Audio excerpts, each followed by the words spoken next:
Ladies and gentlemen, boys, girls, and MBs, we are live. We're alive, and I'm coming to you live from Afghanistan.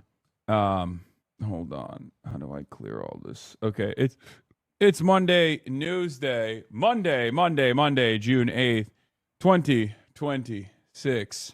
We're live, we're alive, and this is the part of the broadcast where I tell you about my personal news about what's going on in the world of Hassan Abi Piker in between time period where I press the stop streaming button, press the start streaming button. So help me God, that's what I'ma do. Am I allowed to laugh at those who place bets on you going to game 3? Wait, there was a bet that I would be going to game 3? There's actually a fucking bet? Yeah, Trump stole my courtside seats. There actually is? That's so stupid. Anyway, ladies and gentlemen, boys, girls, and MBs, we're live. We're alive. Everything casino. I'm wearing one of my Chinese suits that came in. If you guys notice, got a little double breasty on. Blue. Looking fresh. And personal news-wise, a lot has happened in the world of Hassan Abi Piker. And I'll get into all of that right now. So, ended the broadcast yesterday after a measly 7 hours, meager 7 hours, and packed my shit up, put it in a bag, and then got on a plane, immediately knocked out, instant knockout. Thank God I did, because I got a little bit of sleep last night, very little sleep. It's a 5-hour flight, and there is no bet whether you'll be at game 3, but there actually is one about Hassan Piker arrested by June 30th with a 30% chance on yes, with a 3% chance on yes. Why do they keep fucking putting up bets on whether or not I'll get arrested? It's so annoying.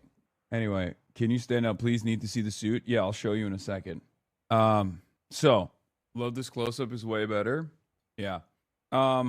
Did Will protect you from the creep shots? Will didn't fly with me. I flew in with Marchie Poo. And we got in early at 6 a.m. Eastern time, 3 a.m. Pacific time. And then I didn't get to sleep at all after that, because what a morning did I have.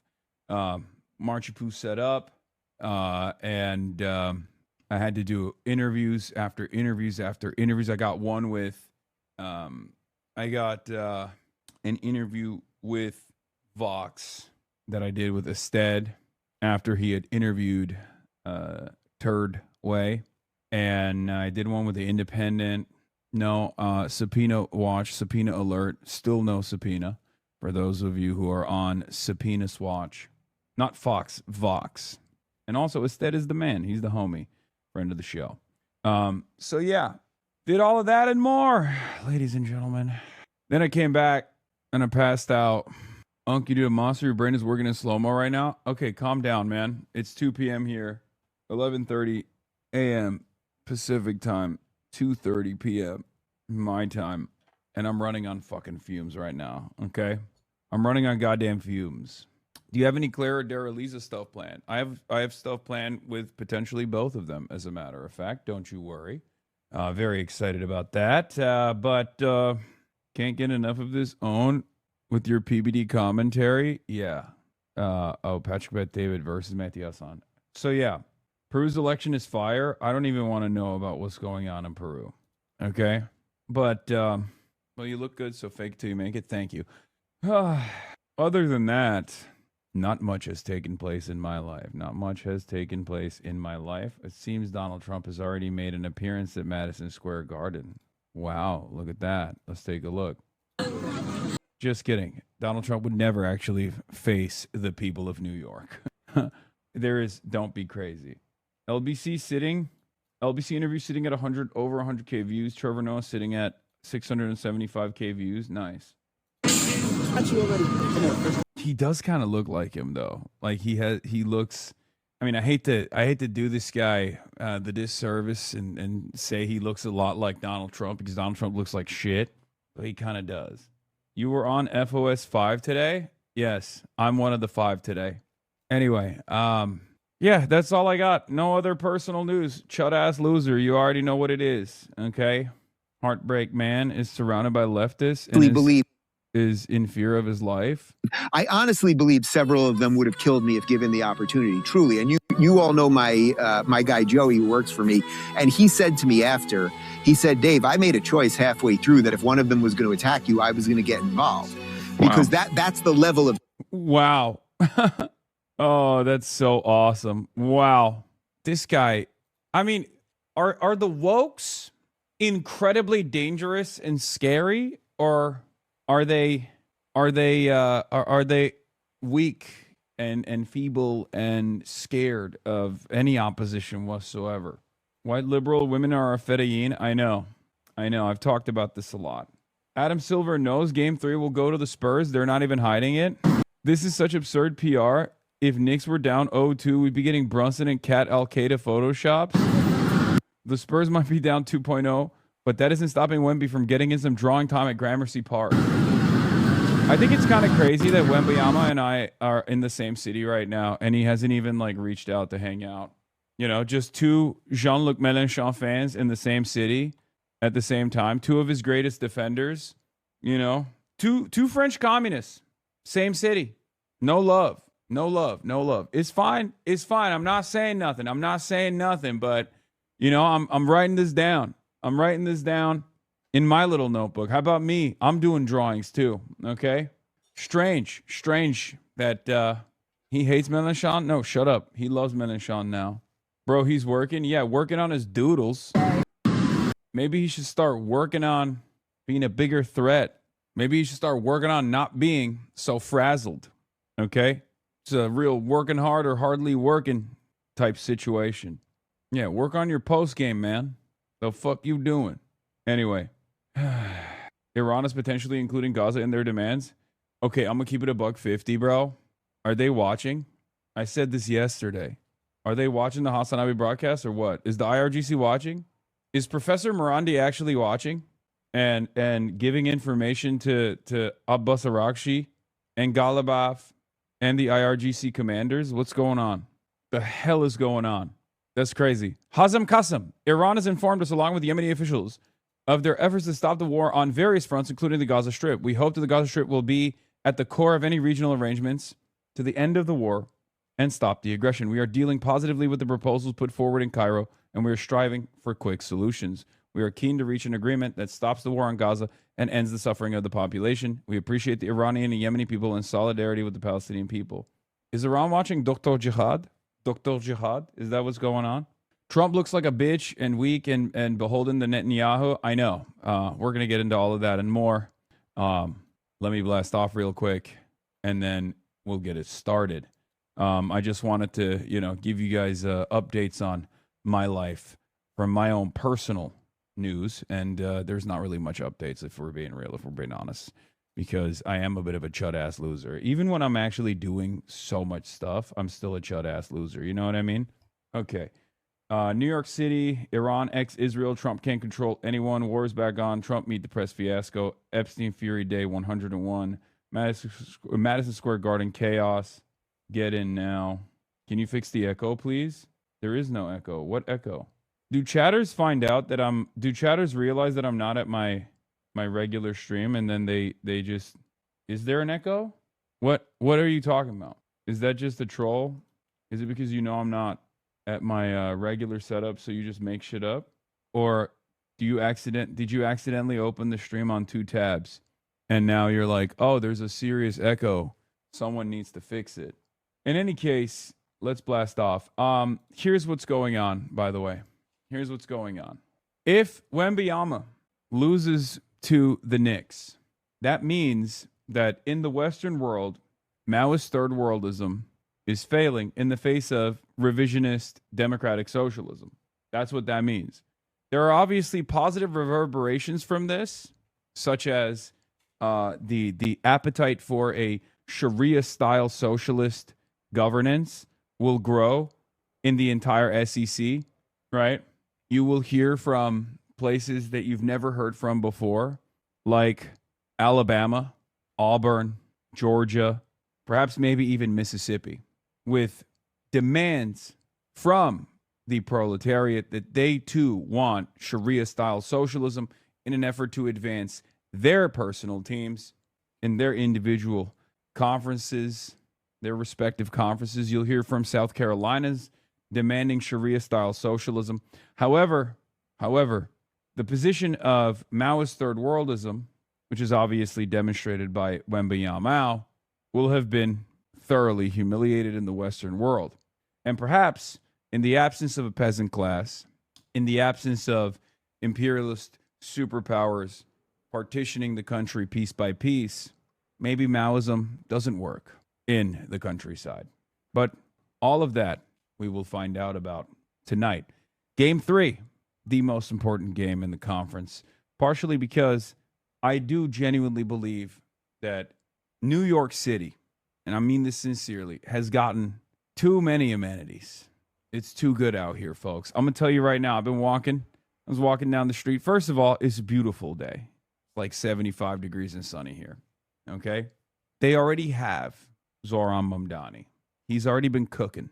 There's a wonderful slate of candidates. New York City DSA. They're also cooking. So we got all of this.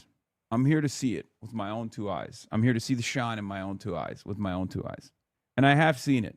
There's obviously some dark magic at play. There's obviously some dark magic here at play. Let's be real. Let's call a spade a spade. Okay? Streets are clean. Crime is down. It's messed up. And having said all of that, Donald Trump truly is coming to the city to fuck it up. I genuinely believe Donald Trump is here to fuck it up. I hope he can't stop the New York City winning streak. We are about to find out if Donald Trump's presence will destroy the dark magic that New York has concocted so far. Because remember, if New York City actually, if the Knicks actually go on a winning streak and continue the winning streak at Game 3 and Game 4, I believe it might be setting a new record. I don't think any team has done what the New York Knicks will have accomplished.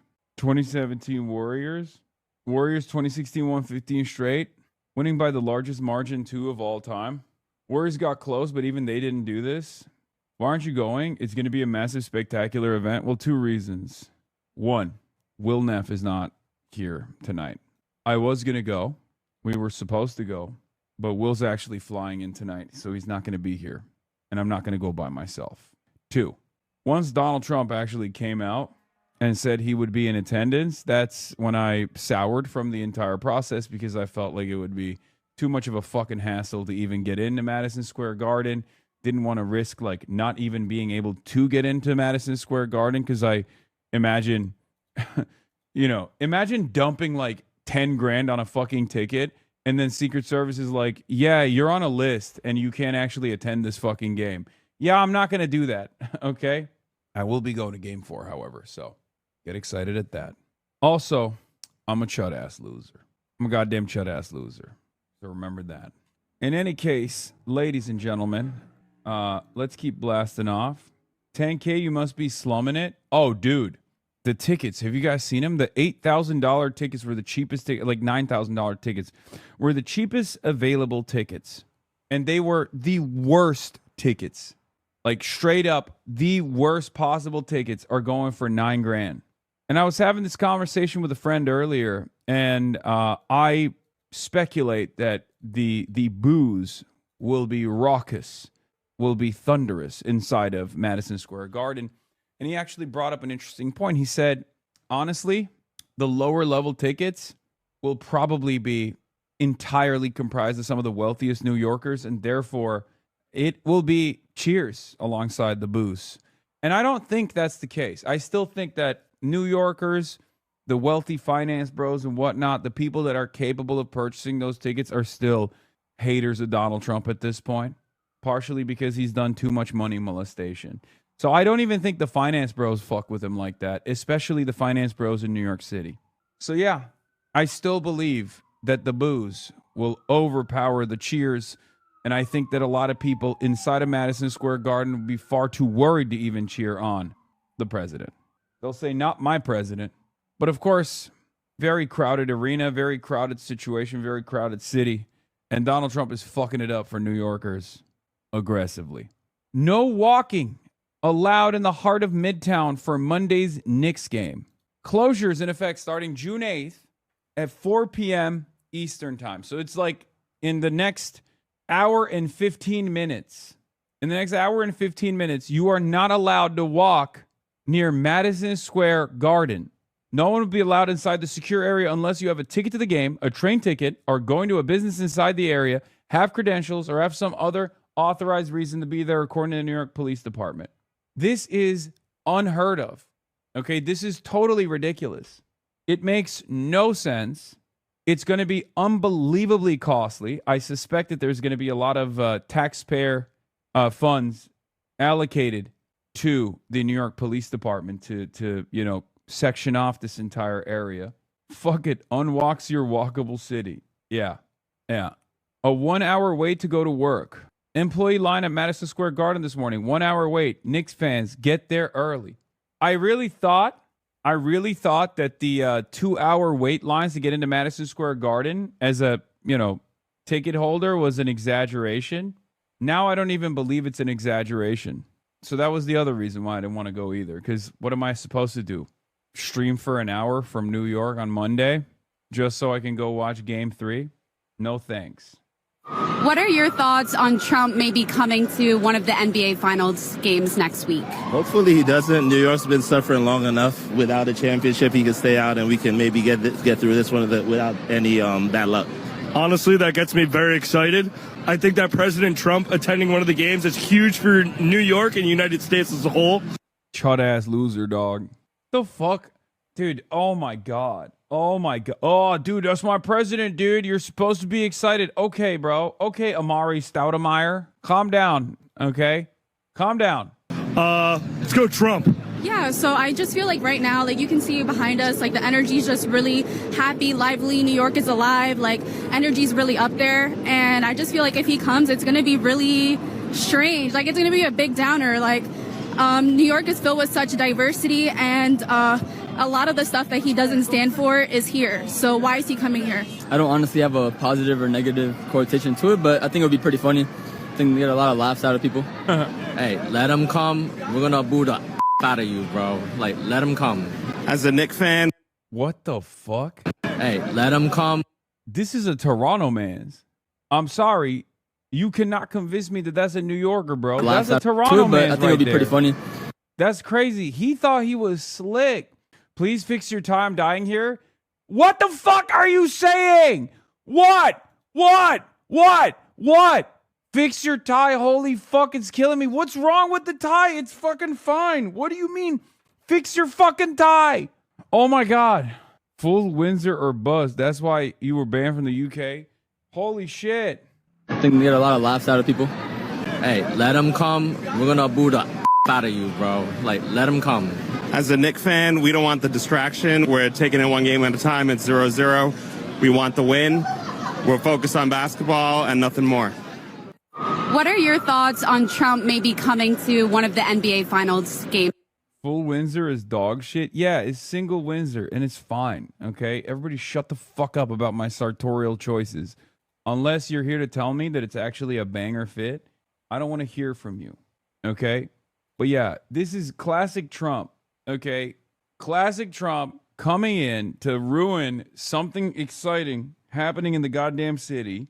Like, not only is his presence not welcome in New York,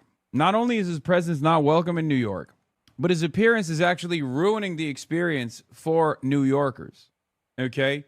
They had to shut off the watch party that they were supposed to put together outside of Madison Square Garden, because there was supposed to be like tens of thousands of people outside of MSG who can't get in because the tickets are so goddamn expensive, and they were going to all gather outside of MSG and watch. Now they can't do that. Now they've also restricted travel around Madison Square Garden. It's going to be a bitch getting in and out. Classic. But of course, Zoran, the expert political machinist, found a way to shine in this circumstance. And he has set up an official watch party at Bryant Park instead. Is he holding off on war plans for right after this event? It turns out he didn't even hold off on war plans right after this event. Trump is going to shake hands with Wemby? Wait, what? Is it true your locker room access is being restricted so he can go in there? Last thing they need before this game is a distraction of the circus traipsing through their locker room? Yes. First time all season, no pregame locker room access for media. No.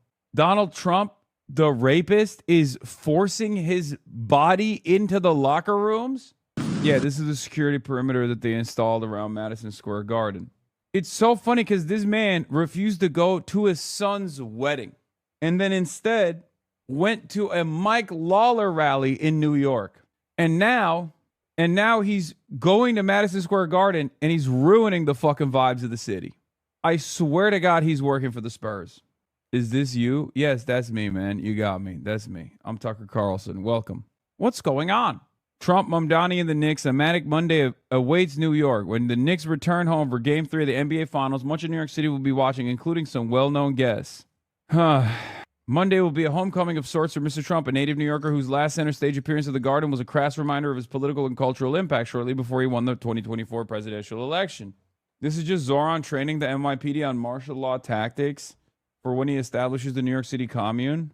Meanwhile, in LA, oh yeah, we'll get to Karen Bass in a second. Despite his differences with the president, Mr. Mamdani has shown a willingness to cultivate Mr. Trump's capricious goodwill and seemed game to play the gracious host. We're excited to welcome anyone and everyone who's rooting for the Knicks in this moment, Mr. Mamdani said. Oh yeah? What if it was Adolf Hitler rooting for the Knicks? Got him. Fucking got his ass, dude. See, this is what I mean. This is phony. What if it was Benjamin Netanyahu rooting for the Knicks? Oh, I bet you love that one, huh? All the security, but he didn't have any at the White House Correspondents' Dinner. Hashtag Blue MAGA. Smoked his ass, dude. Anyway, Joe Covello, spokesman for Mr. Mamdani, said the mayor was paying his own way, but declined to say how much his ticket cost. A spokeswoman for Madison Square Garden referred questions about the president's ticket to the White House, which declined to comment. I believe Zoran came out today and actually mentioned that he paid $1,000, which, again, this guy's supposed to be a faillennial, okay? Talk about a working class hero over here. Paid $1,000 for standing room only ticket at Madison Square Garden, which I didn't even know there were standing room only tickets at Madison Square Garden, but it turns out there are. Okay. For the record, I want to remind you that Eric Adams has literally done courtside seats at MSG as the mayor. If Zoran were to do that, they would assassinate him. Okay. Mr. Trump, when asked about the exorbitant ticket prices, suggested that Knicks fans were victims of the team's success. He offered a cheaper solution. They can watch it on television, the president said on Friday to reporters on Air Force One. It's sort of semi-free to watch it on television. That's the way life goes. Anyway, so yeah, he basically said sucks to suck. Also, I suspect Donald Trump will be in a box. I don't think he's going to be courtside. That would be pretty crazy. So yeah, he has attended stuff like this before. He's usually in a box. Not sure which one. But yeah. Bro, will you meet Scott Libido? Scott Libido, my biggest fan. He'll be outside. He will be outside Madison Square Garden with a big placard that says Zoran Mamdani is a terrorist who loves Hassan Piker. Mamdandy. He will be with his placard. I assume he'll be with Dolan. True. Just want to let you know, by the way, that's just how it goes. Every day this guy says America deserved 9/11. Every day he wakes up and goes live on his fucking broadcast and says America deserved 9/11. And now he's in my beautiful city of New York. What is he doing?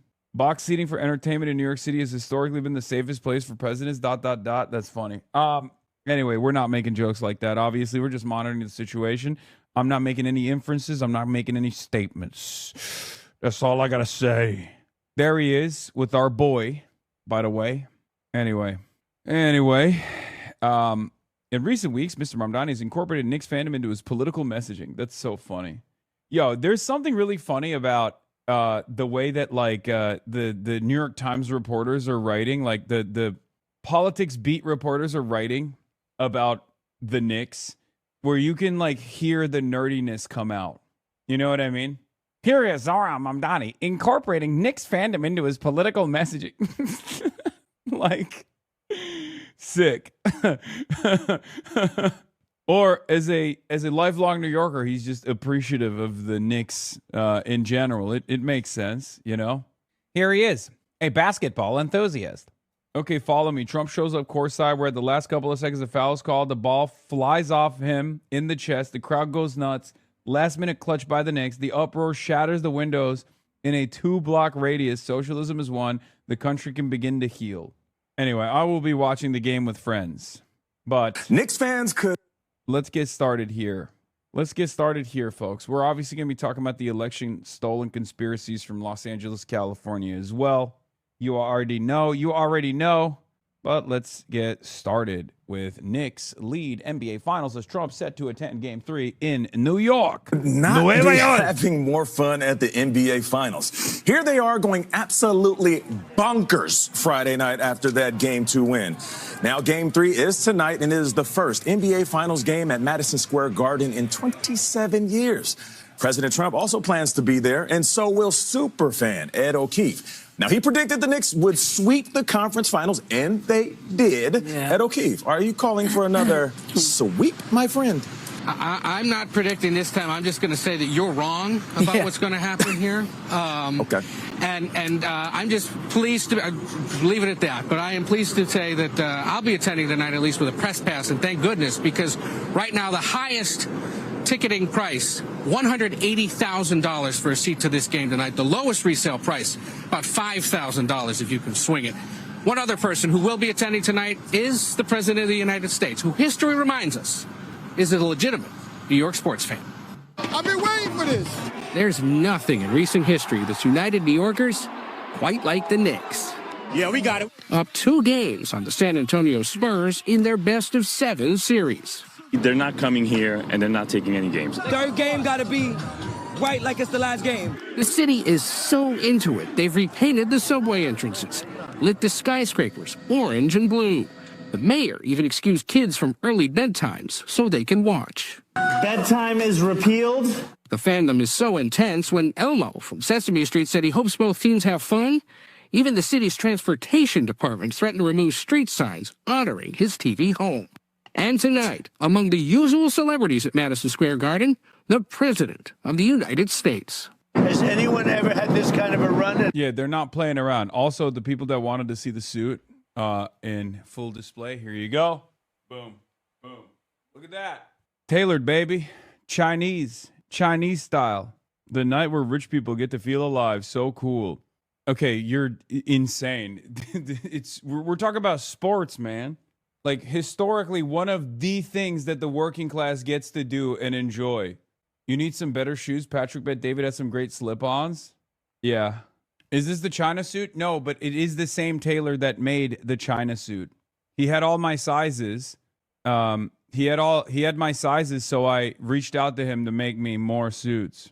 And he shipped it out, and this is one of them. I got one double-breasted, one black with gray pinstripe single-breasted, and then 2 additional Zhongshan suits. Anyway, let's continue. The New York native sat courtside with his then and future wives for the Knicks' last hot streak in the 90s and talked up his fandom in a 1994 interview with CBS News. I think that New York is just hot, and I think that the teams are hot, and whether it's... Damn, he used to look like shit even back then. It's kind of crazy. Was there ever an era where he didn't look like shit? Was there ever an era where he did not look like absolute dookie? Also, as far as New York being hot goes, like, yeah, it's hot. It's hot right now, straight up. New York hasn't been this hot in decades. And it has nothing to do with Donald Trump. As a matter of fact, it has everything to do with the opposite of Donald Trump, where Donald Trump is ruining everywhere else, around the world, really. With one exception, he's allowed New York to exist and survive. Mamdani has turned it around. The Yankees or the Knicks or the Rangers or the Mets, somebody's going to be winning. But the cost of tonight's tickets might make even Wall Street bankers blush. 5-6 figures for top seats, something that bothers. That's bullshit, by the way. Nope. That literally is not $5,000 right now. Those tickets, we looked at it on stream. I've looked at those tickets myself. Those tickets are straight up $8,000 or $9,000. This is literally New York right now. Yeah. Dolphins under the Verrazano, scene from New York City Ferry. Zoran said he got his under $1,000. Yeah, I know. I think, well, first of all, I think when you're a mayor, you get certain amenities. And one of them is, there is, I assume there's like a lottery system, and he probably was able to win the lottery system. And that's how he was able to purchase a ticket for $1,000. That's what I suspect. Bankers blush. 5-6 figures for top seats.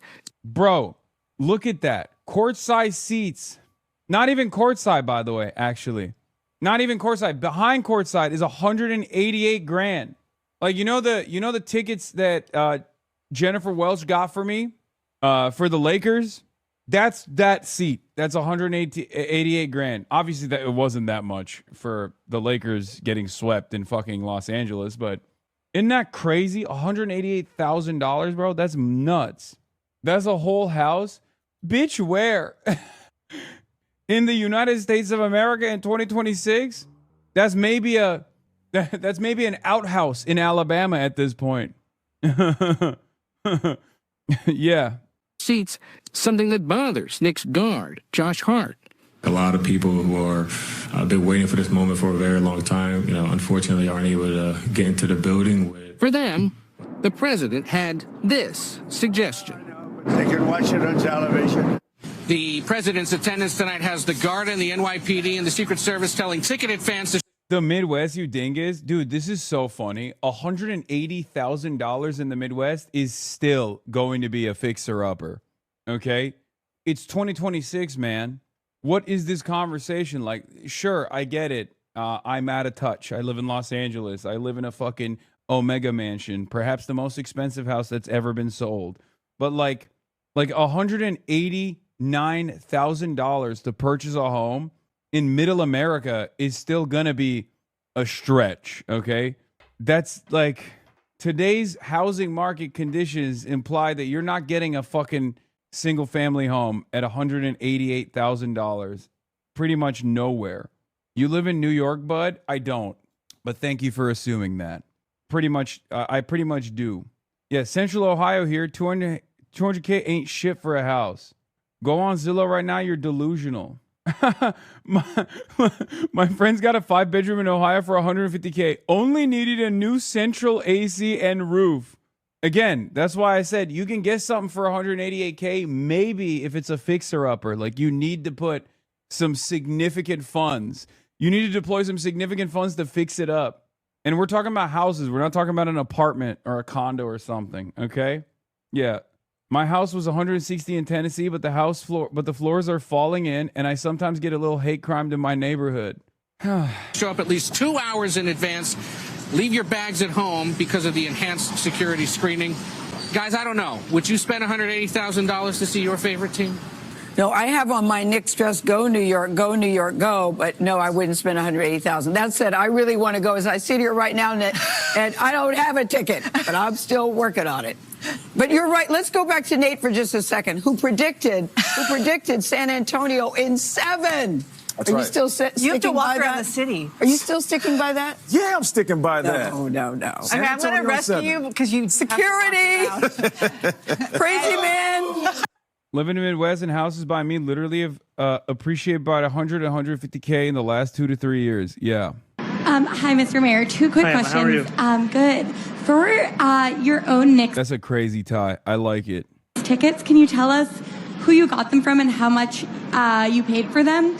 Number 2, I saw the Bloomberg reporting about the borders are talking about a surge coming to New York City, and I was made aware of that. And if you have any comments on how the city is going to respond. On the first question, I bought my tickets for nearly $1,000 from Madison Square Garden. I'll be going to tonight's Game 3, and I'll be standing for the duration of the game. Yeah, he's not even in the standing room only tickets, which I didn't even know existed in Madison Square Garden. But he's actually going to be standing up and saluting. Not the president, the real president, Brunson. He's going to be standing up and saluting Brunson the entire time. That's why he's standing. He's like, that's the real mayor of New York. 0 other candidates will be asked this. Love being on the left. I know. It's so funny. When you're a socialist, you live by very different standards. Okay? And these are standards that other socialists would apply to you as well.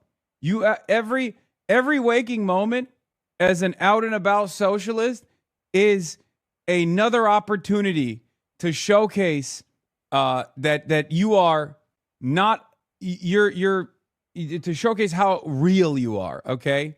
Like, he's the motherfucking mayor. Previous mayors have sat courtside at Knicks games, okay?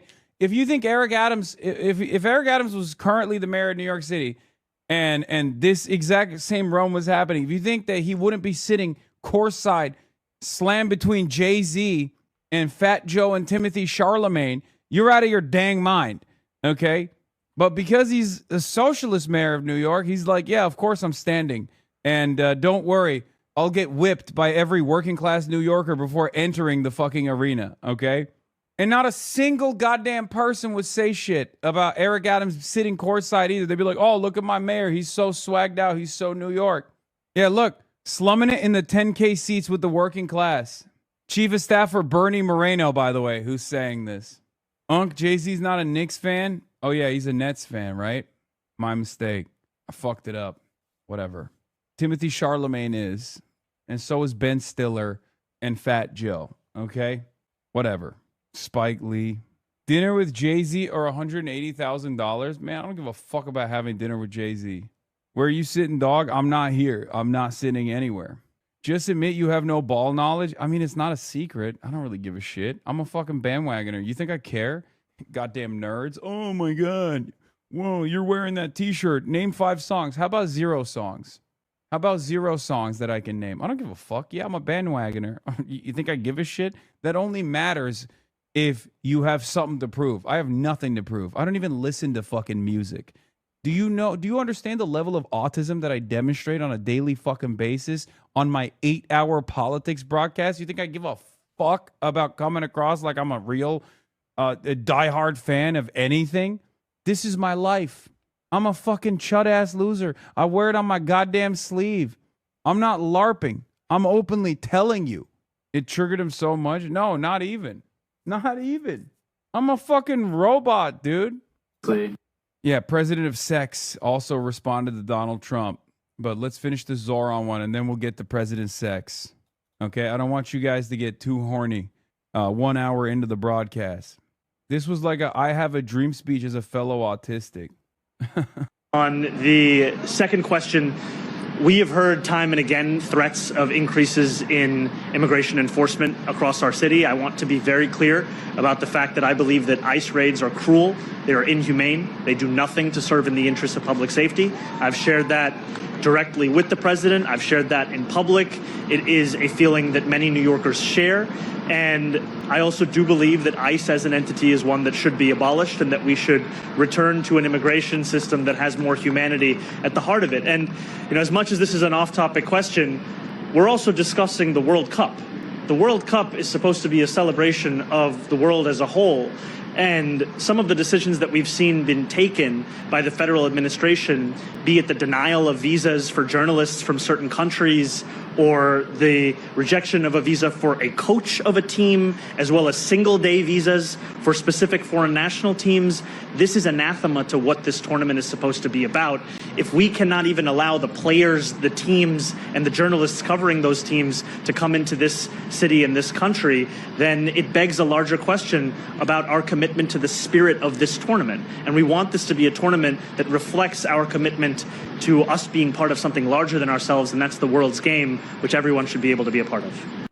Good, thank you. Great take, by the way. And yes, not the first, nor will it be the last time that FIFA is cooperating with a fascist state, obviously. But there is a palpable irony, a sad irony to hosting a worldwide affair, which is supposed to be a celebration of internationalism in the heart of American empire, while the United States of America is engaging in such egregious actions against migrants of all different backgrounds and tourists of all different sorts. And yes, they have already, from what I understand, they've literally barred entry to a referee from Somalia. Visa denials are coming in. The World Cup is here. Not everyone is welcome. As the FIFA World Cup gets underway on U.S. soil, a pattern of visa denials and border incidents is casting a dark shadow on the tournament. From Iraq, striker Ayman Hussein was held for nearly 7 hours at Chicago's O'Hare Airport, notorious for the fucking Customs and Border Patrol detention process there. Your boy got fucking nabbed there too. Upon arrival for a pre-tournament friendly, The team's photographer was denied entry outright over what U.S. Customs and Border Protection described as vetting concerns, with no further details provided. Iraq is making its first World Cup appearance in 40 years, according to the Chicago Sun-Times. From Morocco, at least 90 fans from 2 major supporters groups were denied U.S. visas ahead of the tournament, most under a clause citing doubts about their intention to return home, despite documented travel histories to Russia in 2018, Qatar in 2022, and the Paris Olympics. Some lost tens of thousands of dirhams in non-refundable bookings. Somalia, FIFA-appointed referee Omar Artan was denied entry to the U.S. and immediately sent back, according to journalist Romain Molina. Even a diplomatic passport secured through the Somali embassy in Nairobi was not enough to gain entry. It's so fucking shameful, dude. This is not what America is supposed to be about. Okay? America is one of the most diverse countries on the planet. Sure, we have our problems with fucking racism, but god damn, dude. Yeah, 1936 Olympics vibes is right. It's so gross. It's so gross. We have been reduced to the worst version of ourselves. Really, really gross stuff. I don't know what else to say, man. And this is some of the worst in America. Some of the worst of the worst in the United States of America will celebrate these decisions to be like, yeah, that's what it is, baby. Not everyone gets to come here. It's like, okay, well then don't host the fucking FIFA World Cup. Yeah, Iran's World Cup squad has been notified they must enter and leave U.S. soil on the same day of their matches played in America, says Tehran's ambassador to Mexico.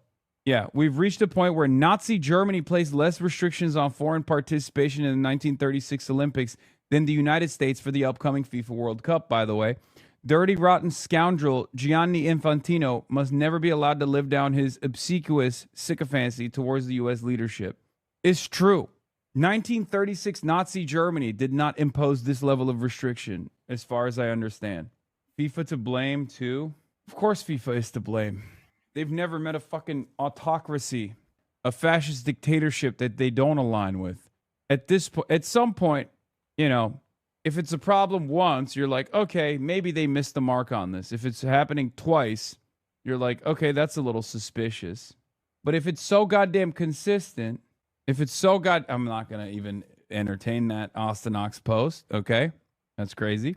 But if it happens so frequently, at some point you got to realize, oh, it's deliberate. It's by design. This is the whole purpose of FIFA, is to whitewash and sports wash and launder the reputation of countries that are moving in a very dangerous manner. He had a diplomatic passport. Another massive insanity from the United States. Somali referee Omar Artan was denied entry into the United States even though he is supposed to officiate during the World Cup. Despite the strong support from the Somali embassy in Nairobi, which provided him with a diplomatic passport, Mr. Artan had to turn back upon arrival into the USA. We're talking about a person who was elected Best African Referee in 2025. I need you to understand something. Strong countries don't do this. Okay? This is a sign of American weakness. This is not a sign of American strength. Only the weakest people would look to this action and think, oh yeah, we're just doing force projection. Okay? That's it. This is shameful. It's disgusting. It's purely racist. And only a weak country would behave like this. A country that can't actually engage in the same force projection that it did in prior years will do this to some of the more vulnerable populations from countries that are the poorest countries on the planet. That's it. Italy held the second ever World Cup under Mussolini's control. That fucker cheated, bribed referees, and even nationalized South American players so they could play for the Italian team. FIFA has always been corrupt, and so is the World Cup. But even when it was hosted by fascist Italy, it did not go to the same racist lengths as Trump's U.S. Yeah, it's an overcompensation. This is what you do when you're weak, okay? This is what a weak bully does, for the record. This is what a weak bully does. A weak bully that doesn't have the power any longer, a weak bully that recognizes that its power is waning on the global stage, will engage in this kind of belligerent action. Zara Mamdani says, soccer would not exist without immigrants. Immigrants play and coach the game, work in the stadiums, fill the stands, and make celebrations like the World Cup possible. 6 of the players on the U.S. men's national team are immigrants. We will not allow ICE or anyone else to sow fear in our communities, especially at this moment. As the world comes to our city, we will stand proudly with our immigrant neighbors and reject these attacks for what they are, an attempt to divide us. Are you going to the meeting with the president while he's here in New York City? And then also, for you were saying that you... China would never do this? Of 100%. Are you kidding me? That's not even a joke. I mean, Russia has not done this. And no, China would never do this either. They love opportunities like this to engage in sharing their culture with the rest of the world. Are you kidding me? This is soft power initiatives. Okay, this is a huge opportunity to do soft power, and the Beijing Olympics did not operate like this at all. It operated in the exact opposite way. Yeah. China did not do this in 2008 or in 2022 when they hosted the Olympics. Yes. It also doesn't make sense because you're just cucking your own tourism money, right? So this also harms the interests of capital to a certain degree as well, which makes it even stranger. But here we are. Purchased a standing room only ticket. I'm just not familiar. Did you get like a discount from the Garden through that, or was that just something you bought online on like Ticketmaster?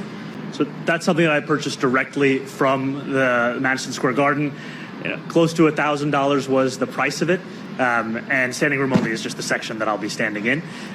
When it comes to the president, I don't have any scheduled meeting with the president. However, I'm sure that our conversations will continue about how to serve the city. Thank you. Liz, go ahead. Last question. Just to follow up, when were those standing room only tickets released? Bro, what are we doing, man? What are we doing? Move on, bro. Move on. Are we being for real right now? He should just be like, I'm the fucking mayor, dude. Come on. Come on. Come on. It's ridiculous. Oh my God. The further left you go, the more you have to be a fucking saint. Okay? It's crazy. The media and the political class will punish you endlessly. You have to genuflect all the time. You have to get on your hands and knees and whip yourself. Okay? What is this question? Like, oh, how did you purchase it? How did you purchase from the Madison Square Garden? How'd you get it? Like, they're trying to obviously say that he used his position as mayor to get a ticket that should have gone to a working class New Yorker that had the capacity to purchase $1,000 ticket. It's so crazy. And it only goes in one direction. Remember, the double standard here is so glaringly obvious. And it's one that I've talked about so much. I know from my position, it's like, oh, Hassan, you're just doing this because you're defending your boy. Or you're going to say, oh, Hassan, you're doing this because you're a fucking hypocritical rich socialist. It's like, no, man, that's not the reason. I'm sick and tired of this fucking bullshit where we let the right do whatever the fuck they want. But the further left you go, the limitations are ridiculous. Would you apply this standard to any other politician? Would you be like, oh, how did you actually purchase the ticket? Explain how you purchased the ticket. We found the working class New Yorker that was supposed to get this ticket in your stead. Address this person now. Why did you steal this ticket?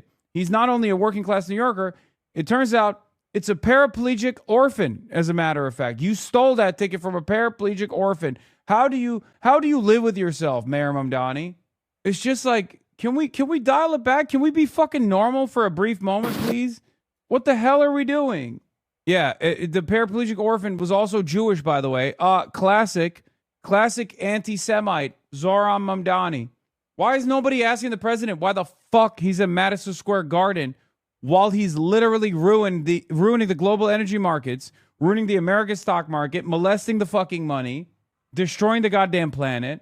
Why is nobody asking him that question? Hey, man, why is nobody asking Dolan that question? Hey, why'd you invite this fucking asshole to your box? No, because that's the president, and he's also right-wing. So, obviously, you get all the fucking amenities. You get all the goddamn amenities. You can do whatever the fuck you want. And the media will sit there and be like, well, he's the president, and he's also right-wing, so obviously he gets to do this. It only goes in the leftward direction, right? I've talked about this. Even like I have no investment in defending Gavin Newsom. I have no interest in defending the liberal Democratic Party and the centrists in positions of power. But the right also deploy this kind of cynical framing against their left flank. right? Even if their left flank is center right, like the centrists in the in the Democratic Party, they will always do this. It only goes in the leftward direction. It can never be deployed towards the right. Or even if it is deployed towards the right, they just go shut the fuck up and they move on, and no one in the base turns around and goes, hold on now, that's actually a sincere request. And it's very frustrating. This kind of stuff only works if you are trying to be the best possible person you can be. It's so weird. It's so cynical. We don't ever give breathing room to our leftist politicians. You're a big Knicks fan, obviously. President Trump is going to the game tonight. Your reaction to that? So I've had a few things to say about Donald Trump going to the Knicks game. And, at this point, it's game day. And I think Knicks fans just want to enjoy Game 3, the first home game that we've had in 27 years. But it also is not clear to me that Donald Trump is a big Knicks fan. I mean, does this guy even know the difference between Karl Rove and Karl Anthony Towns? Mic drop. Oh my God, I'm flicking my bean right now. I know what I'm going to be jerking off to later. God, he is so sexual. He's so fucking hot, dude. Come on, don't even do it. Don't even do it. He's got the most aura, and you fucking know it, all right? He's got the most aura that any politician has ever had. He's got more aura in his pinky than you have in your entire fucking body. That's my goat right there. That's my sexual panther right there. That's a legend. I don't think so. He's just injecting himself into the NBA Finals because he always has to bring the MAGA circus into town. And that's unfortunate. Thank you, everyone. Also, Donald Trump does know who Cat is. He's actually defended the president Cat. of the United States, Donald John Trump, may be more hated in his home state.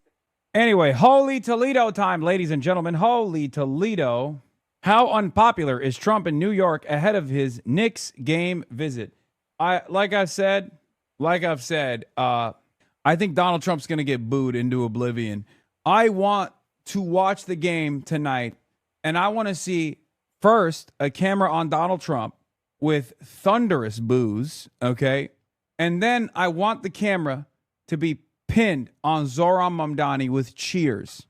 So loud you can hear it from Hoboken, no joking, okay? That's what I want to see. I want to see that juxtaposition. Someone needs to make this happen.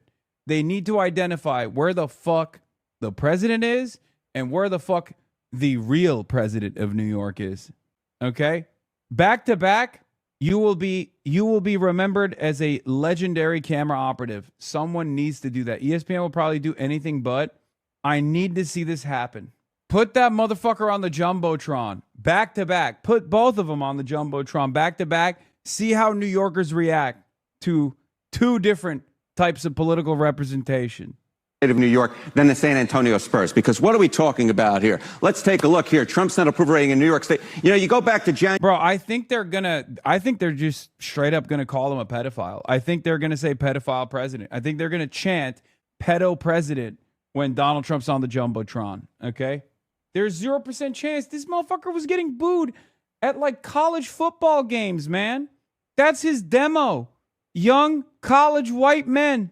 Young college-age white men watching college football were fucking screaming at him, flipping him off and shit. There's no shot.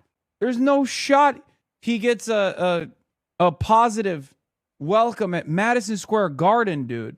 January 2025. It was, not so great, but not so terrible. 5 points underwater. But look at where he's fallen to now. He is now 30 points underwater on the net approval rating. Yeah, Trump gets booed at national parks. Objectively better vibes having places that Trump gets booed at. In his home state of New York, a massive drop-off we have seen in his popularity in the Empire State. And it's interesting, when you dig into some of these numbers, there were some groups, even in this very liberal state, that the president was doing well with. Yeah, okay. You know, a lot of the people who might be getting screwed tonight, especially with that watch party getting canceled, are working class New Yorkers. And those are the voters who have turned most against the president of the United States. Okay, Trump's approval rating in New York State with incomes under 50,000. You know, back in January 2025, he was actually slightly above water, 1 point above water. But hey, 1 point above water is better than 1 point below water. But look at where he is now. A dramatic decline. My goodness gracious. Right down there into the Hudson River. He's now 36 points underwater, nearly a 40-point move against the president of the United States with working class New Yorkers, those with incomes under $50,000. And that is matching what we're seeing nationwide as well. And that is the president of the United States. Disproportionately, he is losing support among working class Americans, and he's disproportionately losing support among working class New Yorkers. This is a pretty good number for January 25. Yeah. This isn't. No. It's dropped a lot. One is good, one is really bad. Okay, so New York's a big state with a lot of congressional districts, including a few swing races here. How are the congressional elections looking in this state? Yeah, okay, so you know, you go back 8 years ago, New York was a very bad place for Republicans in the midterm elections during Trump's first midterm election. You look at the generic ballot in June of 2018, Democrats were ahead of it by 15 points in the Empire State. Look at where it is now. Democrats are even doing better than they were doing 8 years ago at this point. They were ahead by 19 points right now, and this 15 point, this led to a 3. You think the rich will boo him? Yes. Yes, I do. It's not exactly going to be a working class crowd inside of Madison Square Garden tonight. And even then, I still suspect that they will boo him. Why? Because he's been molesting the money. And when he's molesting the money, he's molesting the rich people's money too. And this is New York City. A lot of the wealthy people in New York City still have immigrant family members. These are rich liberals in general. Okay? I think some of you forget that there are plenty of wealthy liberals in this country. Big libtards. Okay? Who do you think is going? Like, think about it this way. Ben Stiller. You think Ben Stiller's the type of guy who's not going to boo the motherfucking president? Are you insane? The New York City elite don't fuck with Trump either. Except for, obviously, the team owner. But what is this new Twitch CCV cap update? Earlier this month, we shared plans to cap CCV on channels our systems detect are receiving sustained, significant, inauthentic traffic, and will continue applying those caps as part of our ongoing ViewBot detection work. Now we're introducing a new optional view count cap feature that creators can use if they believe they're being targeted by bots. Set a cap based on your normal audience size, and we will cap your CCV to match that value. You can turn it on ahead of time as a preventative measure or enable it during a stream if you think your channel is being targeted. The optional cap stays in place until you turn it off. Partners will have access to this feature to start, and we plan to expand to our wider community soon. Note that you aren't required to turn the self-cap on. This feature is being offered to you to use as you deem appropriate, and you can use it as at your own discretion. We'll continue to explore ways to target view bots and protect our community from the botting across the board. To apply the optional cap, head to your navigate settings and stream manager. Why would anybody use this? I just don't understand it. Like, I've been ViewBot targeted before. I've been ViewBot targeted recently when I had Stavros on, when I was at like 200K or something. And it's just like a waste of time. I wouldn't, what am I supposed to do? Cap it at 35K? You know what I mean? Like, what if there's 38,000 people watching at that point? I don't fucking know. They should just do it themselves if they really want to do it. The plan is to eventually force the cap if someone is constantly botting and not turning the cap on for themselves. I mean, yeah. If someone keeps botting me and they just do it, then yeah, I'm happy with that. This does seem pretty dumb. What's even the point of the display number? It's all about how it affects chat or real eyeballs. I know. I mean, they have no good solution for this problem, and I appreciate that they're trying to fix it. I just don't know how good this of a solution this is. You know what I mean? Let's continue. See, loss for Republicans is Democrats. Speaking of botted numbers. Holy Toledo. Everybody hates Donald Trump. Went on to gain the majority. Now, there are not as many competitive races this time around, but Mike Lawler up in the Hudson Valley has to be looking at a number like this and has to be shivering because it turns out what happens. Sub count should be your CCV cap. Okay, well, I've always had way more subscribers than I have live concurrent viewership because people are tuning in and out. Yeah. At the top of the ballot with Donald John Trump manages oftentimes to find its way to down ballot right races. Now we got 33,000 I think Mike Lawler sees this and says, I'm not so hot to trot. And you talk about the governor's races. See, the logged in viewership number is at 27,826. That's a really solid percentage. That means that there's only 6,000 people that are watching that are not currently that are not currently logged in. Okay? There's a lot of passive viewership that's not logged in. But that's a normal percentage. There's anyway, the video is too loud and your audio is too low.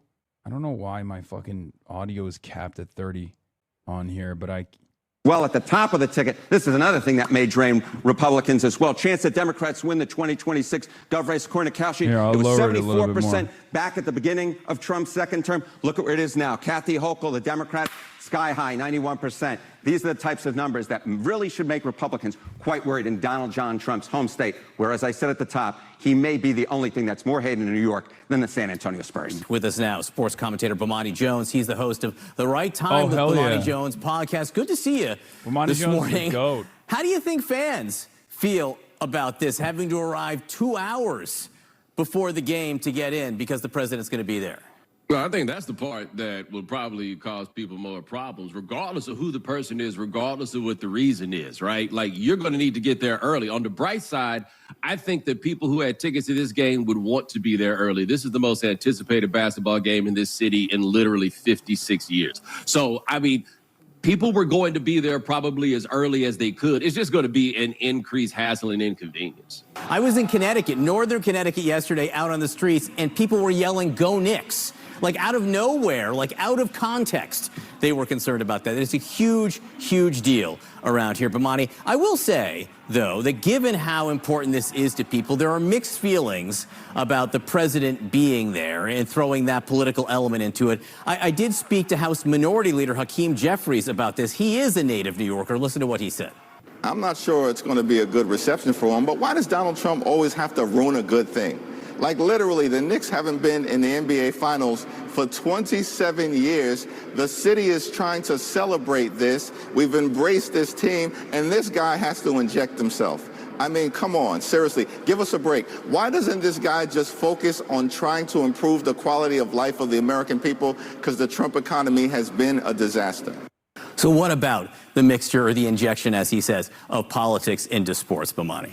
No, this isn't about the injection of politics into sports. This is about the injection of Trump into sports. If this were just about any other president, I don't think it would go over the way that it would. This is specifically about this man whose relationship with his hometown is fraught, I think would be a fair thing to point out. But in this time, in this moment with this guy, ain't nobody really trying to hear this. Like, what was the most surprising thing about it to me is that Trump normally turns up at like college football games, places that for him are home games. This is not a home game, no matter where he's from. This is an away game. I am surprised that this is something that he wants to do because he typically thrives on positive affirmation, and he ain't gonna get none of that on Madison Square Garden, like not a bit. It's an interesting take. This is not a home game for the president, despite being from New York. Bomani Jones, great to see you. Thanks for sticking around. With the New York Knicks about to host their first NBA final. It is actually interesting that he's choosing to do this as a power play. I certainly don't think it's going to work. Trump with maybe the most impressive bad vibes move of my lifetime. I mean, doing this amidst a global crisis that he is responsible for makes it even funnier. Because remember, he's doing this shit while Israel and Iran are beating on one another. It's just so incredibly fucking dumb. Trump is like that one person who comes to a party anyways after not being invited for a reason and immediately ruins the fucking vibes. Yeah, I know. Finals game since 1999. The city preparing for another historic moment. The first sitting US president to attend an NBA Finals game. CNN's Gloria Pazmino filed this report. Well, it's going to look very different outside Madison Square Garden on Monday night, and that's because this area is going to be closed off to traffic and to pedestrians. So we're not going to see the usual scenes of celebration and fans gathering at the game that we have been seeing in the last few games. And that's because the watch party has... I'm telling you, bro, if the Knicks lose tonight, it's literally because of Donald Trump. There's no other reason for it. It's not because like Wemby locked in, okay? It's not because they found a way to fucking defeat the Knicks defense. It's not because they were able to stop the Knicks offense. It's just Donald Trump. There's no other reason for this to take place. They're so up right now. New York as a city is so goddamn up right now. Donald Trump is coming in to fucking deliver the worst kind of juju. Officially been canceled. The reason for that is the presidential visit. Trump is expected to attend Monday night's game, and that means there's going to be intense. The real fucking five-head script here is Adam Silver's doing this to extend the finals. You know what I mean? Adam Silver was like, we bring in the vibes assassin Donald Trump, and he just like fucks everything up. Security protocols going into the event. For anyone who is attending this game, they're being asked to arrive at least 2 hours early. They will have to go through double layers of security, essentially airport-style security. So arrive early, arrive prepared, and just know that this area is going to be very hard to access unless you have tickets to attend the game. The fact that the watch party is canceled, surely a disappointment for a lot of fans, for a lot of Knicks fans who have been relying on the watch party to watch the games and attend the celebrations. Take a listen. Personally, I think it's kind of a shame. I really would like it, because we've been waiting for this for like how long? And, a lot of people can't afford to get into the game. I'm one of those people. Bro, I was walking the streets of New York earlier today. There are Knicks banners everywhere. Okay? Straight up. City looks and feels like Tehran when the IRGC is like striking Israel. You know, when they do those like mass events outside where they're like, oh, keep bombing Tel Aviv, please. Like it literally feels like that, but for the Knicks. So I was actually looking forward. Shit looks like when the Ansar Allah do those big ass meetings, those big ass rallies outdoors.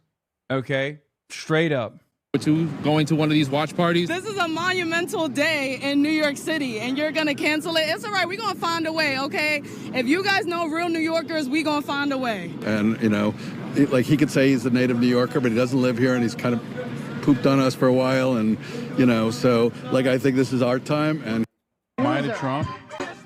Get fucked, loser. Who is this actually about? He's distracting from our time. We don't need that negativity. We need nothing but positive vibes. That was so un-New York to clean that word up and say poop. It was very nice of him to say. It was very nice. So that we could put it on television. But, there is no area in New York like being outside of Madison Square Garden after a Knicks game. Never mind. Yeah, I can see that. I can see being in the crosshairs of this vicious woman, Maya Higa, as Alveus has defeated me thoroughly. I've been mogged or mooged, if you want to call it that, by Winnie the Moo so thoroughly felled, so thoroughly defeated. I used to be in the top 3. I used to be in the top 3 most subscribed channels on this goddamn platform, folks. I was up there. Obviously, I'm never defeating Keizo, right? I'm never defeating Jinxie, but I was up there nonetheless until Alveus came in and swept the title away. Now I don't even know if I'm in 4th place any longer. Let's be real. Chud-ass loser style. Please subscribe to the Piker Broadcasting Service. You already know, the People's Broadcasting Service. This broadcast runs 0 ads is for you, the people, and by you, the people. A finals game. As you said, the atmosphere in the city for the past few days has been just electric. People are so excited. I would even say that everyone is being a little bit nicer. We're all a little bit happier. We're being kinder to each other. But there was a lot of folks that I spoke to yesterday who were not so thrilled that the president's going to be in town for this one, because it's going to mean, there's going to be this massive security presence. The watch party's been canceled for tonight. So people who cannot get into the Garden can't go to the watch party. There'll be other watch parties around the city. But I do think that, it's going to be a very different kind of vibe inside the Garden. The energy, I think, will be on the game, on the Knicks. I think that's what true Knicks fans will be focused on. A lot of New Yorkers will be focused on, and we'll see what reception the president gets in that arena tonight. He is a New Yorker, but he is not a very popular or beloved New Yorker. Well, and you can feel it. I mean, we're not that far from Madison Square Garden right now. You can already feel not just the excitement, but the security intensifying, understandably. He's the president of the United States. He's not the only high-profile political figure who's going. The mayor of New York City is going. Listen to what Zohran Mamdani said this morning. I bought my tickets for nearly $1,000 from Madison Square Garden. I'll be going to tonight's game. You look sad. I'm not, buddy. I'm in New York City. I'm in Mamdanistan. It's 76 degrees and sunny here. It's beautiful. I'm just tired. I flew in on a red eye to get here so I could do a bunch of different media hits beforehand, and I didn't get a lot of sleep. So that's it. I want to hear what. So we know what Zoran said, but I want to hear what Dana Fash has to say about Zoran purchasing that ticket. I suspect she's going to have something really cool to say. 3, and I'll be standing for the duration of the game. Standing room only, $1,000. It's incredible. And you know, I was on Instagram earlier, and there were reels that came upon my feed that were encouraging people how to boo inside of this. This is his hometown, so I think Madison Square is going to be absolutely lit tonight as both a sporting event and a political event. Go ahead. Oh, I was just excited to be on TV talking about sports. This is about time. No, I mean, I have 2 kids, and my older son was sorting through his M&Ms this weekend and pulling out the blue and the orange. It's like, these are Knicks colors, and we're making Sundays. So even if he's not a Knicks fan growing up, he's becoming one all of a sudden. And just going back to Donald Trump, we mentioned that he isn't a Knicks fan. Dana Bash. And of course, as we know, Jewish New Yorkers are standing by the state of Israel. So how does this play into tonight's game and Zoran's attendance? Yeah, Zoran Mamdani will be standing by watching the Madison Square, standing by and watching the Knicks play at Madison Square Garden. Meanwhile, many Jews will be standing outside, hoping that the mayor doesn't engage in another heinous act of anti-Semitism, which, by the way, his standing room only seat was taken away from a Jewish New Yorker, and therefore I choose to assume that this was an anti-Semitic act. The ADL database has been informed. This will be logged as an anti-Semitic incident. What? After day 2, chat. After day 2. Oh. Oh, hey, chill. Okay,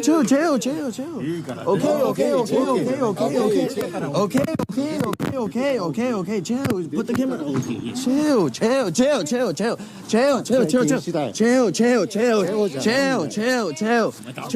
Chill. What the hell is going on, bro?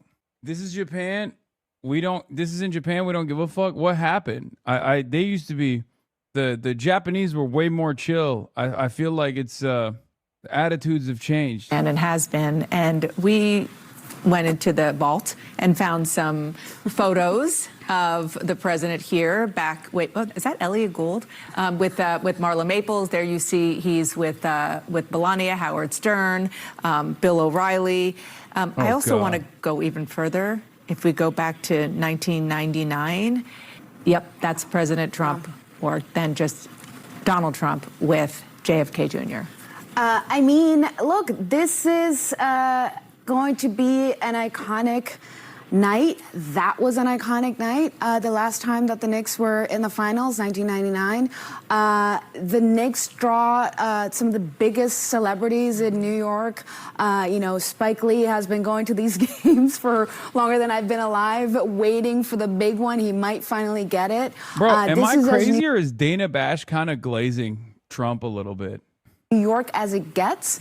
And I think, to your point about sports and politics, I think, in this time that we're living in, we see that often sports can become extremely political. And I think we might see some of that on display tonight, because it is the Garden, because it is New York. And people's emotions are running high about the president's visit, about the game, and about where we are right now. This morning. All right, now let's talk, now that we talked about Donald Trump. Oh, also, the last thing I wanted to show you is, Jews are not safe in New York. Jews in New York. It turns out Fat Joe was not lying. That's crazy. Can you dance like that? No, I cannot get sturdy like that. All right. The city is united. So, ladies and gentlemen, let's get to Israel and Iran. A lot of people are excited at the clash between the Spurs and the Knicks, but here's another clash taking place in the Middle East. As you guys know, yesterday, after Israel struck Beirut, in spite of Iran's warnings not to do so, Iran decided to take matters into its own hands and escalate and strike Israel proper, which they did. I covered it in real time. by the time I had ended the broadcast, Donald Trump was basically giving every Western and even some Israeli newspapers choice quotes about how he was the boss. He was boss baby, and that Israel had to abide by his commands. It turns out Israel did not play that game, however, and by the time I had ended the broadcast and was making my way to Los Angeles airport, Israel had already struck Iran. Israel then continued to strike Iran in spite of Donald Trump saying, no more striking, it's done. Striker, no striking. Israel and Iran trading attacks, the first since the ceasefire was announced in April, after President Trump reportedly said he was going to tell Israel not to fire back at Iran. This morning, Trump posting, Israel and Iran must immediately stop shooting. The situation spiraling out of control overnight. Iran firing multiple waves of ballistic missiles at northern Israel. Iran retaliating after Israel launched strikes Sunday against Iranian-backed Hezbollah in the Lebanese capital, Beirut. Israel saying it was responding after the militant group fired into Israel. After Iran's initial missile barrage late Sunday, President Trump getting on the phone with Israeli Prime Minister Netanyahu. Over the weekend, the president warning Israel not to retaliate against Iran. The president... Yeah, and his warnings, lo and behold, were not listened to. If you recall yesterday, I said, I'll believe it when I see it. I was a little bit more restrained, although somewhat hopeful that Donald Trump seemingly was taking a stronger stance. But of course, as it turns out, that strong stance amounted to absolutely nothing. If you recall, I said, and tweeted out, if this isn't theater, I said, if this is real and not theater, it's a huge step in the right direction, where Iran has dealt such significant damage that Trump is willing to let Israel receive penalties from it for actively violating a potential ceasefire. Going forward, Israel's calculation as a spoiler changes. Well, it turns out it was actually not real, and it was actually theater, because Benjamin Netanyahu does what Benjamin Netanyahu wants. All of the begging, Bibi, stop, Khalil, no, it amounted to nothing. We know who the shot caller is. Yep. Trump tells the Financial Times that Israel would have no choice but to accept whatever deal the U.S. negotiates with Iran. He won't have any choice. I call the shots. I call all the shots. Netanyahu doesn't call the shots. Yep. Turns out, buddy. Oh, buddy. Oh, buddy. Now, of course, to add insult to injury, a lot in American news media will not reference this, but Israel does not have the operational capacity to actually strike Tehran without American involvement. So even if America turns around and says, oh, we didn't have anything to do with this, I need you to understand that it's a lie. Without Stratotanker support from the United States of America, without American Stratotankers flying in coordination with the Israeli Air Force, the Israeli pilots are not capable of making that flight and striking Tehran or striking any place on Iranian soil. Israel does not have any Stratotanker refuelers. In order to make that trip, the American Air Force aided and abetted Israel in striking Iran. So not only did Donald Trump do this kind of song and dance where he claimed last night that he holds all the cards and he controls the shots, he's the real shot caller, Israel was able to do its bidding against Donald Trump's wishes, against Donald Trump's, a public posture, and he was able to do and Israel was able to do this with American support. Reportedly telling Axios, quote, I'm calling Netanyahu right now and telling him not to attack Iran in response, adding, each of them had their fun. Israel had its strike and Iran had its strike. We don't need another one. But Israel did retaliate. This morning, the IDF saying it conducted a wave of strikes on western and central Iran, including a petrochemical plant. Also, the pattern of these strikes are also interesting from the Israeli side.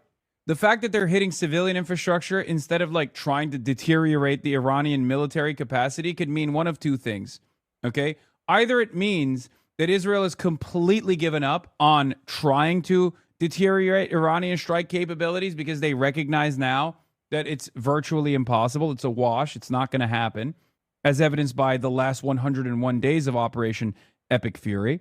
Or they're doing this, they're hitting oil infrastructure rather than hitting their military capabilities because, once again, they just have given up on a long extended conflict or even stopping Iran from striking Israel in any meaningful capacity. It doesn't matter what the calculation on the Israeli side is, however, it's still obviously terrorism, and they're engaging in it. And Iran has seemingly backed away for the time being, unless Israel hits Beirut again. I suspect if Israel hits Beirut again, Iran will probably strike back at Israel proper once again. Just so you understand. Here's Trita Parsi's analysis on it. Oh, also, this is interesting. They're using interceptors made in 2026. That's also interesting as well. Israel is very well aware that it just has an X amount of tickets to have a dance with Iran. Is it a good idea to use one? Further depleting missile defenses like tonight. The criticality of this factor is of great importance for Israel decision-making, a rare luxury capability. Israel has now responded militarily to Iran, defying Trump's publicly expressed wishes. Israeli commentators have been explicit that Israel could not allow Iran to establish a new regional equation, one in which Tehran successfully extended deterrence over Lebanon. But by defying Trump, Israel has done more than challenge Iran's new equation. It has also undermined Trump's credibility. The ball is now back in both Tehran's and Trump's court. If Israel's defiance carries no consequences, it will reinforce the view in Iran that Trump either cannot or will not restrain Israel. From Tehran's perspective, yeah, that photo is early. That photo is older. It's from May, I think, or it's from a couple months old, which makes it even worse. From Tehran's perspective, a deal with Washington has little value if the United States is unable or unwilling to curb Israeli actions. An unconstrained Israel would only increase the likelihood of renewed conflict and continued efforts to draw the United States back into war. Trump, meanwhile, appears unwilling to spend the political capital necessary to rein in Netanyahu beyond angry phone calls and tough public statements, unless he knows that he has a deal with Iran. Taking on Israel is no easy task in Washington from Trump's perspective. It's only worth doing if an agreement with Iran is already secured. In short, Trump is willing to restrain Israel to preserve a deal, but not to obtain one. What is this? Caspian report? We built our own CIA-like intelligence hub? No, I'm good, man. Iran's terms to end the war: give Iran its own money back. 2, tell Israel to stop attacking Lebanon and mean it. Some rather extreme demands there. No wonder Trump can't find a way to cut a deal. After the tit for tat, by the way, Iran did say that the latest attacks would be the last ones. But they also are implying once again that if Israel escalates on Beirut, right, they'll probably strike back. They have to in order to maintain military deterrence. Iran responding with a fresh barrage. In Jerusalem, Israeli air defense intercepting missiles. Just over 100 days into the war, the president facing growing pushback about a conflict he initially said would be over in a matter of weeks. Over the weekend, Trump falsely claiming he never promised the American people no new wars. First of all, I didn't guarantee no war. Why? Dude. Oh, yeah. Israel Truth Network. Is your candidate being funded by Islam? You know what's really crazy? They do this like vulgar racism. Can you imagine if AIPAC Tracker was just like Jew Tracker or something, where they like weren't just calculating AIPAC donors and other subsidiary organizations that are like fundraising for candidates, but instead they were like, if any Jewish donor has ever donated, because like some will say, oh, it's the same thing. It's not the same thing, right? These are simply pro-Israel donations coming from right-wingers, Christian Zionists, and everybody else, right? But these guys, because Islamophobia is perfectly normalized and perfectly normal and rewarded in American society broadly, can turn around and just be like, oh, this is Islam donations. These are the Muslims, okay? I don't even know what the tracker is actually tracking, ironically enough. But you know, just some more regular, normal Israeli politics making its way to American politics. Would I have built the strongest military in the world? But on the campaign trail, I'm not going to start a war. I'm going to stop wars. No more wars, no more disruptions. We will have prosperity and we will have peace. And guys, this is a major test of President Trump's ability to de-escalate the situation. No one has been killed or injured here in Israel in those missile strikes. Yeah, dog, he doesn't have any ability to de-escalate any situation. Okay, let's be real. He can't de-escalate. He can't de-escalate his way out of a fucking paper bag. What is the test? This is the same Brandonization that we saw, man. They're dog walking the American administration once again. It's so stupid. I'm sick and tired of this bullshit. Like, oh yeah, there's no measures that you could deploy. Yeah, there are, okay? Israel knows that there are plenty of measures that they could deploy. That's why they spend a good deal of time, effort, and money to ensure that no one who actually would ever dare to deploy any of those measures is anywhere near proximity to power, okay? That's why they spend so much fucking money on AIPAC and all these other shell corporations and shit. So stupid. But despite President Trump's plea for calm, an Israeli military official telling us IDF operations are ongoing and could last several days or, quote, as long as it takes. George? Okay, Tom. Let's get more on this from our chief Washington correspondent, John Carlin. John, let's pick up right there. Israel and Iran both defying President Trump here. Absolutely. And the president has been up very early this morning, posting on social media, pleading with both of them to stop the attacks. He is trying to salvage what is left of his ceasefire, clearly worried not just about the Iranian actions, but that his ally, Benjamin Netanyahu, the Israeli prime minister, will blow up what is left of those peace talks. You saw Tom reference that interview with Axios. The words were quite stark. He said that he was calling Netanyahu right now and telling him not to attack Iran. Each of them had their fun, and Iran had its strike. We don't need another one. And George, at about the same time, the president did an interview. It's embarrassing. This is fucking embarrassing.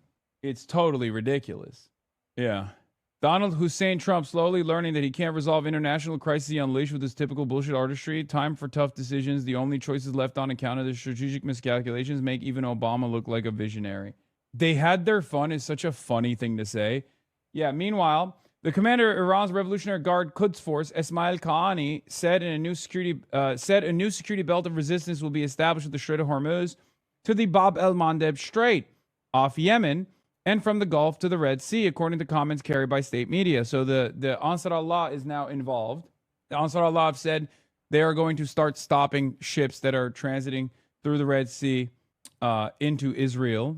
So they've reestablished their blockade. They're going to engage ships militarily. Iranian officials use the term resistance or acts of resistance to refer to Iranian allies in the region, including Yemen's Houthis. Yemen's Houthis have also opened fire on Israel as well. The more this Bidenist idea of a ceasefire, the invention of the post-October 7th world where a ceasefire means Israel can still do whatever it wants forever, but no one can respond to it, is picked apart bit by bit, the more the world can potentially return to some semblance of sanity. Yeah, sometimes you got to break things to rebuild it, I guess. With the Financial Times, and he said that Benjamin Netanyahu would have to go along with whatever peace deal he gets with Iran. He won't have any choice. I call the shots. I call all the shots. He doesn't call the shots.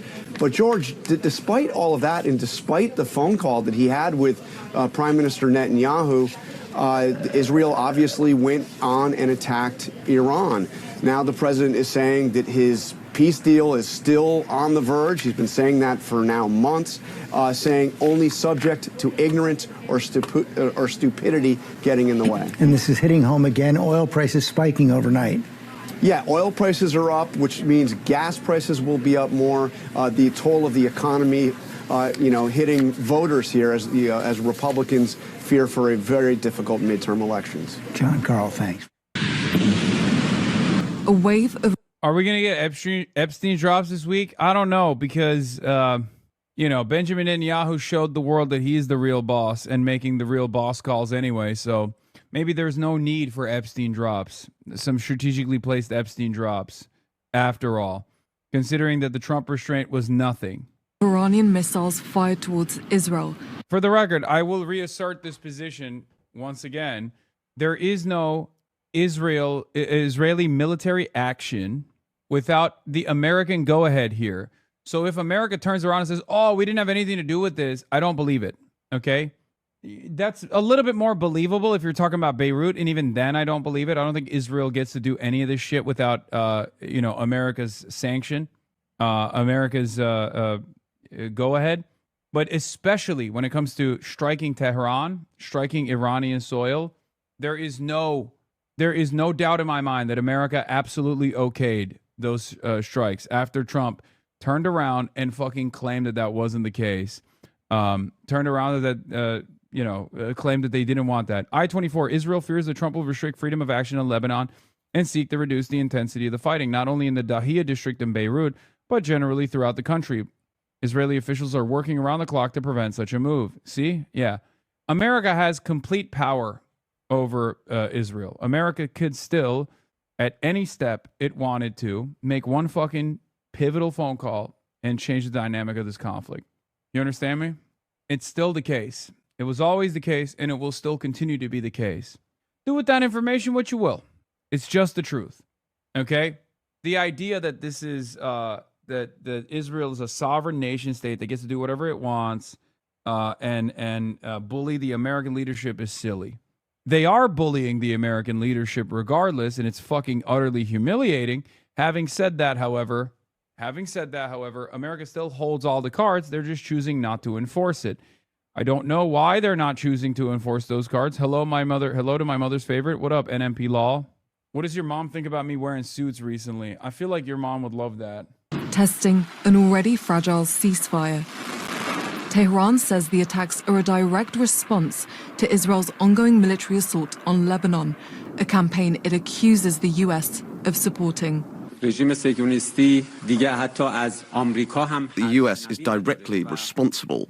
They are party to the ceasefire negotiations. Therefore, any event or any act in violation of the ceasefire, be it through the interception of vessels, the targeting of southern Lebanon by Israel, or any other event, will cause the United States to be directly responsible for the escalation in the region. Israel launched a wave of retaliatory strikes.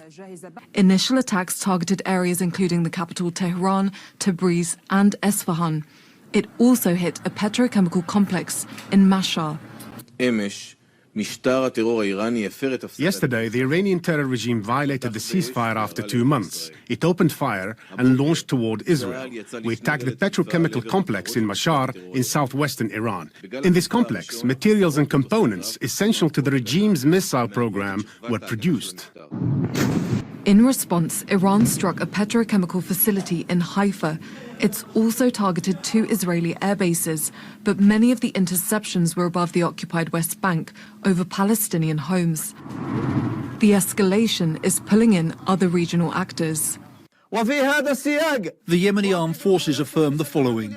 First, we declare a complete and total ban on Israeli maritime navigation in the Red Sea, and we consider all enemy movements to be legitimate military targets for our armed forces from the moment that this statement is issued. US President Donald Trump told Israel and Iran to immediately stop attacking each other, insisting a diplomatic solution is still viable. Julie Dager, Al Jazeera. Sure. CNN is now learning that Israel was preparing to launch a new significant attack in Tehran when President Trump stepped in earlier this morning. An Israeli source and a U.S. official familiar with the matter say that President Trump told Prime Minister Benjamin Netanyahu to hold off on any more retaliatory strikes. This was during the pair's second phone call in fewer than 24 hours. Let's go now live to Tel Aviv with CNN's Jeremy Diamond. Jeremy, what more are we learning? Yeah, that's right, Boris. Last night, President Trump did not succeed in his earlier conversation with Prime Minister Netanyahu in getting Israel to hold off and not retaliate against Iran. We saw overnight 2 waves of Israeli strikes inside Iran, one targeting military sites, the other targeting a petrochemical facility after Iran fired multiple barrages of ballistic missiles. But then earlier today, the 2 got on the phone once again, and President Trump again urged Prime Minister Netanyahu not to retaliate further against Iran. And despite the fact that Israel, according to these sources, had several additional waves of attacks planned in Iran, bigger even than what we saw overnight, the Israeli Prime Minister seems to have called those attacks off at the urging of the U.S. president. And then this is what Prime Minister Netanyahu told the public.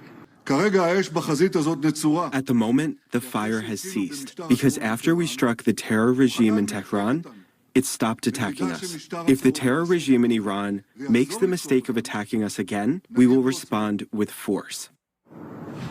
And so while we have now reached a point where both Israel and Iran have said that they will not attack each other any further for the time being, there is still hanging in the air this very real possibility of this conflict resuming once again. And that's not only because of what you just heard from the Israeli Prime Minister, but especially because of what we've heard from Iran. Iran's military command saying in a statement that should Israel attack Iran, but also should Israel carry out additional attacks in southern southern Lebanon, then Iran will retaliate, and will retaliate with more force than what we saw in these initial waves of ballistic missile attacks over the last 24 hours. That is a very new and very concerning new red line from Iran, because it goes much further than what we had heard before. Iran previously warned that should Israel strike Beirut, the Lebanese capital, then Iran would strike Israel. And that's exactly what happened last night. And so now for Iran to be saying that this red line has moved, that it's now about southern Lebanon, presents the real possibility of this conflict resuming, because Israel is vowing to intensify its attacks against the Iranian proxy in Lebanon, Hezbollah, whose stronghold is indeed in southern Lebanon. And so this remains a very tense situation. That being said, in Israel, the restrictions on activity have been largely removed across the country. Students are expected to go back to school tomorrow after classes were canceled today. But again, Israel's military and the region at large. Why are all the news anchors based in Tel Aviv? I mean, it's the new capital of the country. Like, why do you think there were plenty of... why do you think the White House press, the White House press corps is oftentimes stationed outside of Washington, D.C., or back in the day they used to be? That's where the president is, right? That's where the White House is. Well, the new White House is in Tel Aviv. So, of course, you got to be close to where the decisions are actually being made, you know? Remains on a heightened state of alert, again, because of these threats as it relates to Lebanon. Boris? It's notable, Jeremy, that Netanyahu did not actually mention the ceasefire in his statement. Do we know where talks stand right now? The last we'd heard, there was an impasse. CNN reported through Fred Pleitgen, who is in Iran right now, that their position was that until the United States froze some $24 billion in assets, there was not going to be a memorandum of understanding. Yeah, I mean, listen, President Trump seems convinced that they are still in those final stages of negotiations, but we've been hearing that from the president for several weeks now, effectively. But the president said that to Prime Minister Netanyahu. It seems to have been part of his argument to the prime minister for holding off on additional strikes, because he believes that a deal may be at hand. So, it's very hard to judge and to assess at this stage how close these two sides truly are. It seems that there are still disagreements over some of the very same issues that there were disagreements over several weeks ago, over, the state of the frozen assets, how quickly they would be released, as well as Iran's commitments to actually, remove its enriched uranium that remains inside of the country in further rounds of negotiations. The Israeli prime minister, it should be noted, still has very little confidence in those negotiations actually going forward. And now there is still this very real threat of additional Israeli attacks in Lebanon, bringing forward another round of ballistic missile fire from Iran. And that could again complicate further these negotiations with Iran. That's why President Trump has been intervening directly to get the Israeli government to kind of pare back and scale back its attacks on Iran, its retaliation. All of this hanging in the balance right now. Boris? First of all, I think it's important to remember how this started. This started with a negotiated ceasefire under Trump administration auspices last week between Lebanon and Israel, and it's Hezbollah in Lebanon that violated that ceasefire. And now it's the Iranian regime in Tehran that's trying to challenge it by sending missiles at Israel for what it accuses Israel of doing, violating a ceasefire. So really, this is about Iran trying to flex its muscle. Shit, my mistake. I forgot. Israel is obviously allowed to invade Lebanon and continue invading Lebanon and secure additional territory inside of Lebanon. I mean, what the fuck is this analysis, man? Jesus Christ, dude. Yeah, they get to do it. It's for emotional support. They have to do it. CNN, dude. How will this be more pro-Israel after the Ellison purchase? I don't even know. I genuinely physically don't. I don't know how they can literally be more pro-Israel. In those final days before there's some sort of negotiation between the United States and Iran over that war. Yeah, Iran has been demanding that the U.S. agree to unfreeze billions of dollars in frozen assets held in foreign banks. Trump is, of course, concerned about any comparison to the JCPOA and the Obama deal, and his repeated refrain about pallets of cash being sent to Iran. Ultimately, if Iran is saying that unless these assets are unfrozen, there won't even be a discussion over a memorandum of understanding, isn't that a step that the United States may have to take? Yeah, these are really difficult choices for President Trump. I think what we've seen in the recent days is Iran testing his resolve. Is he willing to go back to war, or is he really desperate for an off-ramp to this war? And what they are saying is, you know, this $24 billion, and clearly he is feeling boxed in by Republicans in Congress who were so critical of that Obama-era deal. And so I think the challenge for him is, how does he save face, make the case that this war was worth it given the situation we're in? No, Trump is not boxed in by the Republican Party. Trump does whatever the fuck he wants. As a matter of fact, if he moved in the opposite direction here, there would be some Israeli lobbyist Republican congresspersons who would shit on him. But if there's one guy who's capable of actually commandeering the party in this direction, it's Donald Trump. He's not boxed in by the Republican Party. He's boxed in by Israel. Okay? That's it. The idea that the Republican Party would oppose this decision when clearly gas prices have gotten completely out of hand, and then, you know, he's actively molesting the money, actively engaging in money molestation, when the restraint being placed upon Trump is coming from anything but Israel, is a silly analysis. The entire idea of military strategy is doing the time out, time in trick in a fight and getting pissed off when someone starts hitting them back. Yeah, literally, over and over again, perfidy. Every single time. Now, and I think then there's a challenge of is some level of sanctions relief or unfreezing these funds going to be something that Trump can justify to those hardliners who want to see a maximalist negotiation, when clearly what his team is doing here is a quite minimal, almost an open the Strait of Hormuz and end the U.S. I don't believe that there is any real restraint being enforced by Trump on the Israeli side. Just want to put that out there. Trump told me that he'd warned Netanyahu that if he went back to war with Iran, he might find himself fighting alone. I said, Bibi, you better be careful or you're on your own very soon, Trump said. Bullshit. Suck my dick. How many times have we heard that? I'm sorry. That is fucking bullshit. Okay? That's complete and utter nonsense. How many times have we heard this exact same sentiment from now 2 different administrations? It's pure theater. It's pure theater. Nothing else. Trump has already been Brandonizing at an alarming rate, but this is full Brandonization, baby. Full tilt Brandon. Iranian official to Al Jazeera. Washington has made changes to the draft memorandum of understanding, and this is unacceptable. No agreement can be reached if our frozen funds are not released and the sanctions are not lifted. Stability and security in the region can only be achieved through the existence of a genuine deterrence mechanism against aggressions. Nonsense. There's got to be a certain point where there's got to be a turning point for Americans, right? Even the remaining base of support for Trump that looks at what's unfolding and goes, all right, enough is enough. Like, who's the real president here? Naval blockade and push everything else down the road. The U.S. apparently is planning to allow Iranian assets to be used to support rebuilding Gulf countries, U.S. allies that have been impacted by Iranian attacks. Iran is calling that plan absurd.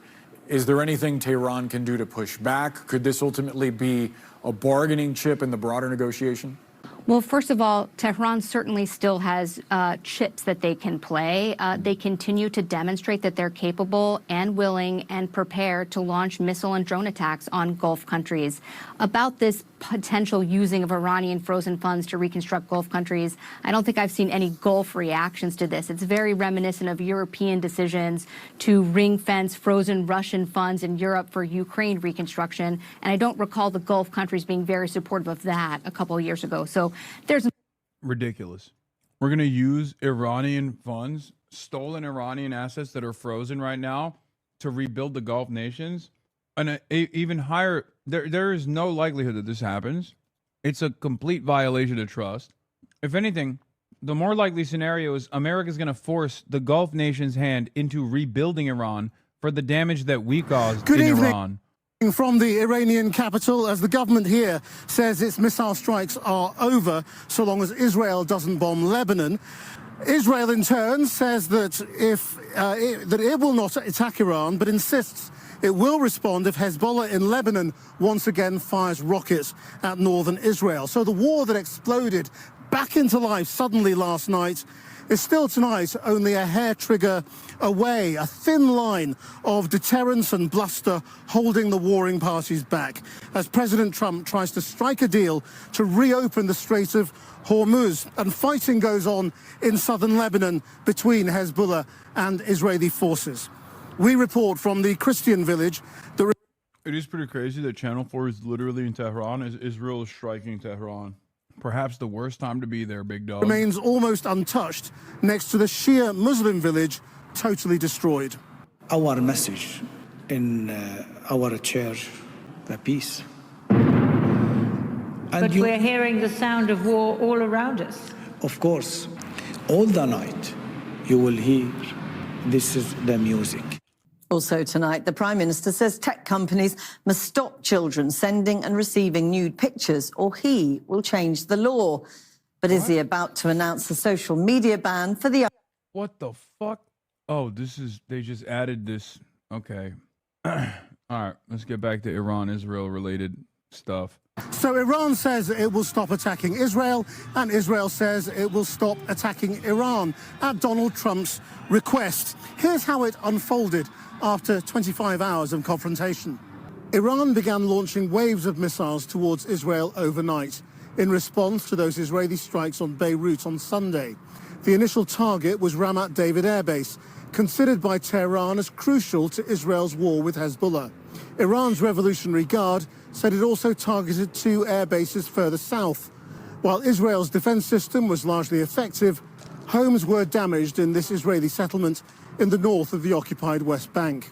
Israel has fired back, with loud blasts heard in Tehran, Isfahan and Tabriz. This petrochemical facility in Mashhad to Iran's southwest was also hit. Yemen's Iranian-backed Houthis also fired on Israel, and they've threatened Israeli vessels in the Red Sea, which could have a huge impact on another crucial shipping lane for global trade. In a moment, it seems they actually managed to hit the air bases. False color layer gives a better result even in low resolution. We can confirm that the warehouse in Ramat David Air Base was indeed destroyed.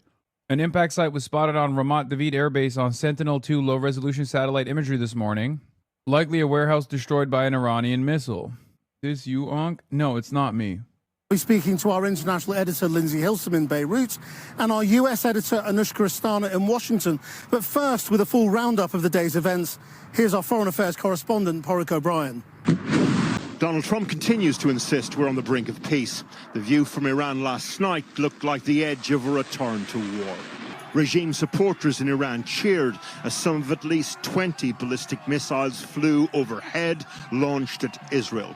They were either intercepted or hit open areas with no casualties.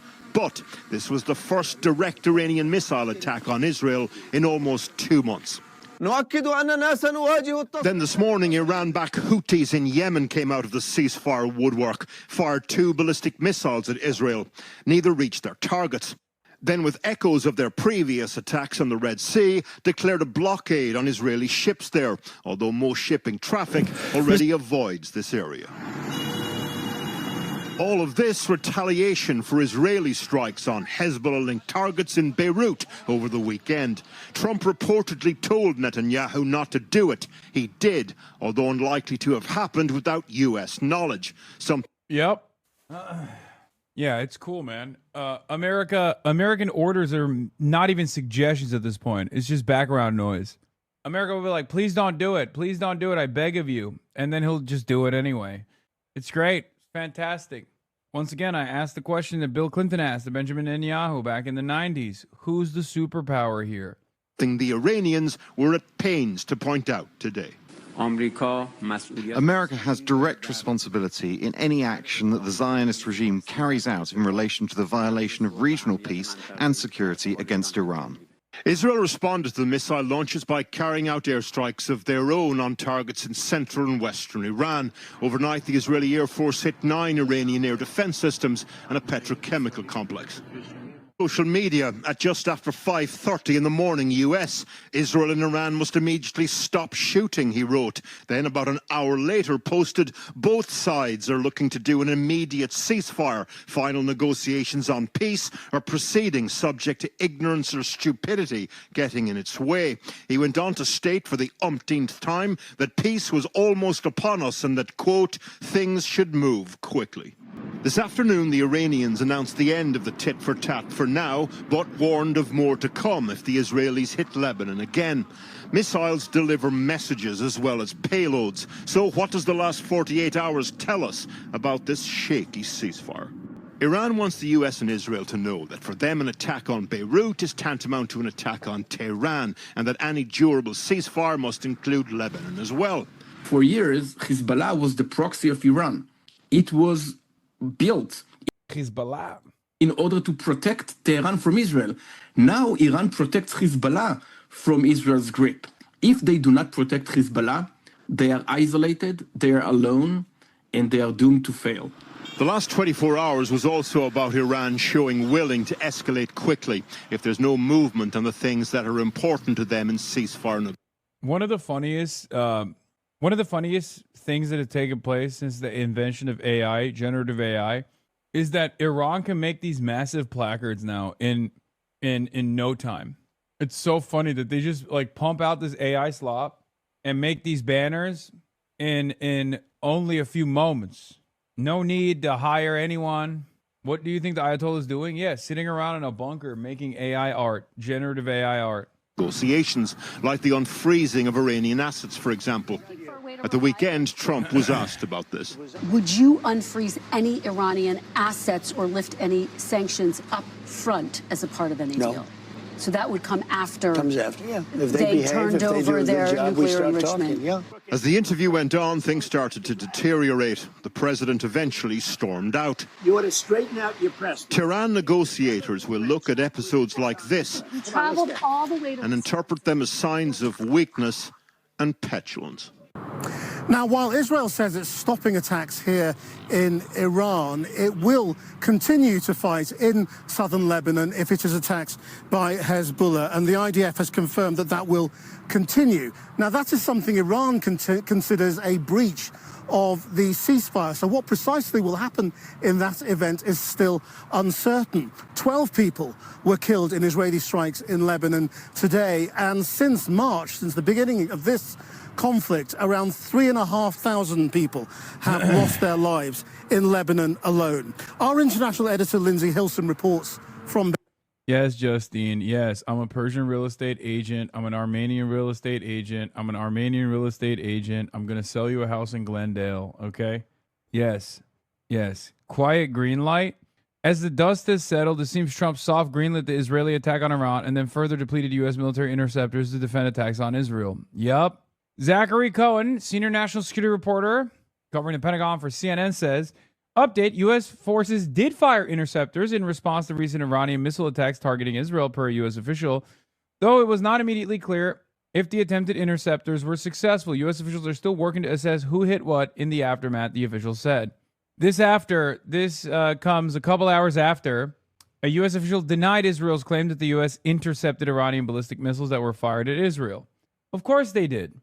Israel is the most precious country on the planet. It has to be defended, no matter what.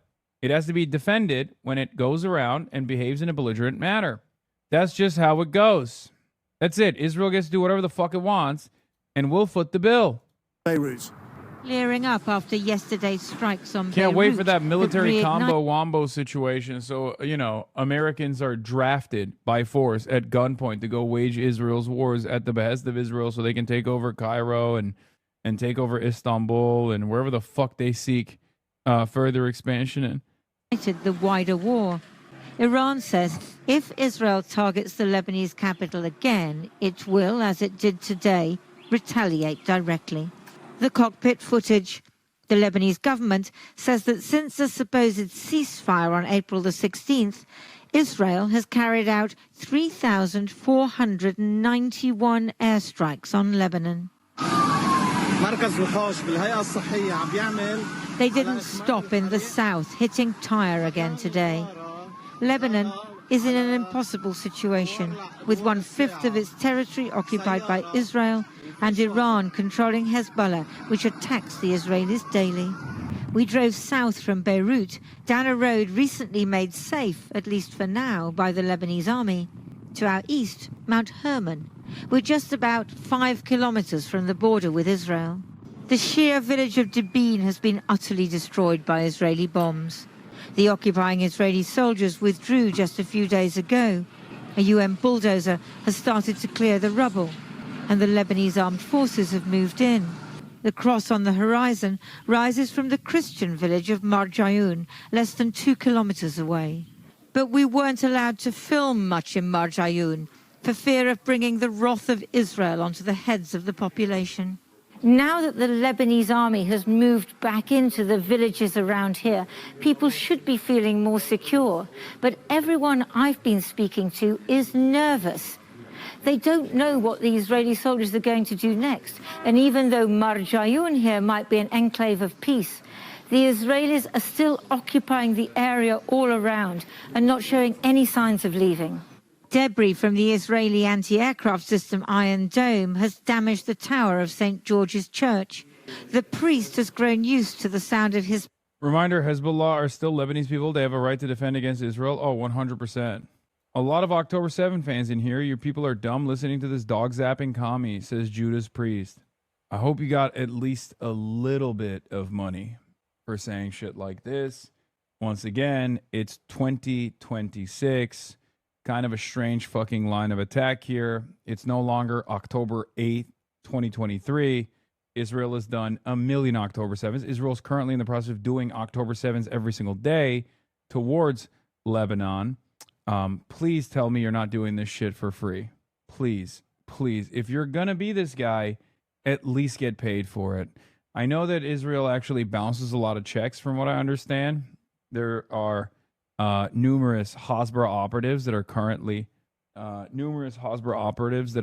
suing the Israeli government for not paying them what they were supposed to be paid, but constantly relitigating October 7 and be like, oh, a lot of October 7 fans in here. You don't sound intelligent when you say that. You sound like a fucking dumbass who's too cowardly to say with his full chest that he loves Israel and he wants Israel to continue using America and the American military and the White House like a fucking cum sock. President Trump texted me back confirming he will still be traveling with us to Evian, France for the G7 summit. Wait, shut the fuck up. He responds to text messages. I might actually text his ass, dude. I don't know about calling his ass, but I might actually text this motherfucker at this point.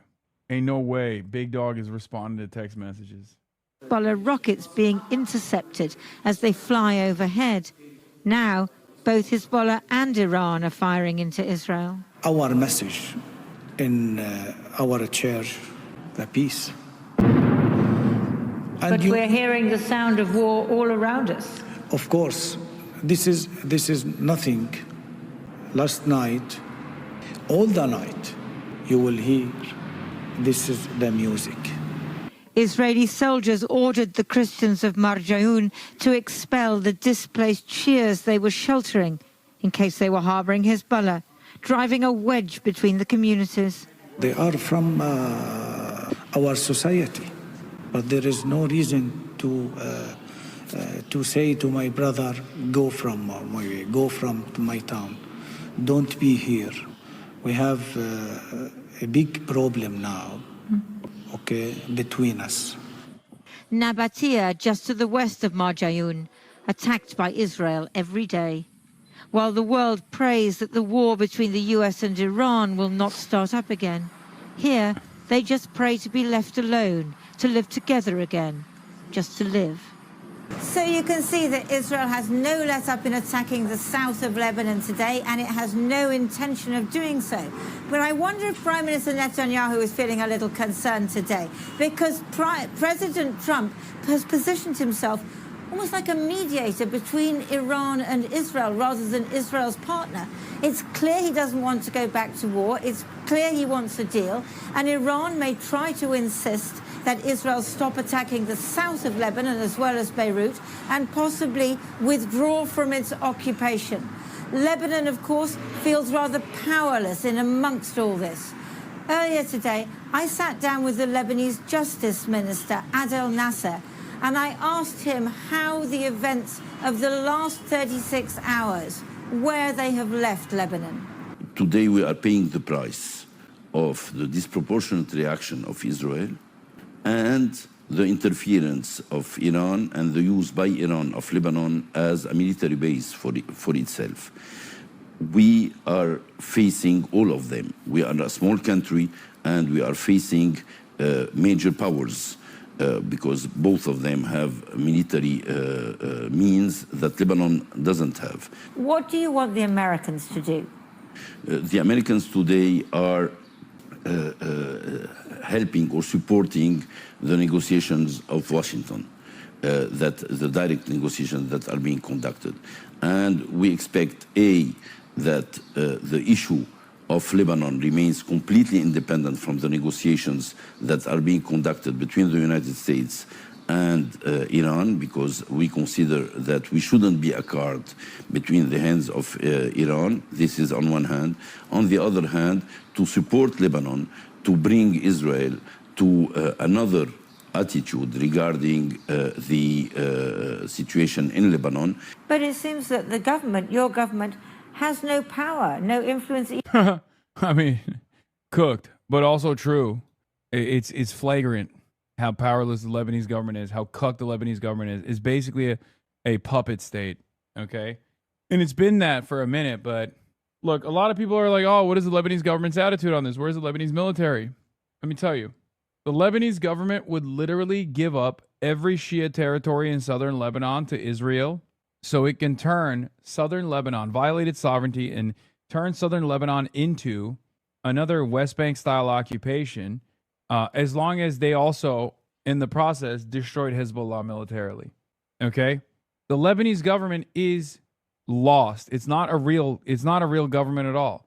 How can you be a real government if you collaborate with a foreign invading military and actively try to collaborate with a foreign invading military against your standing militia within Hezbollah? If you recall, in the early days of Operation Epic Fury, when Israel started invading southern Lebanon militarily, the Lebanese government tried to get the Lebanese forces to not attack Israel, but to attack Hezbollah. Okay? And of course, the Lebanese military was like, no, what are you, fucking insane? We're not going to aid and abet a foreign invading force against our own brothers. They still tried it, though. They still tried it. There's varying degrees of dignity and face saving here, but the Lebanese government has none of that. Even in your own country? No, Lebanon is committed, and the government is to obtain or to secure the monopoly of force. It is very important to continue the process of dismantling Hezbollah's military infrastructure, but not to make a confusion with the Shia. Like, do you see this? Do you see this? Like, he's literally talking about dismantling the Hezbollah military infrastructure. Buddy, your country is currently being invaded. Hezbollah are Lebanese. They are Lebanese people. Your country is being invaded by a foreign occupying power. The fuck do you mean? Oh, we're working tirelessly to dismantle the only resistance force that's currently keeping the foreign invading force at bay. Yes, Hezbollah are the only ones seemingly interested in defending the sovereignty of Lebanon. It's true. What is this? This is a great analysis on who this government is beholden to. Disgraceful and embarrassing, says Laura Bitar. It is Iran and Iran alone that stopped the attacks on Dahiyeh and Beirut and is insisting on incorporating Lebanon into his negotiations with the U.S. But this stooge is ordered to view Iran as the enemy rather than the settler colony erasing dozens of southern villages from existence and slaughtering entire families together. Yeah, here is the Lebanese president, Joseph Aoun, telling CNN's Christian Amanpour his message to the IRGC and Iran. It's not your country. It's our country. It's our obligation. It's not your job to interfere into our country. Like, the Lebanese president is literally going on American TV after conducting a negotiation, a fake negotiation with the United States of America and Israel, the invading military force, where they have openly admitted to wanting to stand down. And when asked, he says his main opposition is Hezbollah and the IRGC and Iran, not the country that's invading and violating his borders, violating his sovereignty, killing his countrymen. 4,000 Lebanese people have been slaughtered by Israel at this point. Hundreds of buildings have been destroyed. Hundreds of villages have been erased off the map. And this fucking dipshit is like, oh, dude, that's one thing. But you know what the real problem is? The fact that Hezbollah exists within our borders. That's why I said, like, yesterday, I said Iran, due to the deterrence factor of Hezbollah against Israel, given Hezbollah's proximity to Israel, Iran has more investment in maintaining Lebanese sovereignty than the fucking Lebanese government itself. Reject the statement totally, because our people being killed, our houses being destroyed. They are using Lebanon as a bargaining chip in their negotiation with the United States. It's unacceptable. Yeah. They're using Lebanon as a bargaining chip. Yeah, that is fucking crazy. That is fucking crazy. What is the bargain for Iran here? The bargaining chip for Iran is Lebanese sovereignty, is forcing Israel to retreat from not fucking Syria, not from Egypt, from Lebanon. Iran isn't saying like, oh, you have to retreat your forces from Jordan. Iran is saying you have to retreat from Lebanon, your country. And here also, Hezbollah must understand that. Hezbollah must understand that no other way but to sit and talk. No other way to solve this problem and to save what's left except through negotiation and diplomacy. It's not your country, it's our country. It's our obligation. It's not your job to interfere into. I need to stress, Owen has not expressed any sympathy, any empathy to the people outside this interview, and he doesn't give interviews to Lebanese journalists. He's pandering to liberals abroad. Fond memory I have from South Beirut is telling people that I was Iranian, and the one Farsi phrase that most seem to know was Khosh Amadid, translated more literally to "It is great that you've come." Video from Tonight in Lebanon, unrelated. خوش آمدید جنوب لبنان المهدد إيران تثأر لنا. I mean, this is literally Vichy France, by the way. This is straight up Vichy France. Based on Mr. Owen's comments, one would think that Iran has occupied 1/5 of Lebanon, displaced 1/4 of Lebanese, and bombing his country on a daily basis. Had Lebanon been the bargaining chip for Iran, we'd have a deal long ago. Save Lebanon from your real foe, Mr. President. He's right. Sayed Abbas Araghchi, the Iranian foreign minister, is right. What's crazy is like these guys don't even feel shame in their hearts to say such things. Community. So what do you say to the villagers in the south who say Hezbollah is the resistance? Hezbollah at least is fighting Israel, and the National Army is doing nothing. It is clear that Hezbollah is not in a position to defend the south. So talking about defending the south through Hezbollah is a myth. It is not true. And it proved that it is not true through over this long period of time. Lebanon's Justice Minister speaking to Lindsay earlier in Beirut. Well, oh shit, Zay Squirrel back in the building. Joining me now Marandi is Mohammed Marandi, professor at Tehran University and a former advisor. Again, so weird seeing him standing up and not inside of his house. This guy loves Marandi so much, he went to see him in person, bro. That's crazy. To the nuclear negotiating team of Iran. I mean, this one-day war was really about what happened in Lebanon, but Lebanon's president has just sent a message to Iran saying there is a huge difference between helping us and interfering. You are destroying the country for the sake of your own interest. The Lebanese president was installed by the Americans and the Saudis. Everyone knows that. Go and look at the election numbers in the last parliamentary elections. The coalition of Hezbollah got 3 times more than the votes that they got. He is the president of Lebanon, and Iran is using Lebanon now as a sort of a tool or a Iran is using Lebanon. Iran has made sacrifices for Lebanon. We risked war for Lebanon. They fired missiles at our city today, this morning. You were here. We did that for the Lebanese people. So where does that leave Iran in terms of its position? I mean, has Beirut become the red line that you think if Beirut is attacked, Iran will attack Israel? Look, let me first say something very clear to you. The Americans overthrew the Syrian government, installed al-Qaeda. Al-Qaeda is helping the... Not quite. Wait, just one moment. Let's not go down that road. Yeah, no. I'm just telling you what's going on in Lebanon. So to the east, they've blocked the route for Hezbollah to get support. The president of Lebanon that you're speaking of and the prime minister, they're preventing the Lebanese refugees from going to different neighborhoods in the country, different parts of the country. In other words, they're not allowed to move inside their own country. Why? Because they despise them and because they're with Americans.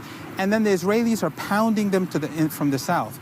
So the Iranians see that the Lebanese government is conspiring with foreign powers. The people of Lebanon, the people in the south are surrounded. So the Iranians did the humanitarian and just and courageous thing by threatening the Israeli regime, because the Israeli regime said they want to flatten Beirut. I see the argument, but I mean, at the end of this 24 hours, where are we in terms of, Iran's red lines? Has it established now that Israel cannot attack anywhere outside the south, but that it will tolerate that war in the south going on as it has today? When Iran said it would stop attacking. Well, the Iranians have made they've said something in the military today have said something about the south, so they've left that vague. So in future, the Israeli regime, if they carry out atrocities in the south, I think that the Iranians are going to strike them again. But if they do touch Beirut, have no doubt that the Iranians will pound the Israeli regime. At the end of the day, the Iranians have said, and this is something that... This is Channel 4 chatter that keeps asking, what network is this? The Iranians and the Americans negotiated, at least through messages, and they almost got there, but Trump keeps backing off. A ceasefire in Lebanon, the normalization of travel through the Strait of Hormuz, the return of Iranian stolen assets, and the removal of the siege on Iranian ports. It's a starvation siege. They're preventing food from getting in. They're preventing medicine from getting in. They're preventing supplies from getting in. So do you think Trump is the obstacle to a deal? That he just needs to say yes, and he's not saying yes? Joe Kent, when he resigned from counter-terrorism, and he was appointed by Trump, he said that this war is not because of Iran's nuclear program. Iran is not building a nuclear weapon. He said Iran is not a threat to the United States. He said, and this was at the beginning of the war, that this is about the Israeli lobby, the Israeli regime and the Zionist lobby. The Zionists are the ones who are putting pressure on him, and they're the ones who are wrecking the global economy. Otherwise, we wouldn't have had war in the first place.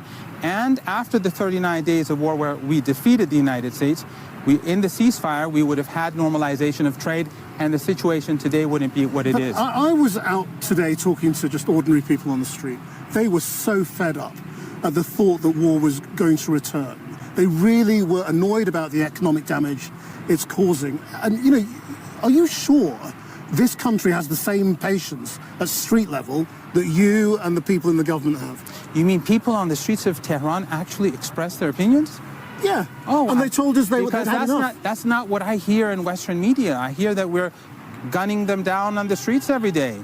No, the people in Iran, they're fed up. They always say they're fed up because they have the right to say it. And that's what Iranian society is like, and we're proud of that.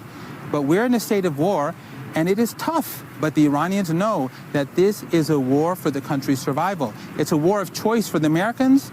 For us, it's a war of survival, because we know that if we back down, the Americans are not going to be fair with us. They're going to carry out further aggression. Mohammed Marandi, thank you very much indeed. Well, where does this leave the U.S. in these fragile peace negotiations? The people that keep asking, no, this is not actually Zay Squirrel, man. It's a fucking joke. Calm down. Joining me from Washington, our U.S. editor, Anushka Astan. Anushka. It is a sign of the crazy world we live in right now that after Iran sent those missiles towards Israel, the first thing that Donald Trump seemed to do was take a call from journalists, including Axios's Barak Ravid, and told him really consequential things. The idea that he would tell Netanyahu not to retaliate. So speaking to Ravid before speaking to Netanyahu, Ravid was back to tell us what he actually said to the Israeli Prime Minister once that call happened, suggesting that he said, Bibi, you better be careful because you could soon find yourself facing Iran alone. So a very tough phone call. Now, we know Israel did respond, but very quickly, Trump was telling us that they were going to stop firing, that there was going to be a ceasefire again, and clearly showing that he still has massive influence when it comes to Israel. But what I do think this underlines is that after starting this war with Israel, the two have had diverging motivations. Benjamin Netanyahu always wanted to see this through militarily. Meanwhile, Iran have more cards than they originally perhaps thought that they did. And so they're holding out when it comes to actually getting to a deal, which is why Donald Trump finds himself, as one of his former advisors put it to me last week, between a rock and a hard place. So a lot going on, but Donald Trump isn't even at the White House. No. We are here, but Donald Trump is not. He woke up this morning at his golf club in Bedminster. Now, to be fair, he then had executive time where I'm sure they talked about this. I'm all for flexible working, but this is a president who told us he had to miss his own son's wedding because he needed to be in Washington, D.C. over a weekend because of what was happening in the Middle East. Today, he's missing being in D.C. because he's going to a Knicks basketball game in New York, an important game, I will say that. And also behind me, he has erected a UFC stadium for a sporting event this Sunday. Someone said to me he likes to use sports to try to boost his popularity in the face of an unpopular war. Well, a big moment coming this week, the most ultimate sporting event of all, the World Cup, and that is why Donald Trump does not want this ceasefire to break again. Anushka Asthana in Washington. Well, joining me now from Massachusetts is Ambassador Wendy Sherman, who was Deputy U.S. Secretary of State under President Biden and lead negotiator for the 2015 Iran nuclear deal. Thank you for joining us. I mean, Donald Trump said while missiles were flying between Iran and Israel that he calls the shots. Is that what it looked like to you? Well, I think that's somewhat questionable. I do wish the president, quite frankly, would stop trying to negotiate in public and have some private conversations. As you know, and I'm sure the reporters love it, anybody can pick up the phone and call him, and he often answers and then tries to send messages publicly. Clearly, he and the Prime Minister of Israel came to an agreement where the Prime Minister did take some retaliatory action against Iran, but at the same time has stood down, as the president hoped he would, in hopes that, in fact, the president's efforts at negotiations can move forward. I think the hard part here is that the president is, as Anushka said, between a rock and a hard place. There is a way for him to get out of this mess, to put the energy markets back where they belong, to actually get to a nuclear negotiation. But so far, he's not willing to pay the price. TV turned on. The TV was on the whole time. To do that. I mean, the only thing he has said, really, about the nuclear negotiations in his interviews at the weekend was that Iran had agreed that it wouldn't have a nuclear weapon. Well, that's what it always said. So, I mean, it hasn't agreed to anything new, has it? Not that I'm aware of. The president has said from time to time that Iran has agreed to either dilute its highly enriched uranium or ship it out of the country. But of course, all of that requires verification and monitoring. Finally, after hours of rumored drone attacks in Eilat without alerts, sirens are now being triggered due to the infiltration of Yemeni drones. Hezbollah drones also crossing the Shomerah towards the headquarters of the 300th Brigade at the same time. Yeah. So you know it exactly has happened the way they say it's going to happen. And so far, we're nowhere there. What's the alert? That the GOP account got suspended? Thank you for informing me about this chatter. Breaking news on the Hasanabi broadcast. Whenever I see an account get suspended on Twitter, I'm like, what the fuck could they have possibly done? What could they have possibly done to get suspended on Twitter? Especially a right-wing account. Because like left-wing accounts get suspended for saying cisgender or being too woke. But a right-wing account? The International Atomic Energy Agency Board of Governors meets this week, and it will be very interesting to see the discussion there. Next week, President Trump will be going to the G7 in France. The first time I think he has attended since 2019, and there will be a discussion about several things, but one will be how to demine the Strait of Hormuz. Of course, first he has to get to an agreement that the strait can be opened again, something that only closed after the United States under President Trump went to war. And indeed, and Iran insists that it must have control, and by control, people imagine that also means a fee or toll of some kind. I mean, if they were in a miraculous world able to swallow politics and pride and all of that and say, Ambassador, you did this last time, can you come in and help and take over? What would you do? I can't imagine that happening. So it's a very easy answer. I think the president considers all of us who were engaged in that negotiation as having been stupid, as he tends to call people these days. You know, I think the problem here is that to really do a nuclear negotiation with Iran takes a team, a large team. Oh, yeah, I saw this already. A French photographer captured a photo of Victor Wembanyama going through a security checkpoint as Secret Service prep for Trump's arrival tonight. I'm sorry, but inside of Madison Square Garden, Victor Wembanyama is a far more important figure than the motherfucking president of the United States. Okay? This is preposterous. Like, straight up. Brunson, Wembanyama, every starter in both teams, and maybe even the bench too, are far more important than the stupid fucking president. They should be checking the president to make sure that the motherfucking president is not going to harm these athletes, these superstars. Ridiculous nonsense. I hope he had a great day at the park, though. But I'm sorry, this is disastrous. You got to put some socks on, my boy. I mean, what are we doing here? With the ankle socks, especially with your leg length, put some socks on, you know? You never know, with the length of his arms, he could hide a sniper rifle. Ever since that photo, the outfit worn for aid, that's it. He's flagged. Maybe he's hiding a saber up his sleeve. Who knows? Not only did we have the core team that I was honored to lead on a daily basis, but literally hundreds of people in the U.S. government, of course, Secretaries Clinton and then Kerry and Secretary Moniz of the Energy Department and President Obama, who knew every single detail of the deal. Abbas Araghchi, who's the current foreign minister, was my counterpart during those negotiations. We did this as a multilateral agreement with other countries in Europe, with Russia and China. And of course, all of those relationships are quite changed now. So there is a big task ahead here. I'm glad to see that Witkoff and Kushner, the president's envoys, went out to our nuclear lab to really learn some things and meet with a team of experts.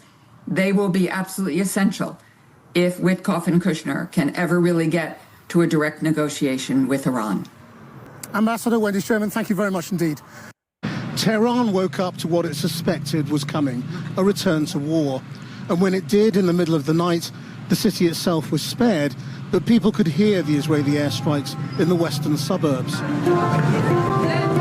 By late morning, there were explosions reported in the east and west of Tehran itself. But in the old city, you wouldn't have known it. The streets were packed and the shops open.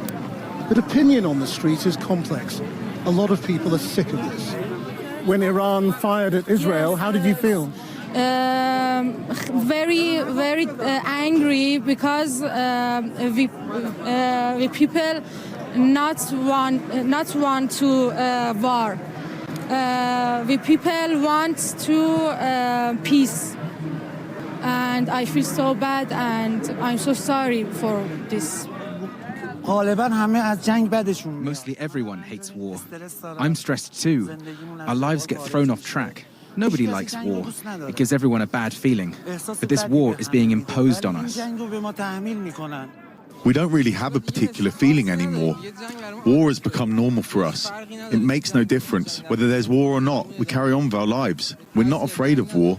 We've gotten used to it. Here in the old city of Tehran, I have the Grand Bazaar on one side of me and the Ministry of Justice on the other. And one of these huge buildings that we can't film because it's an official building was bombed a few weeks ago and is completely destroyed. But this place is crowded, despite the fact that there have been airstrikes within a few miles of this place in the last couple of hours. People determined, it seems, to just get on with life.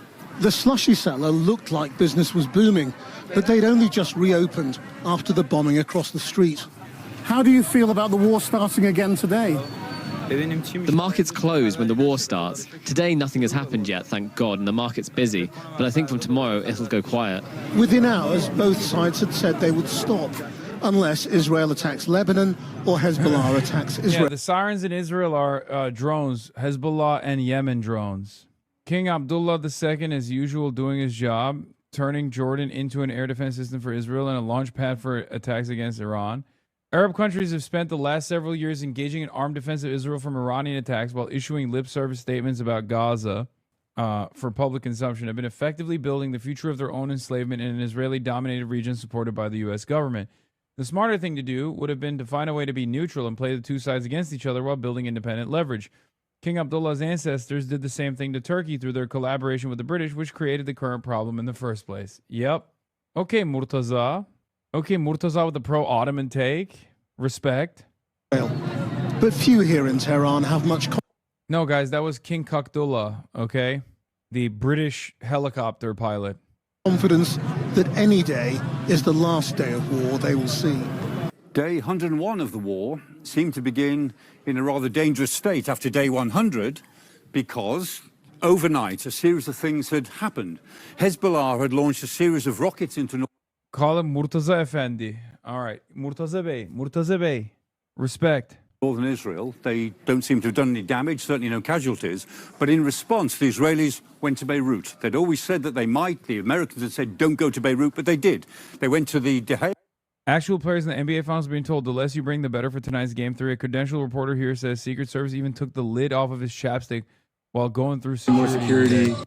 The Knicks, but it's just New York City. Yeah, I mean, yeah, it's New York. So regardless of who's here, like, you know, it's gonna be loud. You know, it's gonna be, rowdy. I think the president being here just makes it inconvenient on everybody else. Like, we got obviously more security. We got like send stuff early. I think our buses are a little earlier, so that's that. Other than that, when you come here and you play against this team, regardless of like if they're good or when they're not, like it's gonna be a building that comes ready to support the team. So the Secret Service took the.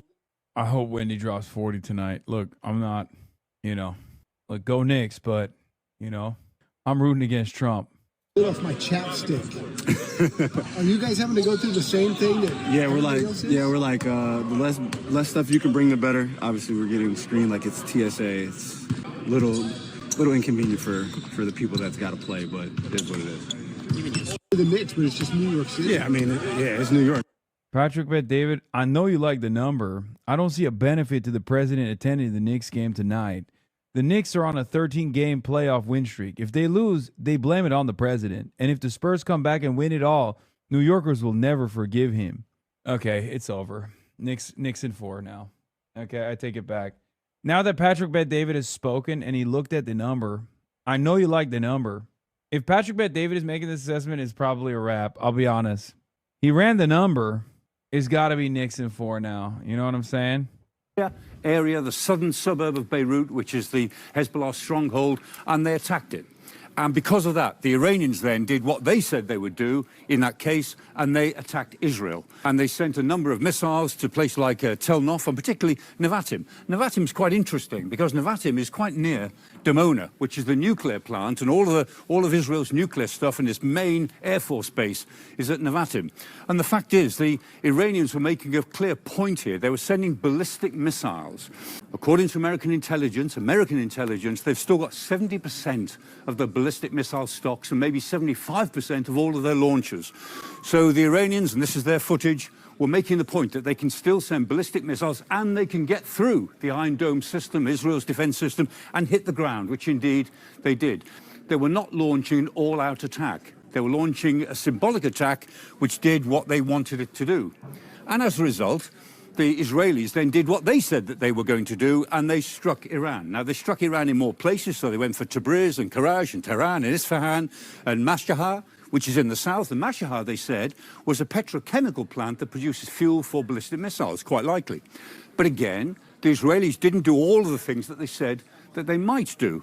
And we were all worrying that these sort of mutual exchange of missiles would result in a bigger regional conflagration again, because the Iranians had always said, if the Israelis attack us, we will attack American bases again in Iraq, in Kuwait, and Saudi Arabia, in Bahrain, in Qatar, in United Arab Emirates, even in Oman. And if that were the case, if they really did go after those bases, then the whole conflagration would start again, and the region as a whole will be back to war of the sort we saw up until the ceasefire of the 8th of April. But it didn't happen. done. This afternoon, the Iranians said that they would not attack Israel any further as long as Israel did not attack them. And about an hour later, the Israelis said, well, they will not attack Iran any further as long as Hezbollah did not attack or send any rockets from Lebanon over the border to northern Israel. So both sides have stood back. And it's possible that that will hold if Hezbollah can be deterred from firing any rockets into northern Israel. Which brings us to the situation back to, in a sense, where we were. President Trump is trying to make sure that both sides restrain their actions against each other. Netanyahu, you must not go to Beirut again. You must not attack Beirut. Galibaf, you must actually stick with the peace plan that we are developing with you or in league with you, and you must not then attack the Israelis. President Trump is trying to maintain this sense that there is progress in the talks. Whether there is or not, we don't really know. All of them are playing brinkmanship. All of them are playing for time and trying to bluff. And above all, President Trump is trying to buy time for his deal. If it's close, we're not sure, but to buy time for that deal to work. In reality, he probably doesn't have as much time as he says he's got, but today, maybe, he's bought himself a little bit more. Okay, so before we get to the Spencer Pratt conspiracies, I want to give one last update on the Israel situation. If you recall, Ken Leakenstein was the guy who said that there was no invasion imminent. Remember when everyone was like talking about how, oh, they're going to invade Iran militarily, and Ken, with his NatSec insight and leakers from the Department of Defense, Department of War, reported that there was no likelihood that there was going to be an invasion of Iran. Now, this is a little bit of a different article coming from Ken Leakenstein. U.S. secretly deployed paratroopers to Israel. Okay? Now, this, in my opinion, is the exact opposite direction that America could potentially be heading in on the whole will we see a ceasefire in our lifetime question. When Pentagon announced that the 82nd Airborne Division was deployed in the Middle East in March, it concealed a key detail. Some of the paratroopers were headed to Israel, as revealed in an Army deployment order I obtained. A military source involved in war planning tells me the deployment was tied to the new Israeli-U.S. joint contingency plans completed since February for seizing Karg Island and carving out coastal territory inside of Iran. So while they might not have a sufficient military force that they've amassed in an effort to invade Iran militarily, right? The entire country, especially considering that I don't think there's enough active duty service members that are combat ready to invade Iran. It seems like they are at least still entertaining the option of trying to invade Karg Island. 82nd Airborne Division is the Army's premier quick reaction force trained to parachute into hostile territory. By keeping the deployment quiet, the Pentagon headed off public debate over a joint U.S.-Israeli operation inside Iran, a prospect many considered to be plausible at the time amid a fever pitch of mainstream reporting on a potential ground invasion. The secrecy also sidestepped what euphemistically called host nation sensitivities. A joint U.S.-Israeli operation raises thorny questions about America's Gulf Arab partners, especially over logistical support, hence the 82nd, which could launch directly from Israel without any Gulf states' consent to use its territory. The Army Deployment Order, issued April 7, 2026, directs elements of the 2nd Battalion's 501st Infantry Regiment, the Story Geronimo Battalion, to deploy to Israel on temporary duty. The Israel deployment has not yet been previously reported. The Pentagon has never acknowledged it. In public, it has only said that the 82nd was bound for CENTCOM, the military's term for U.S. Central Command, the combatant command responsible for the entire Middle East. The press echoed the vague terminology, suggesting the unit was headed to existing U.S. bases in Kuwait or Qatar. Now, this could be because they can't house massive units in Kuwait or Qatar without Iran striking them. This could be because Qatar refuses to host additional U.S. troops inside of its borders, especially publicly, given the fact that they are trying to the best of their ability, normalize relations with Iran in this troublesome time. Or it could be because they're just going to use Israel as a launching pad. Asked about the number of troops deployed to Israel and their mission, the Pentagon referred my question to CENTCOM, which at the time of publication has not yet responded. And then the rest of it is basically talking about Karg Island invasion and the likelihood of it.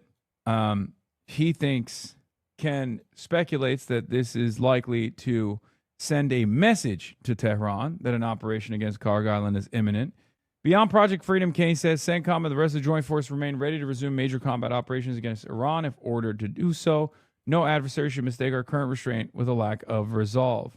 So why the sensitivity about naming Israel when the U.S. has acknowledged stationing American air defenses and F-22 fighters there? First, the breadth and depth of the U.S.-Israeli military cooperation is far beyond arms sales and deconfliction. Second, the two countries are deepening intelligence sharing aimed at making Israel a sixth eye in the so-called Five Eyes alliance of the U.S., Canada, Great Britain, Australia, and New Zealand. Third, naming Israel would expose how much the U.S. assault on Iran is in fact a joint U.S.-Israeli attack, not a Trump-Netanyahu brotherhood, but cooperation at the military-to-military working level where combined war plans are now a reality. Charlie Company of the 2nd Battalion is still in Israel, from which no dispatches have emerged in 2 months. I'm not saying a ground operation is imminent or inevitable, but if one were coming, wouldn't it be nice to know? Great reporting from Ken once again. Ken Leakenstein added. Now let's get back to conspiracy theories. Fox News. Spencer Pratt, breaking news. Spencer Pratt falls to third after latest ballot count. And of course, right-wingers predictably are saying this is a theft that has taken place. And if you're still breathing, they're still counting votes out in California. Take you over the board, show you what we got over the weekend. There were a couple vote dumps. Not a ton, but let's start in California here in the governor's race. And we know that Javier Becerra had advanced as of last week, so he's one of two under California rules, the top two advance. Now the battle's between Hilton and Tom Steyer. Steyer's been creeping up a little bit. He's within about 300,000 votes of Steve Hilton, but here's what you have, right? You have 72% of the estimated vote in, so that's not quite a third of the votes still out there in the governor's race there. Honestly, I can't tell you when we're going to get an answer. I don't know if it's going to be in a couple of days or a week or beyond that, but that's where we stand. Hilton stays in second place as of now. If he keeps that spot, then he advances to the general election come November. This is the mayor's race in Los Angeles. Karen Bass advanced early last week. You got 83% of the vote counted already, so you can do the math, how much of a percentage is still out there. Here's the headline, and here's the news. Spencer Pratt, who held on to second place all week last week, has now dropped to third. And Nithya Raman, a progressive who used to work and support Karen Bass, has now moved into slot number 2. Pratt trails Raman now by about 3,000 votes as it stands right now on this Monday morning at 6 o'clock in the morning in California. We expect to get more votes later today, but hold on that. We'll wait till those come in. Matt Finn live in the City of Industry, east of LA. And Matt, good morning. Good morning, Bill. Nearly a week after Election Day here, and LA County says it still has. Yeah. Right-wingers are chirping about this because they're shocked at the concept that a city that despises Donald Trump would not vote in large enough numbers to make its mayor a shittier version of Donald Trump at a time when Donald Trump is even less popular than the last time there was an election in this city where Trump was on the fucking ballot, where Kamala Harris was plus 53 up on Donald Trump. President Trump has criticized California's election process, stating it's not possible for LA mayoral candidate Spencer Pratt to have lost his early lead, while also criticizing the length of time it takes to count the votes. Trump says not possible for Spencer Pratt to have lost the LA runoffs after the big lead he had, third world nation, rigged elections. Now they'll be working on great guy Steve Hilton. Won't have results for possibly 2 weeks, according to officials. President DJT. Yeah, it doesn't seem likely that Tom Steyer is going to make it into the runoff, if we're being real, unfortunately, because it would have been nice to block out that British dickhead too from the top of the ticket. However, yes, while this is the least surprising turn of events, some additional insight into extra unsurprising moments have been, the fucking Republicans claiming that there is some sort of election theft taking place, as they always say. Now, of course, this obviously doesn't make any sense because Karen Bass doesn't want to match up against Nithya Raman. Karen Bass wants to match up against Spencer Pratt. So if we are to assume that the California establishment machine, the Democratic Party machine, was actually cooking the books, they would not cook it in favor of Nithya Raman, a much better, someone with a much better shot at unseating the incumbent Karen Bass. Here is one example of this for Tom Steyer versus Javier Becerra. Former endorser of Eric Swalwell, Ted Lieu, who fucking sucks. Ted Lieu openly says, I endorse Javier Baccaria, Xavier Baccaria. That's why I hope Republican Steve Hilton remains in the top 2. The latest vote updates show Hilton will likely beat Steyer. Once again, ridiculous thing to admit, you fucking idiot. Do you not understand that there are down ballot consequences in your state for your party if more Republicans come out and vote in the general? He does understand it, but that's how desperate he is for an easy establishment win. What's shocking to me is that he's saying the fucking quiet part out loud. But once again, this is exactly what I was referencing when I said these guys don't want a real race. They don't want any real contest. They just want the establishment pro-Israel stooge, pro-corporate stooge to win. And now Javier Baccaria is probably going to skirt onto an easy victory over Steve Hilton in a state that is overwhelmingly blue. I know, right? I just call it math, he says. Asshole. Speaking of which, campaign of LA Mayor Karen Bass is now directing its attacks against Nithya Raman as her presumed opponent in the general election. Obviously, if Karen Bass was matching up against Spencer Pratt, she would highlight how woke she is in comparison to Spencer Pratt being not so woke. But now that she is being outflanked by a further to the left opponent, she very quickly has pivoted to the right in an effort to draw a distinction between herself and Nithya Raman. Her campaign spokesperson, Alex Stack, just issued this statement. We look forward to winning a contest against an opponent who allows encampments near schools and fights against hiring more cops, yet is MIA on saving Hollywood jobs and fighting back when ICE invades LA. Shameless. No sense. This is the Let's take a look at theory. Harry Emden and his take on the dumb election conspiracies being advanced by the Republican side. Dumbest conspiracy theory I have ever heard, because the Democratic establishment and Karen Bass wanted Spencer Pratt and the... Dog, you know what this would be like if we were complaining that Amy McGrath lost in Kentucky to Mitch McConnell? How could this have happened? Clearly, there's electoral theft taking place here. Obviously, they shoved the ballots. They packed the mules. You know, you cosplaying as Mamdani or what? Yes. Yes, Zoran Kwame Mamdani, the only man who's ever worn a suit in his entire in the history of American politics. Yes, I'm cosplaying Zoran Mamdani. I'm cosplaying Nick Fuentes, the only two guys who have ever worn suits ever. They don't want any part to do with Nithya Raman. Why is that? Because just take a look here. Okay, mayor runoff polls, Bass versus opponent versus Pratt. Bass would have crushed Pratt by 18 points. That's what the polling showed. Look at how she does against Nithya Raman, on the other hand. Raman is ahead by 4 points. Bass has a real race on her hand if, in fact, Raman is the one who advances. And, of course, the Democratic establishment is backing Karen Bass. But versus Spencer Pratt, she was crushing him. She wanted to face Pratt. She wanted nothing. By the way, this is consistent with the polls, especially because Nithya Raman was gaining. So the idea that it's like totally unexpected is absolutely silly. Anyway, let's continue. To do with Raman. That's why these conspiracy theories, simply put, make no sense, people. When we talk about favorability, you have more evidence here. Yeah, this is more evidence. You know, why is it that Nithya Raman's doing so much better than Spencer Pratt would against Karen Bass? It's simply put, Raman is actually decently liked by LA City voters. Look at this. Okay, Nithya Raman, +5 on the net favorability rating. Karen Bass, way underwater at -22 points. You basically just need someone who's half decently well liked to be favored, or at least have a real shot against the incumbent Karen Bass. Spencer Pratt, on the other hand... You don't understand. As a voter from Ohio, I've never heard of Councilwoman Nithya Raman, and therefore it must mean that she stole the election. Okay? Clearly. Because my timeline showed over and over again Spencer Pratt making cool-ass AI videos. And clearly, whatever I see on my Twitter For You page is reality, is the only reality that I acknowledge. So, obviously, there's some fuckery taking place here. Or, here's Ken Benzinger, the New York Times reporter who was reporting on my DNC trip when I got kicked out, if you recall, saying, this is extremely simple. More than 60% of registered voters in Los Angeles are Democrats. Less than 15% are Republicans. Stop being shocked that LA voters prefer Democrats and stop spreading conspiracy theories that explain simple electoral math. Matt Van Swole, another one of these fucking right-wing dickheads, said, that explains why Democrats do well in LA. It does not explain why a candidate in third place would suddenly outperform the first place candidate in later counted ballots.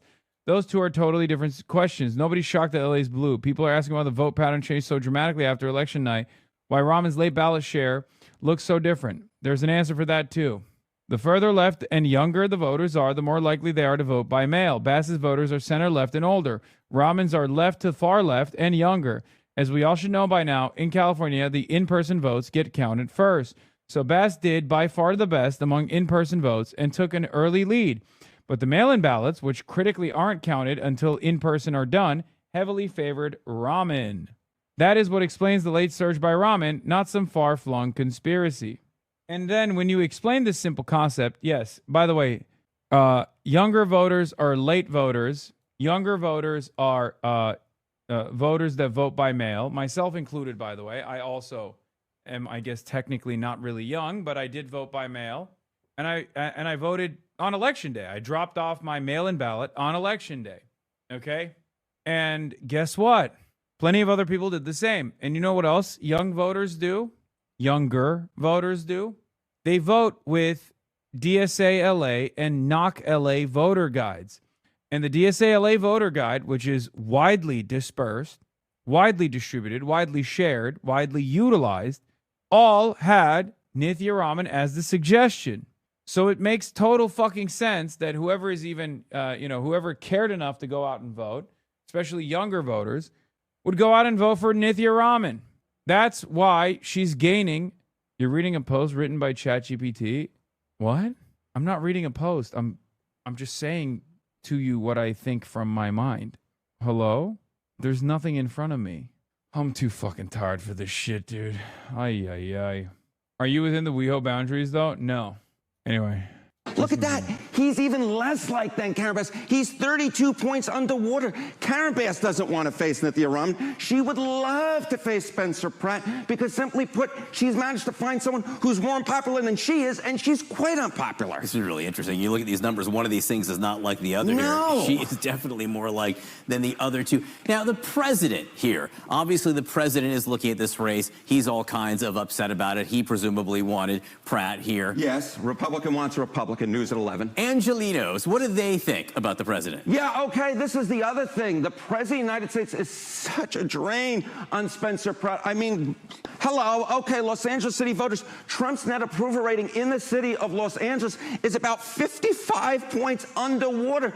I mean, the idea that a Republican could be the mayor of New York when the president of the United States has a net approval rating 50, it's so difficult. 55 points underwater, and then registered as Republican, just 15% of the voters in the city of Los Angeles are registered as Republican. 55% are Democrats. Spencer Pratt was facing a mountain in order to win, and so Karen Bass and the Democratic establishment knew that there's basically no chance a Republican could be the next mayor of New York. The only way she could lose is if she goes up against another Democrat.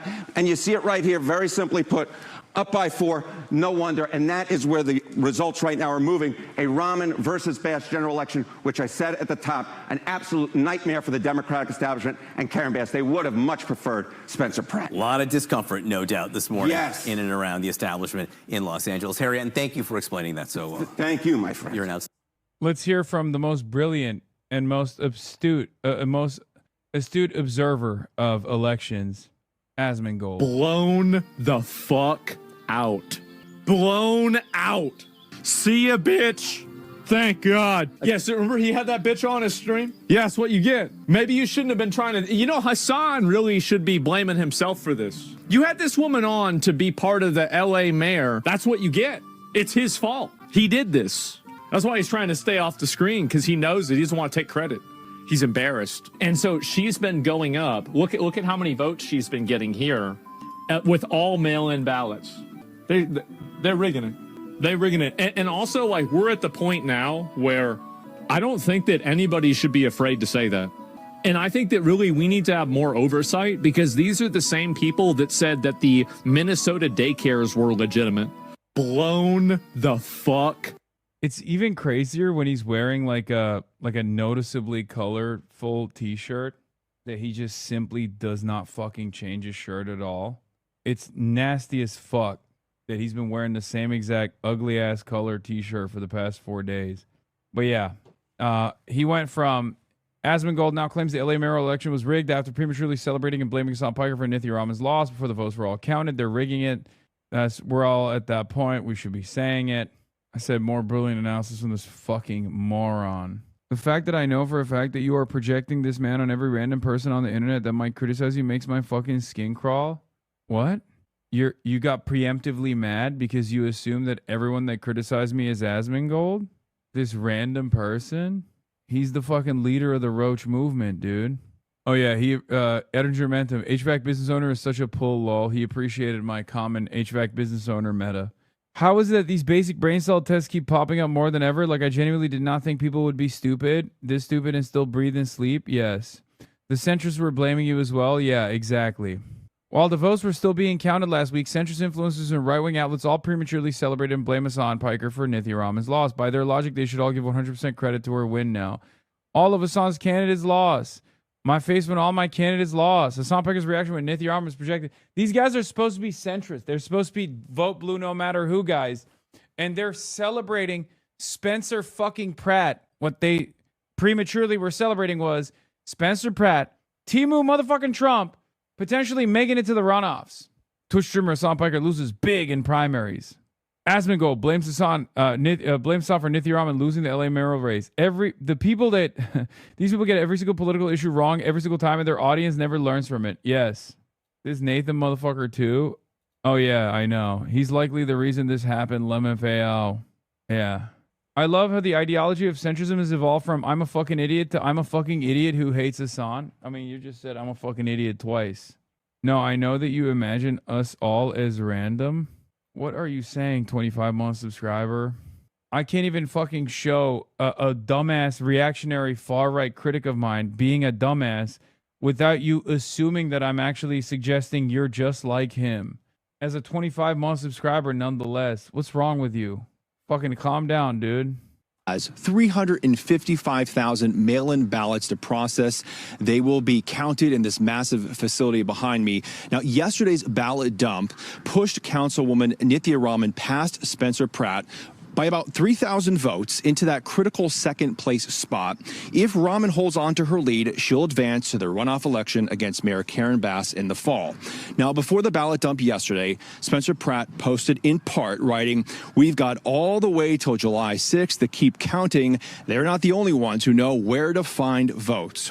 Now, moments after the new numbers came in, Mayor Karen Bass's campaign released a statement attacking Raman and labeling Raman her general election opponent, seemingly ruling out a Pratt comeback.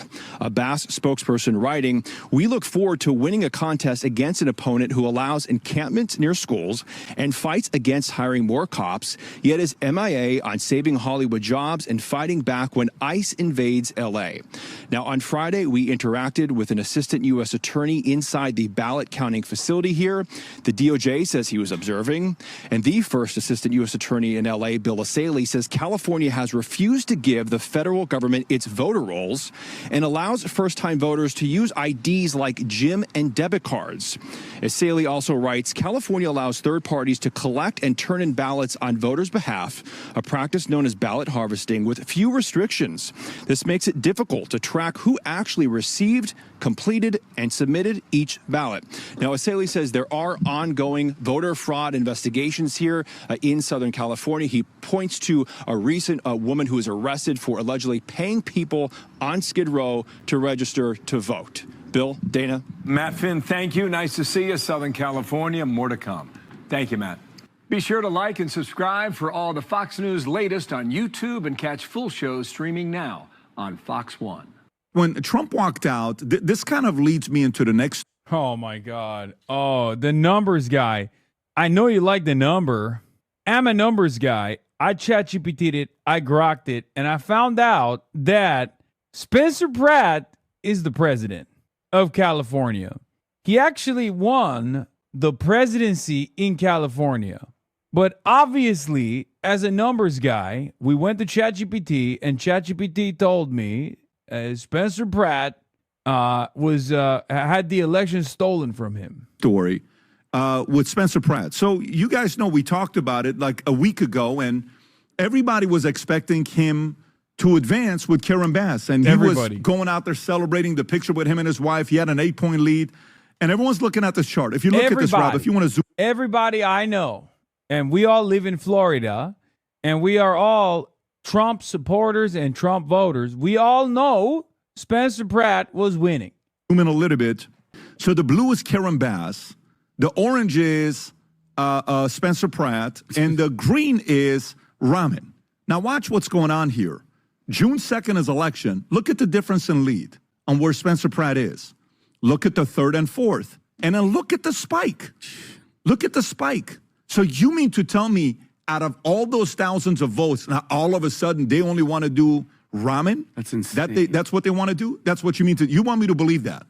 And it goes from 71,000 to 153,000. Look how Bass only goes up 30,000, but she goes up 83,000 votes, 82,500 votes. And during that time, only Pratt goes up 44,000 votes. And then they're catching up. And Rob, if you go to the new chart that shows Raman ahead, you will see this. So this is what it's looking like now.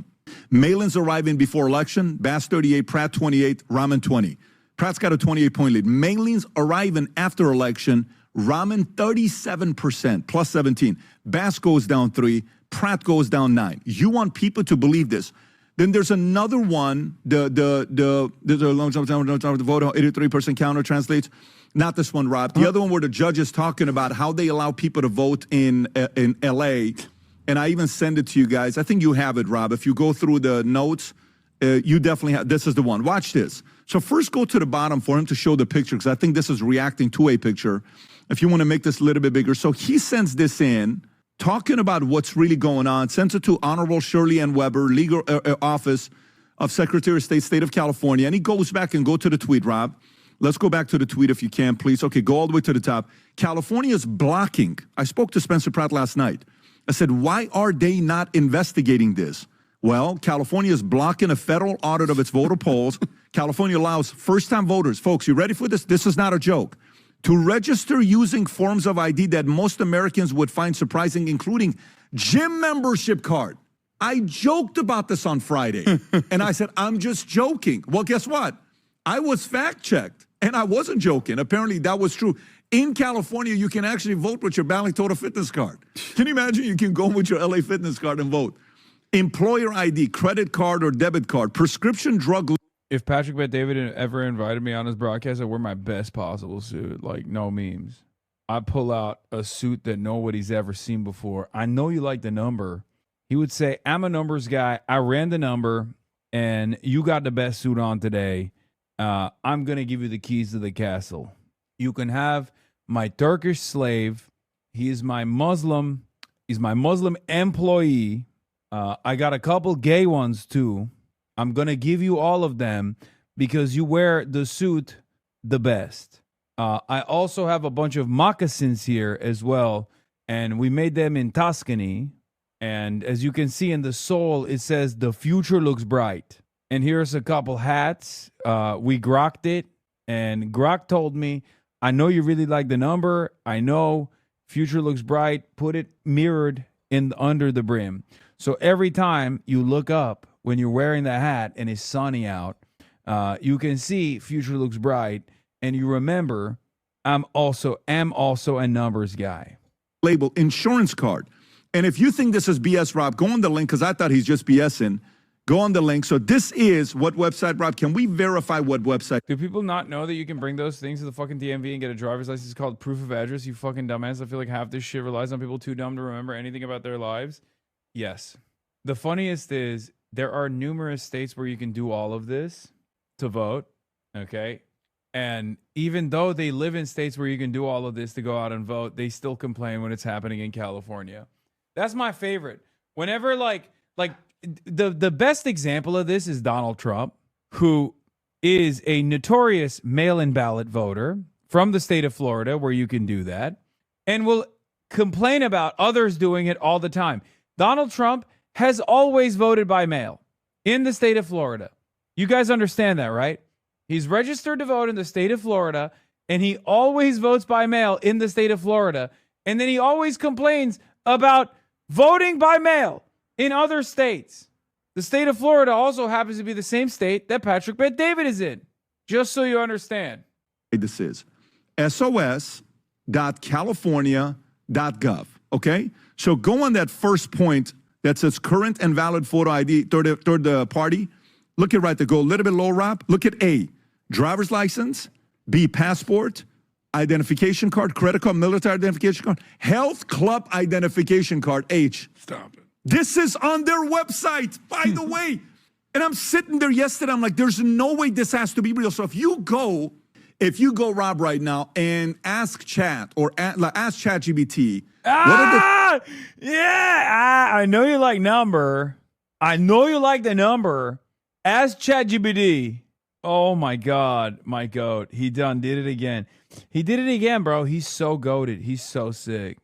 Top 5 slowest states when it comes down to elections and go to the top 5 fastest states when it comes down to counting ballots.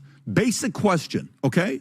And I'm asked this question on Grok, on chat, on pretty much everything I can because I want to know, chat can lean a little bit on the other side. Of course. So watch this, okay? Fastest states, Florida. How the hell does Florida do it fast? The gold standard, okay? Texas. By the way, watch this. This is the other question I ask. Florida, red state. Texas, red. Georgia, red. Virginia, consistently reports a large percentage of votes on election day. Carolina, red. Now go to the slowest states. Look at the slowest. Why do you think it's slow? California, known as the slowest, frequently the slowest major state, accepts ballots arriving after election day if postmark on time, extensive signature verification and provisional ballot review. Arizona, Nevada, Alaska, Pennsylvania. Yeah, I think 4 out of 5 of these states are all left, on the left. Why do you want it to be slower? So when you see the president getting upset with Walker, you're sitting there saying, maybe the guy's got an argument. Matter of fact, let me ask you guys a question. If let's just say, Vinny. Yeah. Left states, communist, like Arizona and Alaska and Nevada. These are all known socialist states.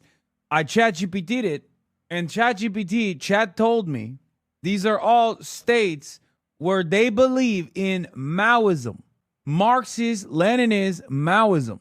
Tom, Adam, if let's just say a party, forget whatever party it is, Tom, take the Libertarian Party, take the Green Party, Vinny, take the Democratic Party, take the Republican Party, Adam.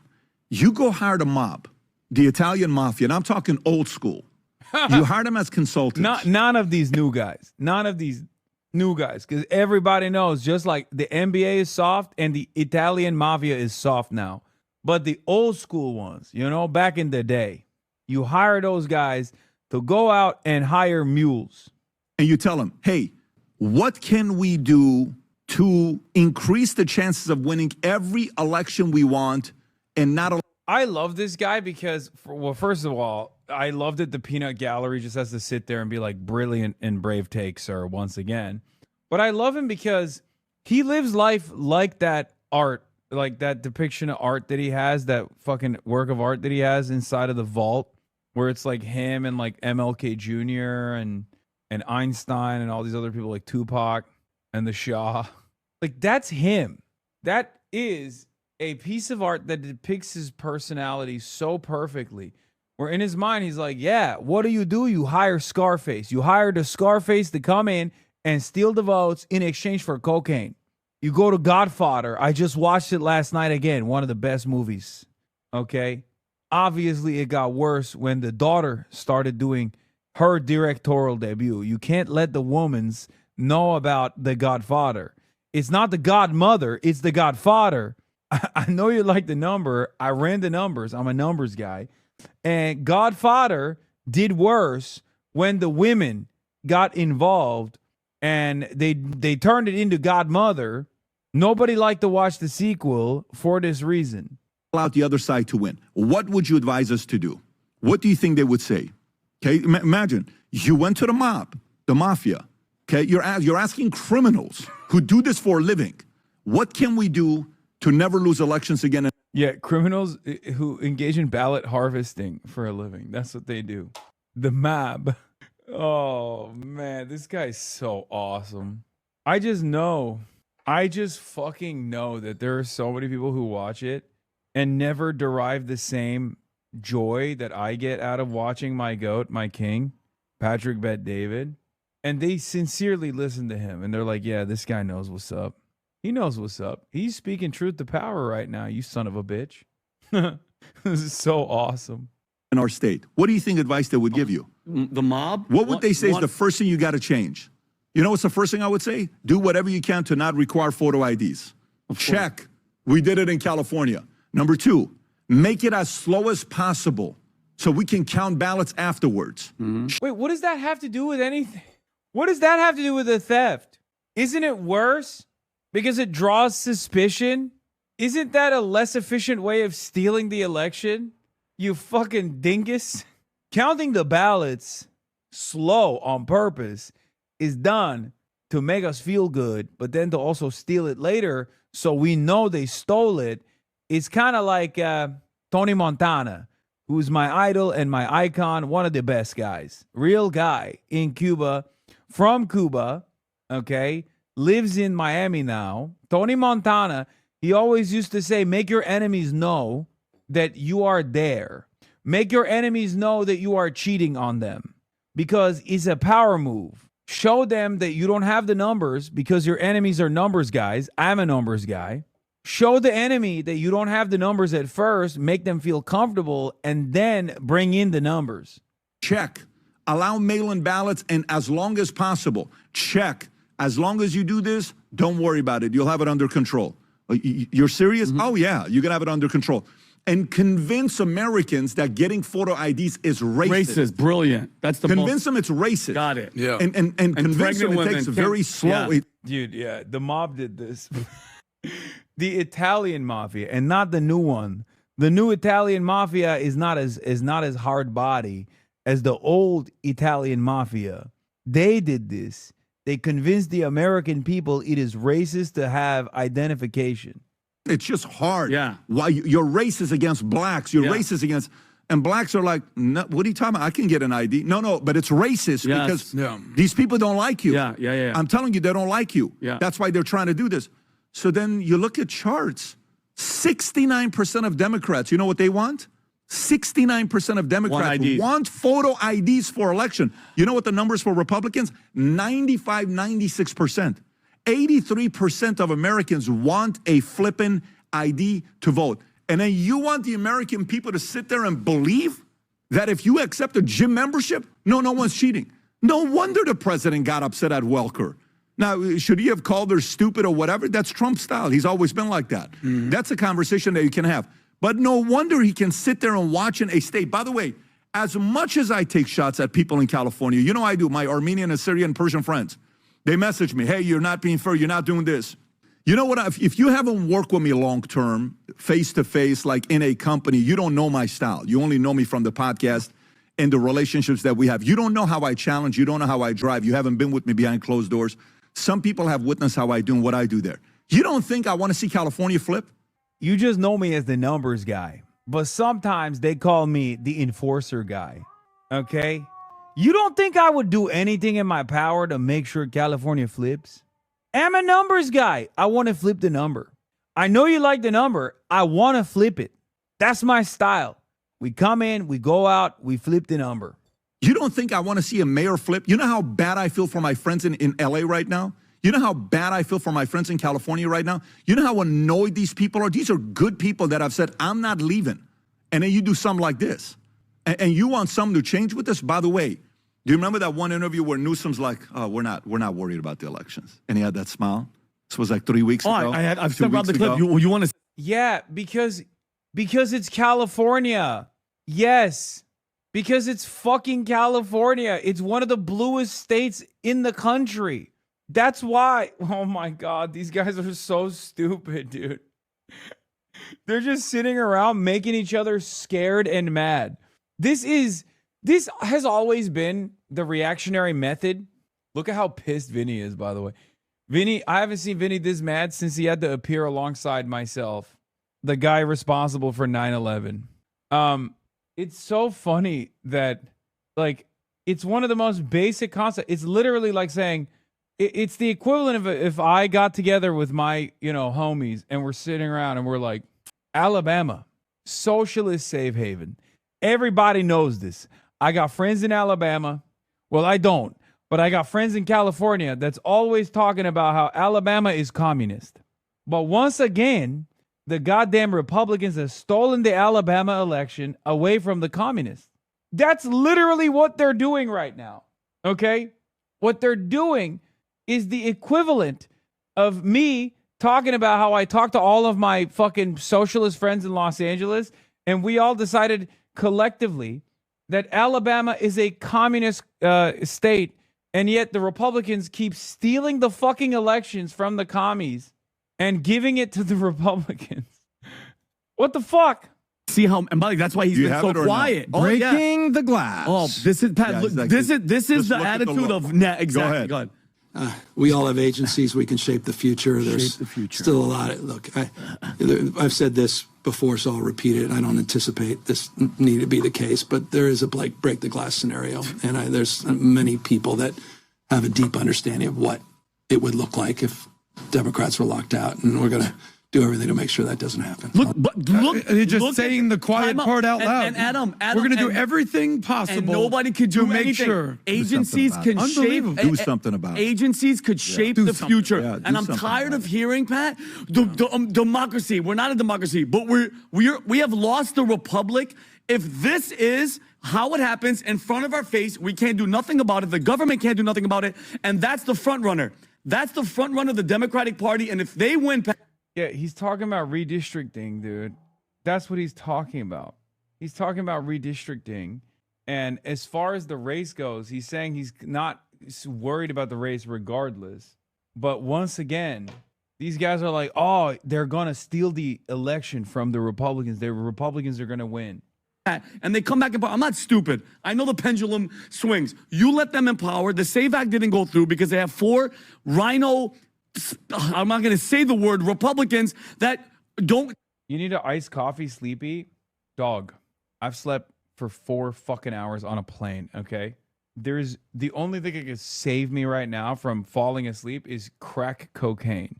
So unless you're Hunter Biden and you got some leftover crack from your crack cocaine days, drinking coffee is not going to salvage the situation. They want to have power, and if I keep hearing this word democracy, it's our republic. And at what point are Americans, the citizens, the 99.999% are going to finally say, Pat, enough is enough?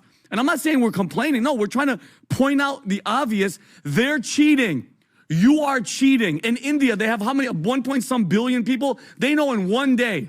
What the hell? We're America, and it takes weeks, and we're cool with it. And nobody on the other side is saying that because their side's gonna win.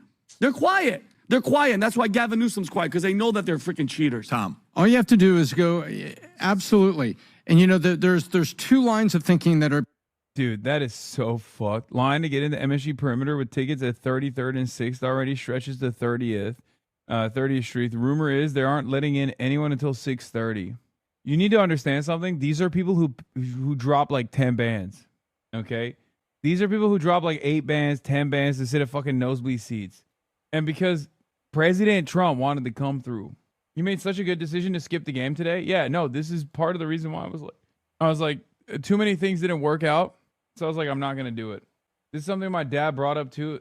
They assume Newsom is scheming when he's literally just talking about organic Democratic vote consolidation tactics to combat unified Republican voters. Look at the full context. Newsom says Dems have break the glass contingency plan. They already broke the glass, by the way. When Eric Swalwell was forced to drop out, they already broke the fucking glass. And they all united the California machine behind Xavier Baccaria. I'm going to game 4, chat. Hopefully Trump is not going to attend that one, because if he does, he's going to fuck me. Being driven on here. Voter eligibility and voter confirmation, racism, right? Yeah, you're racist. And then what you have is controls, to have adequate controls over the election and investigations and just confirmations. That's federal interference. You see, racism and federal interference are destroying democracy. Maxine Waters said it, just like that. So guess what? This is what it is. And you have to remember something here, guys. Dude, it's so funny. Trump is literally positioning this for maximum enmity towards him, by the way. Like his intent, what a spectacular fuck up this was. Anyone could have called this ahead of time that New York already doesn't fuck with Trump. But now they especially don't fuck with Trump. You could have had Trump supporters on that line. By the end of this process, they are going to be Trump haters forever. Okay? Imagine you're a Trump guy. You're like, oh my God, my president's coming to fucking Washington Knicks in Madison Square Garden. And then you have to sit for 2.5 hours outside. It's 78 degrees. Okay? It's 78 and sunny. You're sweating fucking balls. They take away everything that you have on your person because Trump decided to come to Madison Square Garden. You're booing his ass. You're booing his ass. 100%. He shows up on the Jumbotron. You're like, fuck you. Fucking pedophile president. Your homies are like, bro, didn't you vote for him? He's like, yeah, fucking it was the worst mistake of my life. Yeah, here's the scene with 4 hours of tip off. He's ruined it. He's ruined the experience of so many people. It's so awesome. It's low tech. When you increase technology, you increase the confirmations and you can increase the confidence. Now, technology isn't a voter tabulation machine that can be hacked and flip votes. We've seen examples of the voting machines. You've seen this, Benny, over the years where they've said, this is an example how this particular machine was flipped. No, the deeper you go in technology. Congress heard a presentation. This is a select committee, heard a presentation on the blockchain, Pat. Hey, did you know you could just take every person who's a valid citizen, put them on the blockchain, you'll know instantly did they vote or not. Not who they voted for, but did they vote or not. What is this man saying, bro? Oh my God. I do trust this guy in technology. He was there when they invented electricity. Oh my God. Everybody flipped out at that. Why? Because that's high technology, high confidence, high control. That's not what they want. You look at these blue states, just keep counting until you get the answer you want. And it's destroying public confidence. And you're going to see, I think you're going to accelerate the people that are leaving. I talked to people last night in LA too. I asked them, what are you thinking about this? And they said, I'm shocked. Everybody has said the same thing. They said, you know, I'm really shocked. In plain sight, doing what you just said, doing the quiet part out loud. Exactly. It was terrible, Pat, terrible. But remember, low tech enables it. When you go to ultimate high tech and blockchain, you control it. Nobody wants control. Everybody wants buckets of ballots that came here coming into what appears to be orderly rooms to be counted that we are ensuring democracy. No, they're not. They are controlling the outcome of what they call democracy. And Pat, now that we know what we're waiting for, Tom, the Supreme Court's ruling in Watson versus the Republican National Committee. It's a major case that could determine whether the states can continue counting mail-in ballots that arrive after Election Day if they were postmarked on time. And the ruling is expected at the end of this month, Pat. What's going to have Vinny, that will only control the date and time that they bring in the white buckets. Yeah. So the Supreme Court will help. We need control, and it starts with voter validation and then technology that validates that those voters that were validated actually voted once. Well, look, I don't know if you saw this article, what Gavin Newsom has done in response to the allegations. Basically, Gavin Newsom has been... Probably Vinny, still. Like, the old one is the kooky conspiracy guy. This one is the Hasbara operative, right? He's probably smarter than the other ones, I'll be honest. Vinny's got to be the dumbest one in the bunch. Y'all think Adam is the dumbest one? This podcast is the single greatest example of the lie of meritocracy. How dare you? It's the single greatest example of meritocracy. They're winning because they're brilliant. Basically signed a law that, quote unquote, here we go. Newsom signs law to shield California elections from federal interference. Oh, there's that basically. Speaking of numbers, we got level 2 hype train. You already know what it is. Level 10 hype train. Today we play a different song. I know we don't got the soundboard when I'm away from home, but we still got Charlie Kirk. We still got the Carrying of the Flame. And subscribe to the Piker Broadcasting Service, PBS, not PBD. PBD is Patrick Bet David Podcast. PBS is Piker Broadcasting Service. The People's Broadcasting Service. If you like the numbers, please subscribe. This is how you can support the show, support independent media. I know you like the number. We get the level 10 hype train. You already know I'm playing new Charlie Kirk songs today. I am a number, please grok me. The flame will not be carried if you do not subscribe. And we got to carry the flame every day. What is this? There's a Turkish one? Okay, maybe I'll play that one. I'm poor. I can't even change the color of my Bugatti. Oh, we got a poor guy in here. Okay, this guy got a Bugatti, but he can't change the color. Why do you even get a Bugatti if you can't change the color? Everybody knows you get a Bugatti, you got to change the color. Otherwise, it's like you're dating somebody else's girlfriend. Okay? It's not your own Bugatti. It's the previous owner's Bugatti if you can't change the color. Okay? All right, we got some numbers. Michael Fusco Art, thank you for the 100 gifted sub. Level 5 hype train complete. We got 5 more levels level 6 hype train. 4 more levels until we complete level 10 hype train. I know you like the number. I'm a numbers guy. We got to get the number up.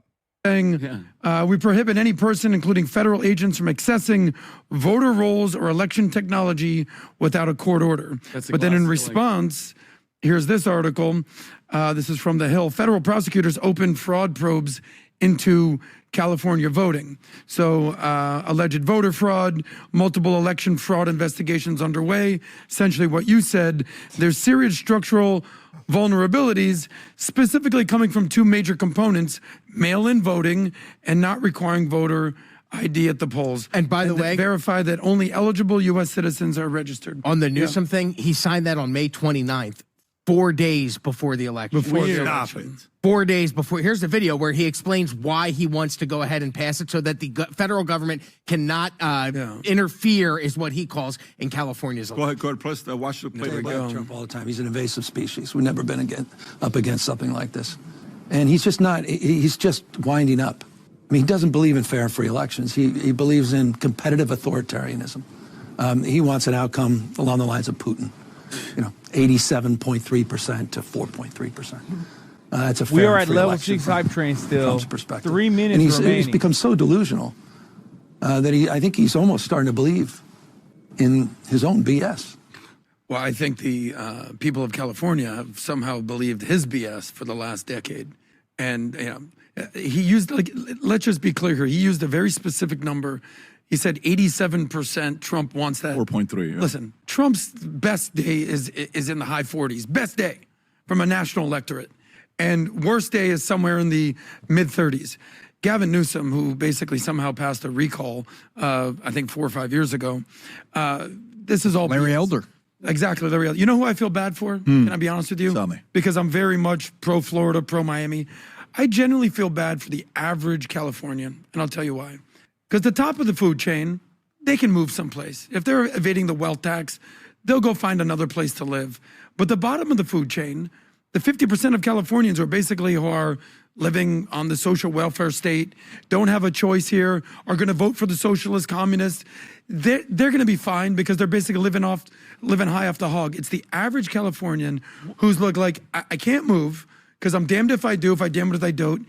And they basically are, at some point, they're going to have to say, all right, we've hit rock bottom.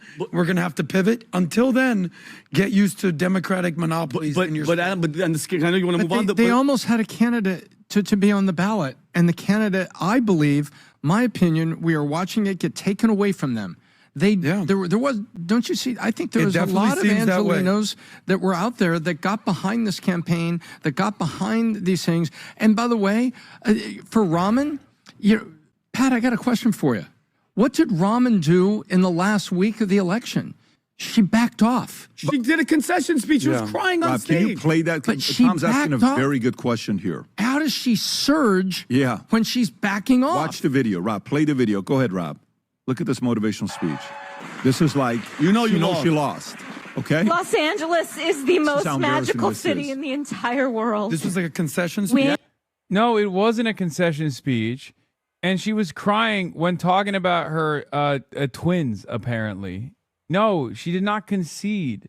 I bet you if you told these guys there was a ballot issue where Spencer Pratt didn't appear on Beverly Hills ballots, they get all fired up about it. Dude, don't even fucking give them the... Oh, my God. Oh, my God. Oh, no. You just spoke that into existence, Magaphonics.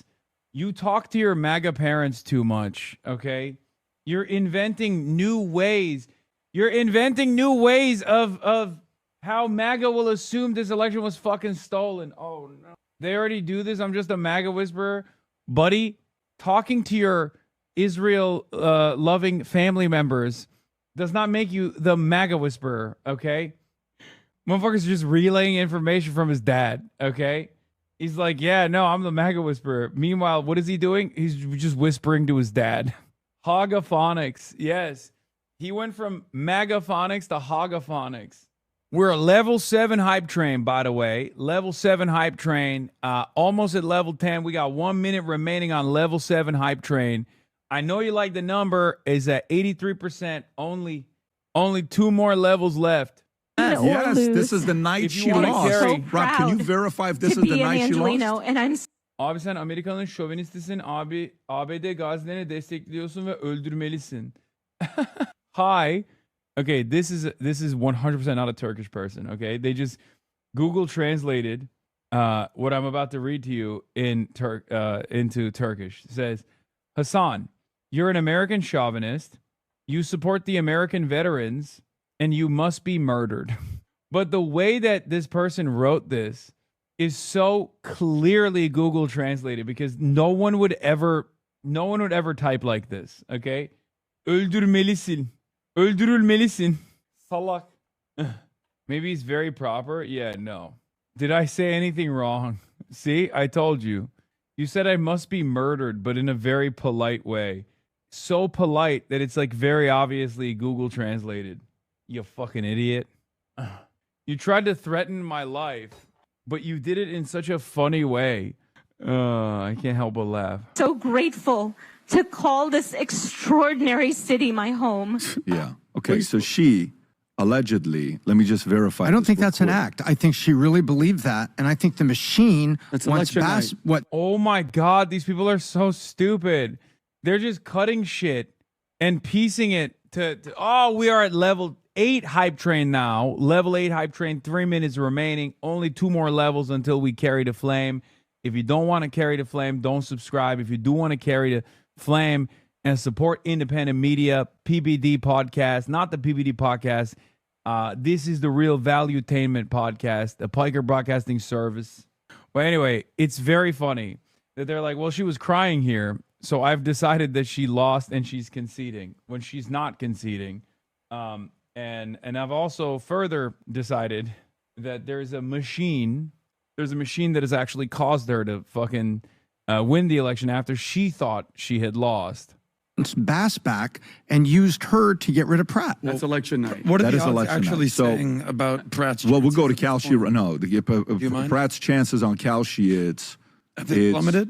Oh, you'll What see do you- right now. look- 1.2% of advancing. Look at that. Oh, I yeah. thought it was still a 300. No. Rob, do me a favor. Go Adam, back. look at the- so look at go the back. finish. How far back Look can at you the go pot, on this, Adam. dates-wise? Wow. Can you go back to 1 month? 78 million. Go to 1 month. Just watch this. Look at Pratt advancing.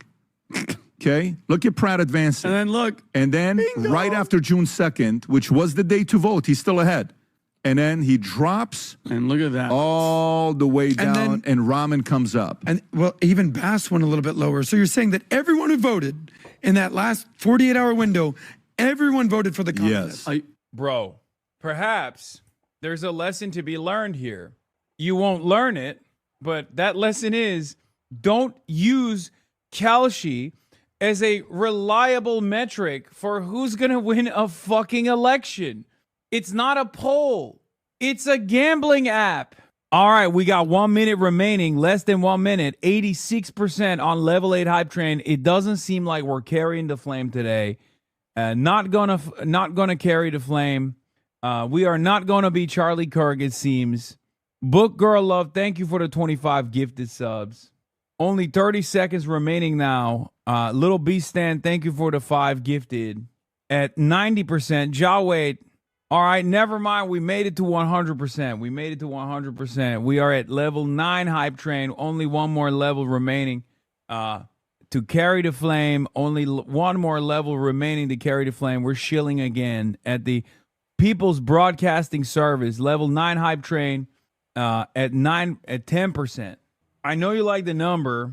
And speaking of the numbers, we got Kalshi bets, Kalshi predictions. Are you ready for this, guys? So not the beat posted. Unbelievable. One of the best statements I saw. $78 million was placed. Only Rahman's mail-in ballots were late, Adam. Only Rahman's mail-in ballots So were late. when statistically impossible things happen, we should not be expected as a society to accept them. Evidence of fraud isn't limited to video surveillance. At level 9 hype train, we're over 52%. It seems like people are carrying the flame. Statistical impossibilities are hard evidence of fraud. That was not the B posted it, and Elon posted it, Pat. And this is, when we talk about the left, right, or whatever, they're willing to lie and cheat to come into power. That's why I'm saying, Pat, this is a spiritual thing. We're at spiritual warfare. Oh, we're at 90%. Because once they come in, Pat, what do? They open the border, they bring in illegals, our women and children get freaking taken advantage, murdered, or raped, and then they make policies for trans this and that. It's freaking evil. And what's a fine time? You're talking about these Angelinos. What could they do? What? Your impression of Patrick Bet-David is a good teaching moment about the values of persistence. From one of your worst impressions to one of your most entertaining ones, you proved to us that we should never give up on the things we love. Success inevitably follows hard work. Meritocracy is real. And you know what else is real? We Are Charlie Kirk beats Charlie Kirkus Turkish cover because Arabesque, this is a song called Arabesque type, song type. Level 10 hype train for the Piker Broadcasting Service. We are Charlie Kirk. We are Charlie Turk. Sarsılmazca dur, fırtınanın ortasında bir ses. İmanlı bir adam, yeniden doğmuş bir yürek. Bedeli ağır olsa da, gerçeği söyle dedim. İsa için yaşadı. Ölmekten korkmadım. Biz Charlie Kirkus ateşi taşıyoruz. İncil için savaşacağız. Onun adını yücelteceğiz. Biz Charlie Kirkus, onun cesareti bizim cesaretimizdi. Birlikte sarsılmazca cenneti ilan edeceğiz. Bir eş, bir baba, Aelzi ona çok yakındı. Kutsal kitap üzerine kurulu bir yuva, korkusuz bir iman. So sad. Dünya onu susturmaya çalıştı ama sesi kaldı. İçimizde yankılanıyor. Mesih'te yaşamaya devam ediyor. Biz Charlie Kirkus ateşi taşıyoruz. İncil için savaşacağız. İncil için savaşacağız. Yücelteceğiz. Biz Charlie Kirkus, onun cesareti bizim cesaretimizdi. Birlikte sarsılmazca cenneti ilan edeceğiz. The reggae version is better. All right, you know what? Bonus round. We got to play the reggae version. Wait, are you Turkish or something? Nah, I just learned it. It's not as good. I'll be honest. It doesn't hit as hard. Give me the reggae version. Give me the reggae version right now. Someone link it to me right now. No, it's not that good. Bonus round. I was singing this on the plane. I was singing this on the plane. March can attest to this. A man of conviction. I was literally carrying the flame on the fucking plane, dude. He spoke the truth when the cost was high. He lived for Jesus, unafraid to die. We are Charlie Kirk. We carry the flame. We'll fight for the gospel. We'll honor his name. We are Charlie Kirk. His courage our own. Together unbroken, we'll make heaven known. A husband, a father, his family held near. A home built on scripture, on faith without fear. The world tried to silence, but his voice remains. In us it echoes, in Christ it sustains. We are Charlie Kirk. We carry the flame. We'll fight for the gospel. We'll honor his name. We are Charlie Kirk. His courage is our own. together unbroken. We'll make Heaven known. This part is so sick. That's right. We are Charlie Kirk. The battle is raging. The darkness will fall. We rise with His Spirit. We answer the call. The truth is eternal. The cross is our guide. With God as our captain, we march side by side. We are Charlie Kirk. Carry the flame. We'll fight for the gospel. We'll honor His name. We are Charlie Kirk. His courage our own. Together unbroken. We'll make heaven known. We are Charlie Kirk. Charlie Kirk. Forever alive. Charlie Kirk. With God we will rise. We Charlie Kirk. With God. Charlie Kirk. Rest in peace to Charlie Kirk. Anyway, all right, let's get back to Patrick Bet-David. Can you do what? Go on the streets? So we believe this is an election. They believe this is a revolution. And during a revolution, anything is permissible. And Yeah, dude, that's what's going on. We're doing the revolution by getting Nithya Raman in as LA mayor. Or wait, it's even dumber than that. We're doing the revolution by kicking out Spencer Pratt from the runoffs. That's the revolution. that's what you're seeing it here. You know, we believe that they're wrong and that we need to sit down and find a way to reason with the ones that are close to the middle and to bring them over. That's the spirit of this podcast. It's just like, oh, they're counter-revolutionary. It's always funny because it's like, I mean, what do you say? What do you say to this? I always wish that the Democrats were half, if not a quarter, as revolutionary as the Republicans claim they are, you know? It's a very sad state of affairs. That's why you saw Pat on Jubilee. That's why all this stuff. They believe we're evil and any tactic is permissible to stop. PBD, you're a California guy. What are you hearing from your people? Because at the end of the day, there's going to be a socialist versus a communist, it seems, in this runoff. What are people in California? Okay, I'm going to be honest. Between Karen Bass and Nithya Raman, I don't know which one he's referencing as the communist. I assume he means Nithya Raman is the communist, but Karen Bass is genuinely, throughout her like work with the Venceremos movement, like actually closer to being sympathetic to communism than Nithya Raman certainly is. So I don't know. I don't know if like I assume they're saying like Nithya Raman is the communist because she's younger and she's more radical, I guess, even though she's not. But Karen Bass actually was a communist at some point in her life. So there are guys that are planning on moving to Florida and they've been waiting and waiting. I'm not kidding. I'm not kidding when I say that about Karen Bass. Karen Bass literally worked alongside the Cuban government for years. And I think that's a good thing for the record. I'm not saying it's a bad thing at all. She did like humanitarian aid missions. Like it's true. Now, that doesn't reflect on who she is now, unfortunately, but she used to be a fucking comrade. And waiting. Like, for instance, I'll give you an idea. My own family. Yeah.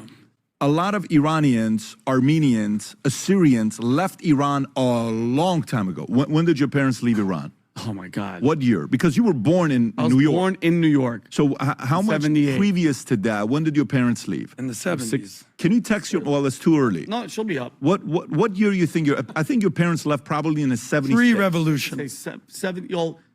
Early 70s. Okay. So you have to realize there's different tiers of people that left Iran. Yeah. Okay. Sure. There are those like his parents who left early. Okay. Then there are those that left in 77, 78. The moment revolution started happening, they're like, we're out of here. Okay. That was your dad. No, not at all. No, they didn't. My mom was like, it's going to get better. So my mom encouraged them to stay. My dad is saying, let's get the hell out of here. My mom said, no, let's stay. It's going to get better. Anyways, they stay. And then by 89, when Khomeini died and things got chaotic, we left. By the way, we are known as leaving the latest. We left late because they thought something good was going to happen, right? And then we left. And they were wrong. My parents, not a numbers guy. Am a numbers guy. My mother and my father, not a numbers guy. I crunched the numbers. I know you really like number. If it was up to me, I would have left way before the revolution. And we went to Germany, and then we ended up coming here. Okay, you've heard the story a million times, so I'm not... Wait, we don't care about this, PPD. Please, please, please. You're fucking wrong. I can listen to him explain this story, which I've heard him explain 1,000 times. I can hear this story from Patrick Bet-David 1,000 additional times and still not get bored. Repeating that story. What does that have to do with California? There are people in California that don't want to leave. I had a call the other day, one of our clients. He sold one of his companies few years ago for $300 million, and he's about to sell a second company in Australia for $250 to $500 million. He's about to go public, money guy, good guy, sharp guy, family guy. And Australia just announced the capital gains tax, which I don't know if you're familiar with it.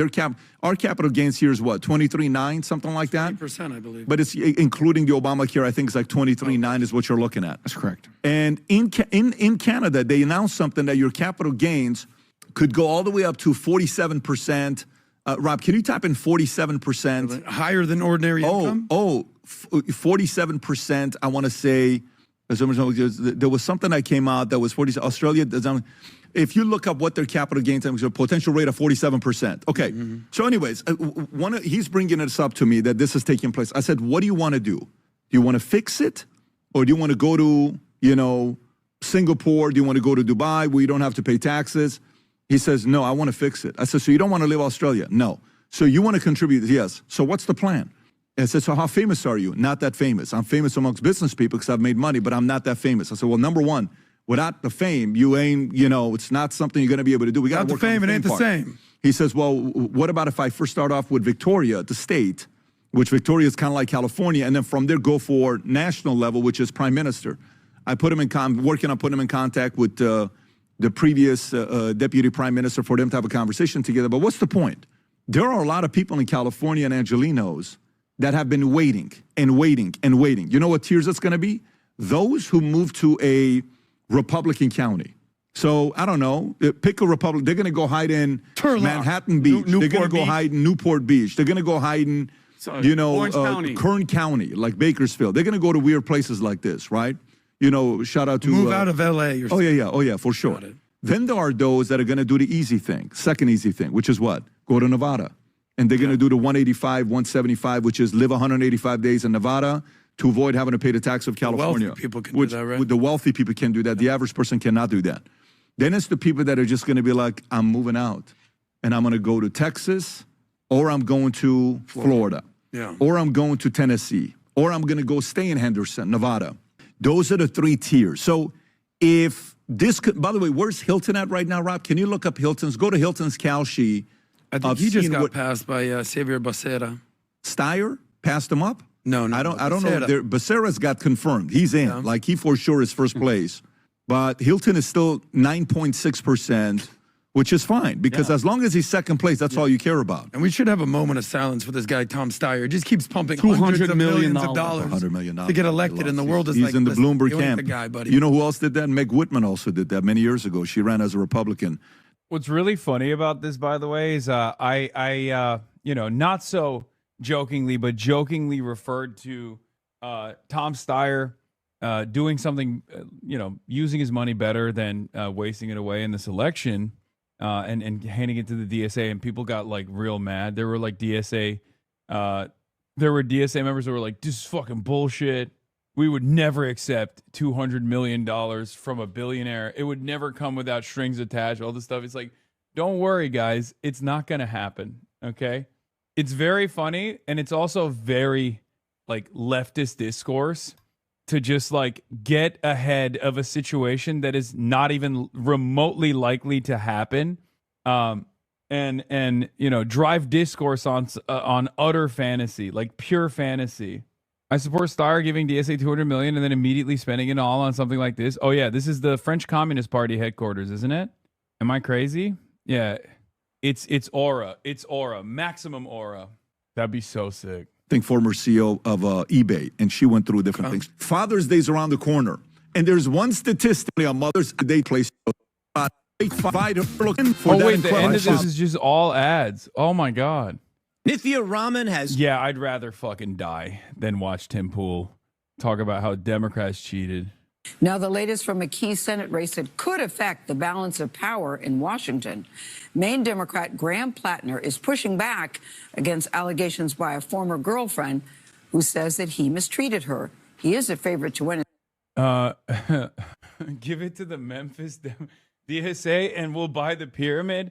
I think you could probably buy the pyramid for less than 200 million. I think you could probably buy the pyramid for like what, 10 million max? Like, how much could that fucking pyramid cost? $10? Maximum 20? All right, we're all right, y'all. So this is crazy, but we're now at the point where left-wing YouTubers and let's watch some Dark Woke General, dude. Dark Woke Brigadier General. Also, new poll came out. New poll alert. New poll alert. They finally hit it, by the way. Plattner's favorabilities have actually diminished a little bit. They finally got him, and yet. New poll alert, Graham Plattner at 51%, Susan Collins at 49%. Not sure what the previous poll from this pollster looked like. I don't know if it's the first one. It might not be directionally good. Twitch streamers and so-called influencers, I hate that word, but we're now being targeted by the White House. They're now tracking us and listening to us and seeing what we're saying and trying to highlight how terrible and bad and evil we are. So look at this. The White House has now listed Hassan Piker on their website under left-wing lunacy media offenders. Other individuals on the list include Stephen Colbert, Jimmy Kimmel, Don Lemon, and Rachel Maddow.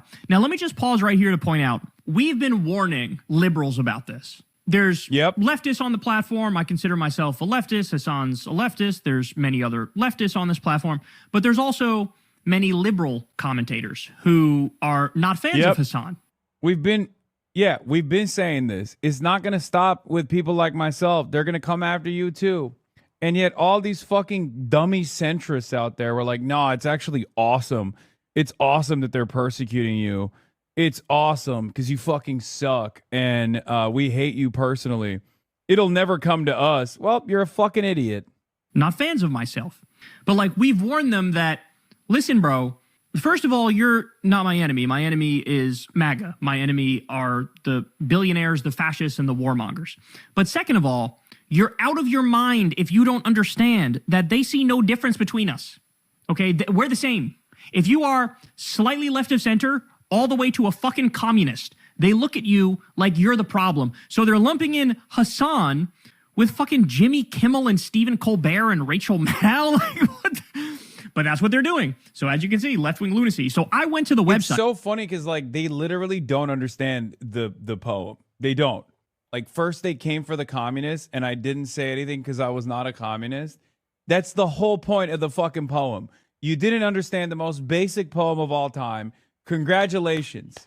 Congratulations, dumbass. Good job. What do you think the point of that is? First they came for the communists. And I actually celebrated it because I hate communists. And then that's it. That's where the story ends, I assume. If you are a liberal and you found yourself cheering on Trump state repression against those on your left flank, well, have fun.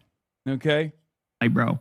And it was weird. It was very limited. Okay, look at this one. Leftist influencers. The offense. While President Donald J. Trump was in the Oval Office and Situation Room commanding one of the most daring, complex military search and rescue missions in modern American history, the rescue of 2 airmen from deep inside hostile Iranian territory, deranged leftists and the fake news media was spreading vicious, fabricated conspiracy theories about a non-existent health crisis at the White House.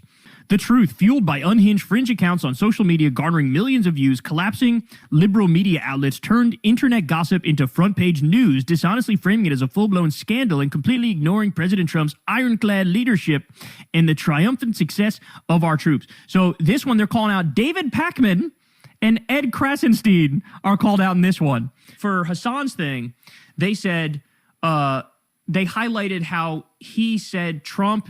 It'd be funny if Trump were to pass away before Joe Biden, which I mean, that would be kind of funny, right? With all the shit talk they do about Biden's health and then Trump. Yeah, like that's a joke about Biden's health. That's not even a joke about like, Trump dying. The joke there is Biden is so fucking old. But of course, you can't joke. You can't joke at all with these people. These people do not like jokes. They said legalize comedy, and I thought they meant it. Turns out they didn't fucking mean it at all. Trump looks like he has 1.5 feet in the grave, if you ask me. But that's all Hassan said, is like, it would kind of be funny if Trump ended up passing away before Biden, given all the shit they talk about Biden's health. And they highlighted that as if that's like, unacceptable. Paul Graham says, this is an actual page on the White House website. It reads like something written about a third world dictator. So embarrassing. I have not seen any branch of the federal government sink this low in my lifetime. Okay. Hassan Piker has been included on the official White House government website page for left-wing lunacy. It cites him as lamenting Trump being alive and remarking that it would be pretty funny if he... Here, I'll read you what they say. Examples of degenerate fake news figureheads spewing such disgusting rhetoric. Jimmy Kimmel stating just days before Saturday's assassination attempt that First Lady Melania Trump had a glow like an expectant widow. First of all, bro, he said that they recorded that before, I believe, that even happened, right? And the joke there is Melania hates Trump, because Melania does hate Trump. Everybody knows that. Stephen Colbert claiming Donald Trump is a fascist. That's just basic reality. Rachel Maddow calling President Trump an authoritarian leader and attempting an overthrow of the U.S. government. Again, this is basic fucking reality shit. James Carville. I love how they lumped James Carville and Hassan Piker together. James Carville is suggesting President Trump would institute a fascist regime. Again, factual. Hassan Piker, they spelled Hassan wrong. They put 2 S's. Lamenting that President Trump is alive and remarking that it would be pretty funny if he died. It'd be funny if he died before Biden, was the full quote. Joe Scarborough, they put a Republican in the left-wing lunacy page, bro. Joe Scarborough claiming that President Trump has gone full-on Hitler. Jonathan Chait stating that President Trump is a threat to democracy and saying so is not incitement. Lemon declaring that the GOP needs to burn to the ground and that President Trump is racist. All this stuff, all these people are spitting straight facts, y'all. Straight facts. But here's the thing. Why can't I get any love, man? Why am I left off the goddamn page? Really? I've never felt more wild. It's so funny. All Kyle wants is a fraction of the notice that I keep getting from these fucking animals, and it never seems to happen. In my entire life, y'all. Here I am. You got people ranging all the way from motherfucking Joe Scarborough to Jimmy Kimmel to Rachel Maddow to Hassan Piker, and my ass is left off there. What do I have to do to get some attention from these people, dog? You guys saw Fox News came after me the other day, but they just played a little clip and they didn't even say my fucking name. Well, now my rule is say my name, bitch. Say my name. Say Secular Talk. Say Kyle Kulinski. Say The Kyle Kulinski Show. Hit me with something. I want the smoke. I want all the smoke. And then I will turn it around and flip it on you like nobody has ever seen before. We will burn this bitch to the ground, metaphorically speaking, and you will not fucking know what hit you. For the love of God, add me on your shitty pages. Add me on your website. Call me public enemy number 1. Highlight the things I say. Try to whip everybody up in a frenzy. I want all of the motherfucking smoke. I hate you. I despise you. You're evil. You're satanic. You're demonic. Nobody has ever destroyed this country to this extent, this quickly, than what the MAGA movement has done right in front of our eyes. I wear it as a badge of honor if they come after me and make me public enemy number 1, just like when I was a kid growing up and they try to do it with Michael Moore all the time. Michael Moore could fart in a motherfucking elevator and it'd be breaking news on Fox News by that night. I want that smoke, y'all. I want that smoke. Please, for the love of God, somebody get me on their radar. Please, somebody play the shit I say about them to them, okay? But my guess is, I don't know.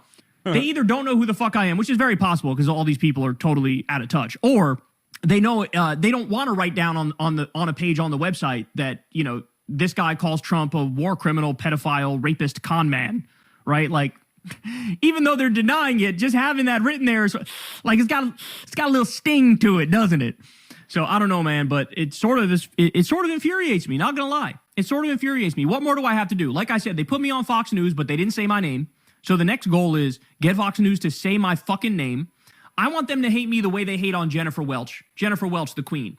They've gone after Jennifer Welch. They've gone after Crystal. They've gone after Jennifer Welch. They really make a point of going after Jennifer. I can't do smoke transfer. I wish I could. I would love for them. I would love for the heat to be off my ass for like half a second. Okay? You don't understand.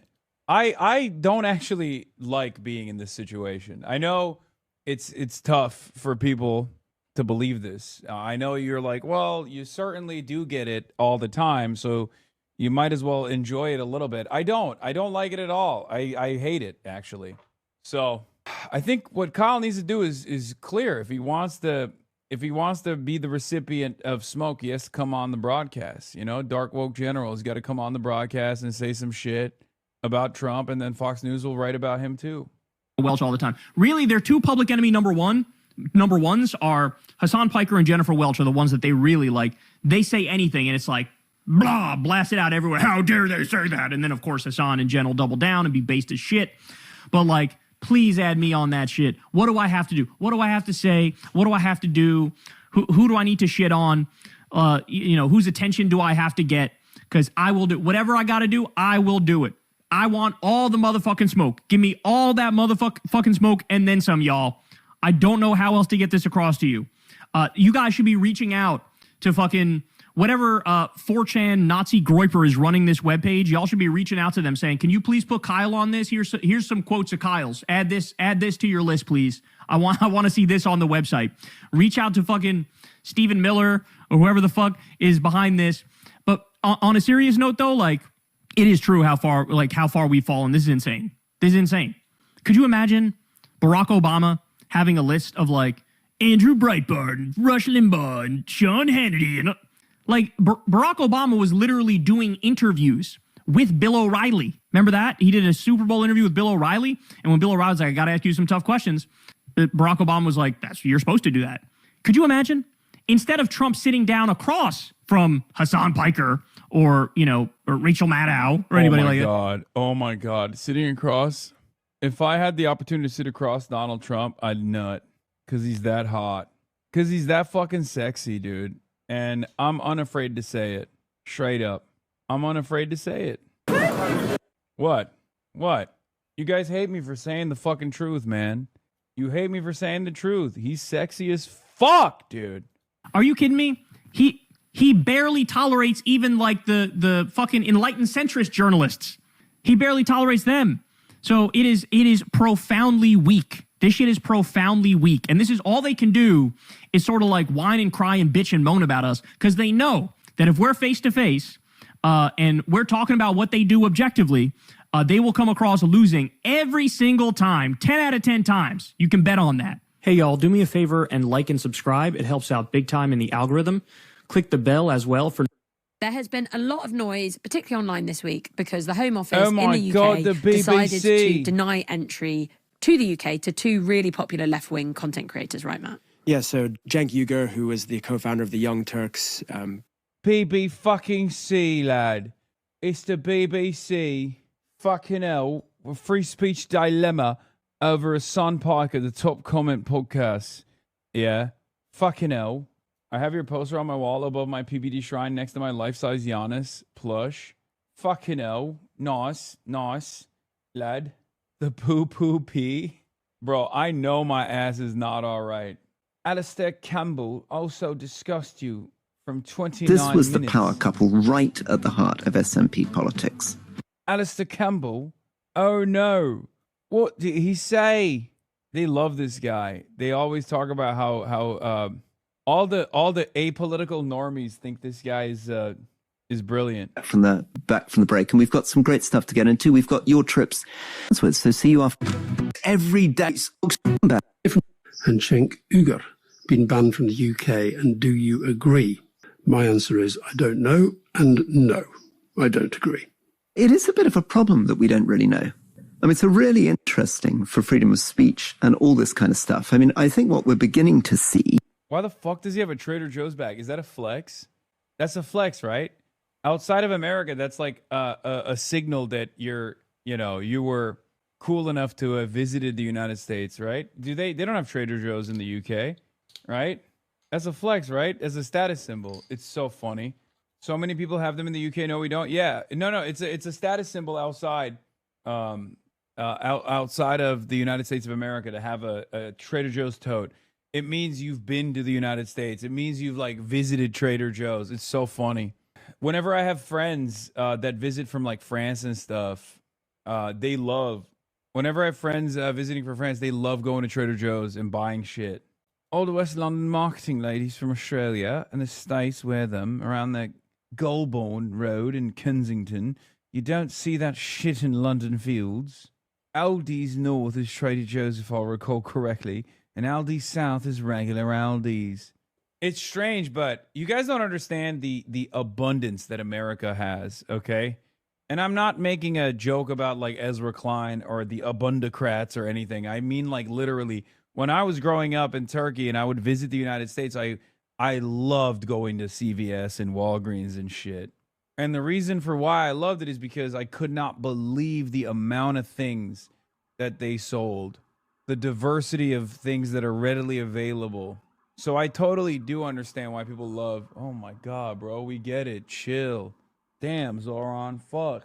Yes, bro, CVS and Walgreens, in comparison to growing up in fucking Turkey, all the treats, the American treats. Wait, we missed it. This guy's a hater. He said, what did this guy say? I missed it. He had incredible critique of the stream. He said, what a riveting stream. Why can't I pull it up? Matt Dreyer says, what a riveting stream, bro. You just let your audience pull up videos and spend 10 seconds to spew so bullshit commentary that doesn't actually provide anything meaningful. What is your job title today? I'm going to unban this guy. This guy's brilliant. Dude arrived at a fucking Twitch stream for the first time, and he's like, wow, dude, can't believe you're talking shit. Learn to spell, dumbass. Anyway, let's keep going. Is legislation which in the past was really targeted at terrorists. I mean, so, post 9/11, the government did intervene to prevent hate preachers coming to the UK who they thought would actually genuinely increase the risks of terrorism. But American citizens who, yes, admittedly are very critical of Israel and its actions in Gaza, but being banned from coming in. And, what would that mean for you and me? I mean, what happens if we go to the US and the Trump administration decides that we're left-wing YouTubers and we should be banned from the US? I mean, what kind of countries are we creating, and who gets to determine this? And what are the grounds for it? And is it explained transparently? Is the suggestion that these individuals are anti-Semitic, and who's making that case? Is it a legal case? Are ministers making it? Or is it just happening behind closed doors? Well, there's this general phrase, not conducive to the public good. And I am guessing, but I don't know, I am guessing that the judgment is that they are anti-Semites and that they might therefore be here to spread anti-Semitism. Now, they deny that. What they are definitely is very anti the Israeli government. But I'm very anti the Israeli government. You're very anti-Israeli government because they do terrible things, and they continue to do terrible things, not least in the last 24 hours in Lebanon. The circumstances in Gaza continue to be absolutely terrible.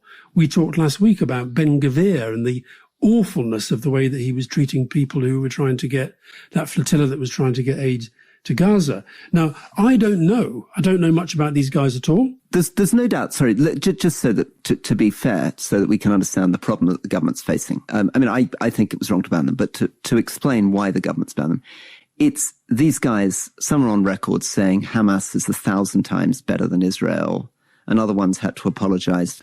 People love bringing that up. And every single time they ask me that question, I always double down, and they're always shocked. I answered it earlier today on Vox too. And I'm just so confused as to why that's such a shocking revelation. It's just objectively true. It's not even like that is one of those statements that I absolutely stand by because it's a great entry point to have this conversation about militant resistance.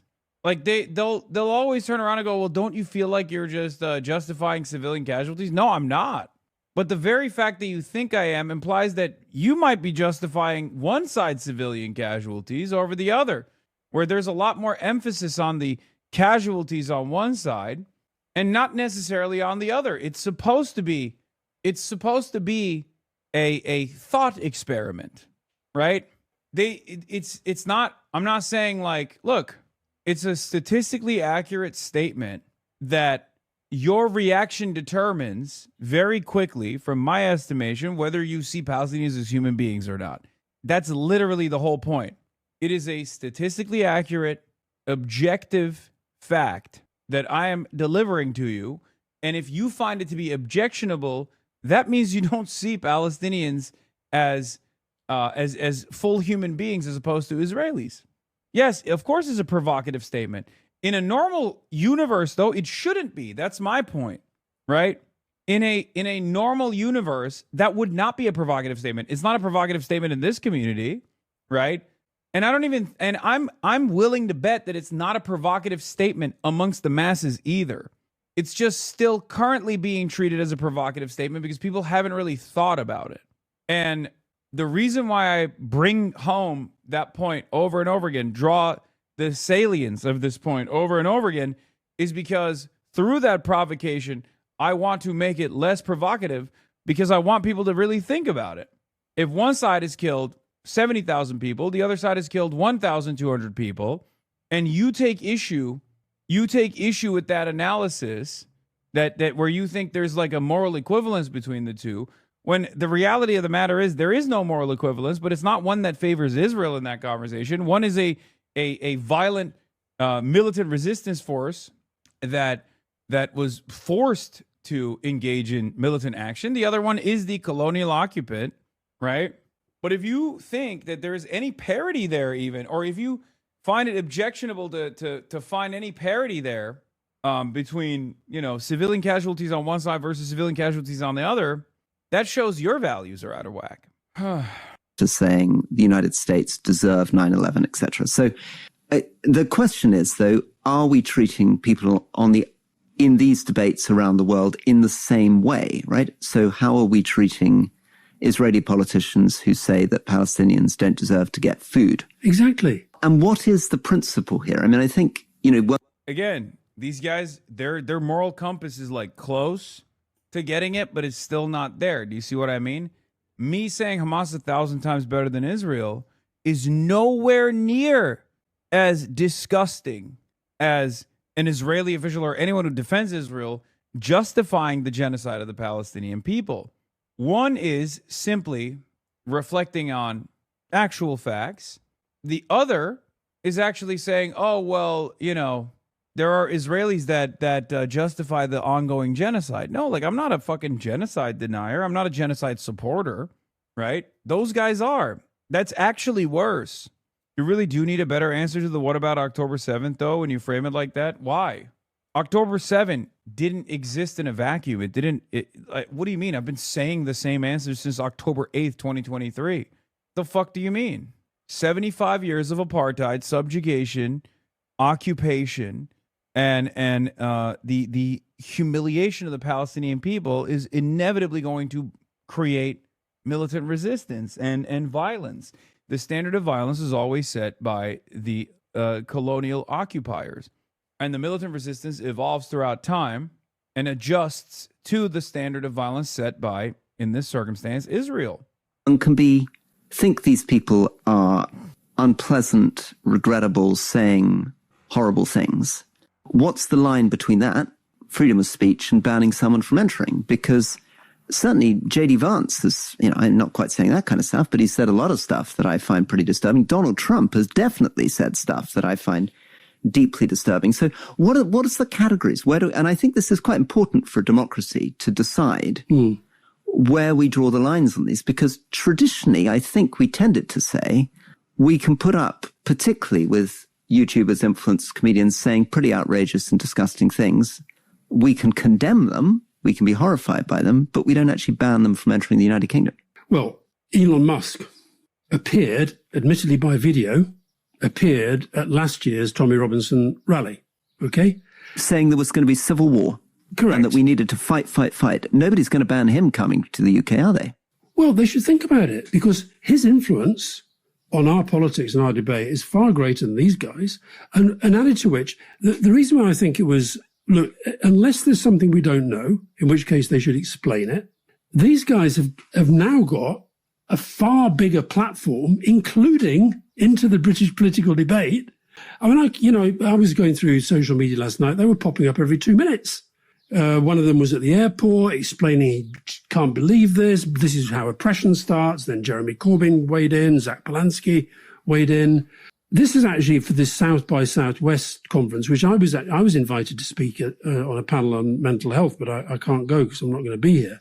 But it's like they've ventilated the platform. And I think unless you explain this, and your point about, where you draw the line, I think one of the worst things about this is it does allow people to say that Israel gets treated differently. And so the guy that he was the uncle, this is an uncle and a nephew, and the uncle was standing at the airport saying, what I find most extraordinary about this is that it's another government persuading your government, the British government, to stop somebody from another country coming in. Now, son, if it comes down to Becerra and Hilton, who are you voting for? Butch Ware, baby. We don't know that that's the case, but you can see why he might say that. Before people fucking rip my ass. Butch Ware hates me now, apparently. Because it is the Israel-Gaza comments that they've made in the past that have prevented them coming in. I think the best and strongest articulation of the problem is actually made by a guy called Aaron Turr, who is the director of a big US nonprofit on public advocacy. He says it's one thing to exclude someone who poses a genuine security threat or intends to engage in unlawful activity. So did these guys pose a genuine terrorist threat? Were they going to engage in unlawful activity? But if the government's decision was based purely on these individuals' views, then that should concern anyone who values freedom of expression. This guy, one of them said that, America deserved 9/11. As you say, they made some very offensive comments about October 7th, about equating Israel with Hamas, etc.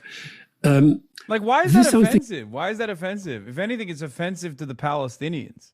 What do you mean? One is a settler colonial entity that has destroyed the lives of Palestinians for 80 fucking years. The other one is the orphaned sons of Palestinians that have been orphaned by the settler colonial entity. Yes, I have tremendous political disagreements with them, okay? But their ultimate purpose, their ultimate goals, is an end to the occupation. I want an end to the occupation. This is a just goal. This is a moral goal. And a lot of liberals feel nasty agreeing with a bunch of Islamists. They think these are barbarians. They think these people are barbaric, and they can't get themselves to come to terms with that. I think is where we have a problem, because I can think, I hate doing whataboutery, and I'm not going to do it, but I can think of quite a lot. Well, I guess I did it with Musk. I can think of quite a lot of whataboutery points that I could make from a different political perspective. So there has to be a proper explanation of the principles, and I don't think we had that in the communication yesterday. Added to which, the government, in a sense, allowed them to control the means of communication. They were the ones who were explaining what was going on. So I think, all in all, I think this is a bit of an own goal. Okay, next question. Nat from Swindon. This is for you, Alistair. This is what New York looks like right now. Off topic, but Butch Ware's arguments that you only endorse Democrats, which isn't true, e.g. Zach Polanski or Jean-Luc Mélenchon. It's not like you're the reason he's not on the ballot. Listening to him talking to Van Lathan, you both have the same politics. I mean, we have some significant disagreements, I think, on trans stuff and China and whatnot. But, broadly speaking, yes. The problem is, I also do care about viability. I care about that. I think it's important, especially because there is an alternative here. There is a viable alternative where we can push the fucking needle. I don't have the power to make or break elections. I don't know why people think that. If I did, then, Shoykat Chakrabarti would be fucking, winning the race. Not even just not even in third place, not even in second place, but winning the Nancy Pelosi seat, right? I clearly don't. I can work with groups on the ground, and I can help boost someone, especially if they have the solid fundamentals, policy alignment aside. But I think at the end of the day, people just do a little bit of cope there, right? Pookie, are you going to the basketball game? Brother, look around. Does it look like I'm going to the basketball game? I mean, look at this. It's not happening, okay? Not today. I'm going to game 4, though. So get excited for that, I guess. Not game 3. They think this man is viable. Are you autistic? Do you love trains? Me too. We need more train lovers in Congress. If you elect me to Congress, I'll push for reforms to Amtrak to reduce the travel time on the Northeast Corridor, D.C. to New York City in under 2 hours. Well, he sold me. I'm ready. I'm writing his name in as the California governor. New Justice Dem ad for Melat Quiros. Raised by working class immigrants right here in Denver, Melat Quiros knows firsthand how hard it is to get by. She defended students' rights to protest the genocide in Gaza and was fired from her job as a lawyer for it. She didn't back down. Denver needs a new generation of leadership. That's why Melat is running for Congress, to stop endless wars and take on the billionaires and corporations that the same old Congress lets drive up the cost of living. Vote Melat Quiros for Congress. Raised by... Anyway, did you cover this already? Animal rights activists claim we're being oppressed. Then why does the farmer call me his best fat little pig boy? Leftist woke America wants to go full Animal Farm. Huh, really? Why does that not surprise me? No, sorry piglets, we don't get to live inside anymore.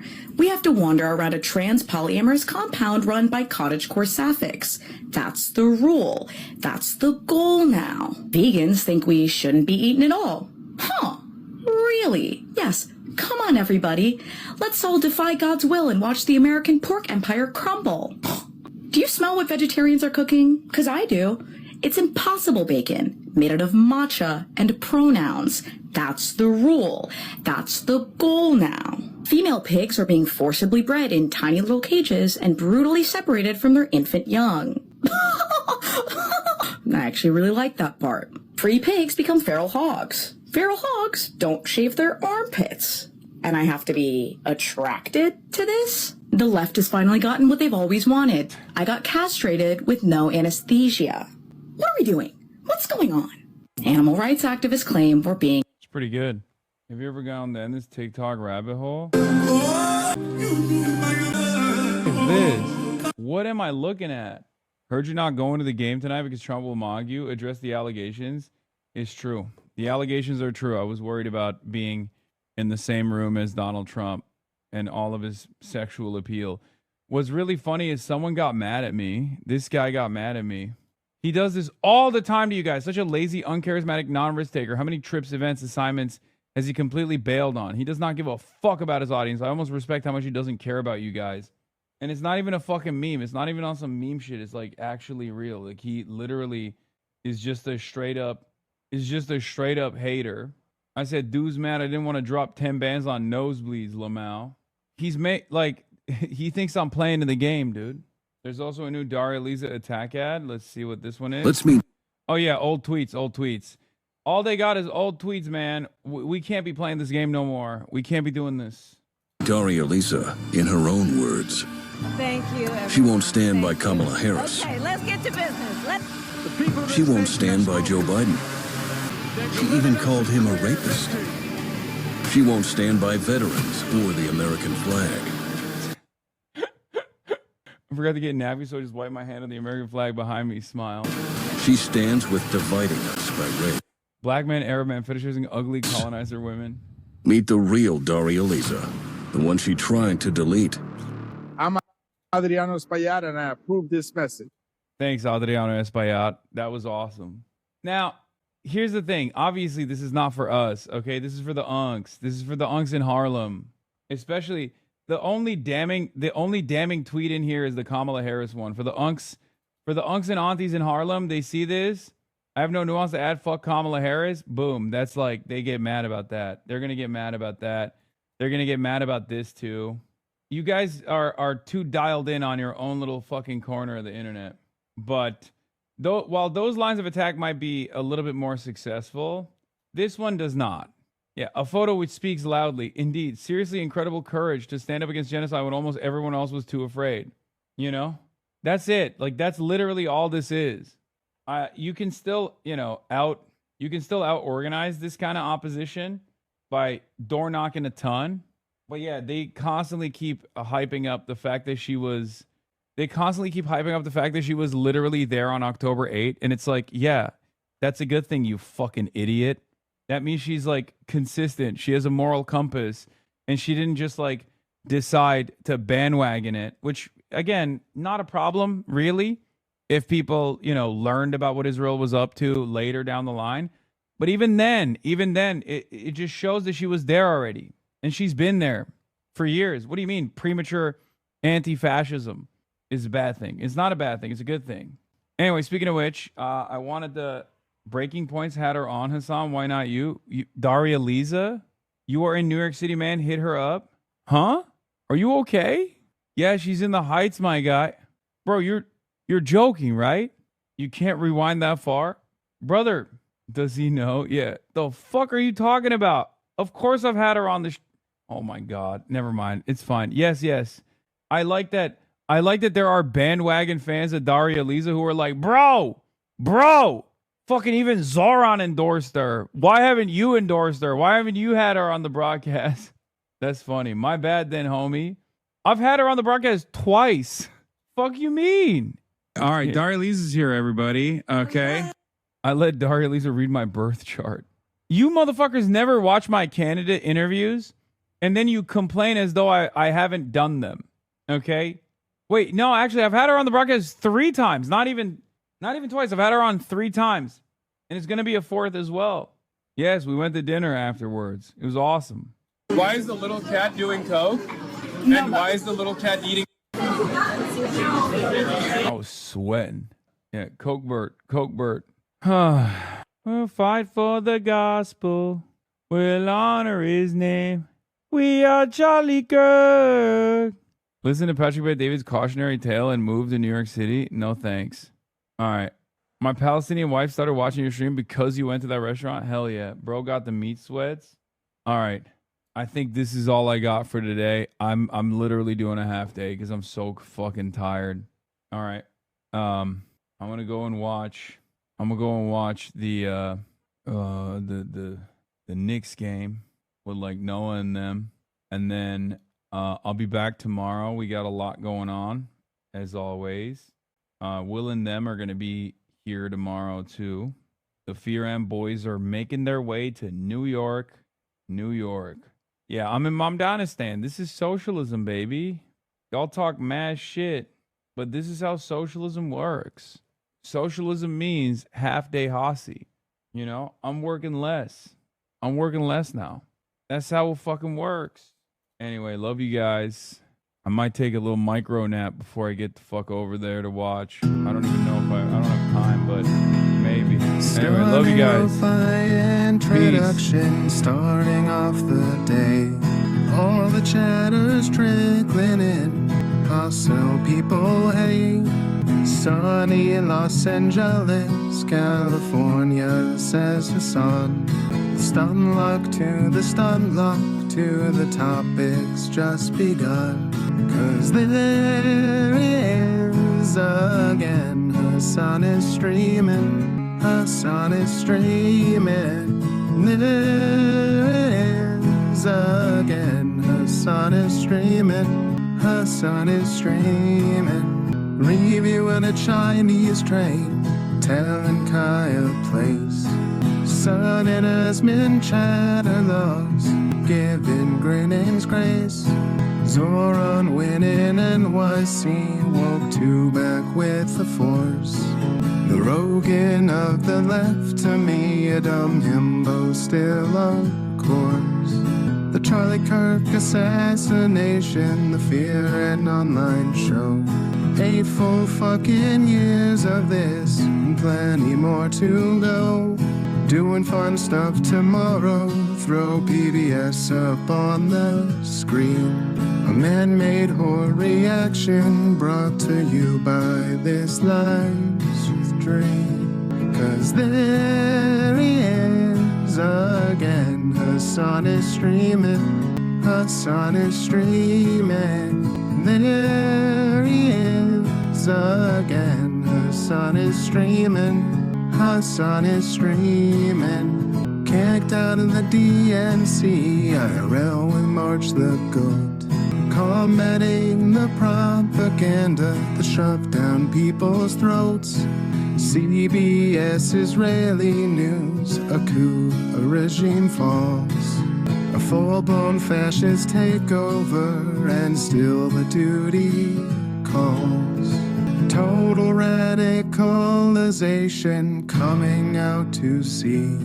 The system will always fail. It's up to you and me. On these daily streets, whether short or whether long, have helped millions of people keep it moving right along. 'Cause there he is again, Hassan is streaming. Hassan is streaming. There he is again. Hassan is streaming. Hassan is streaming. But hey, what can you say? That's BBS for you.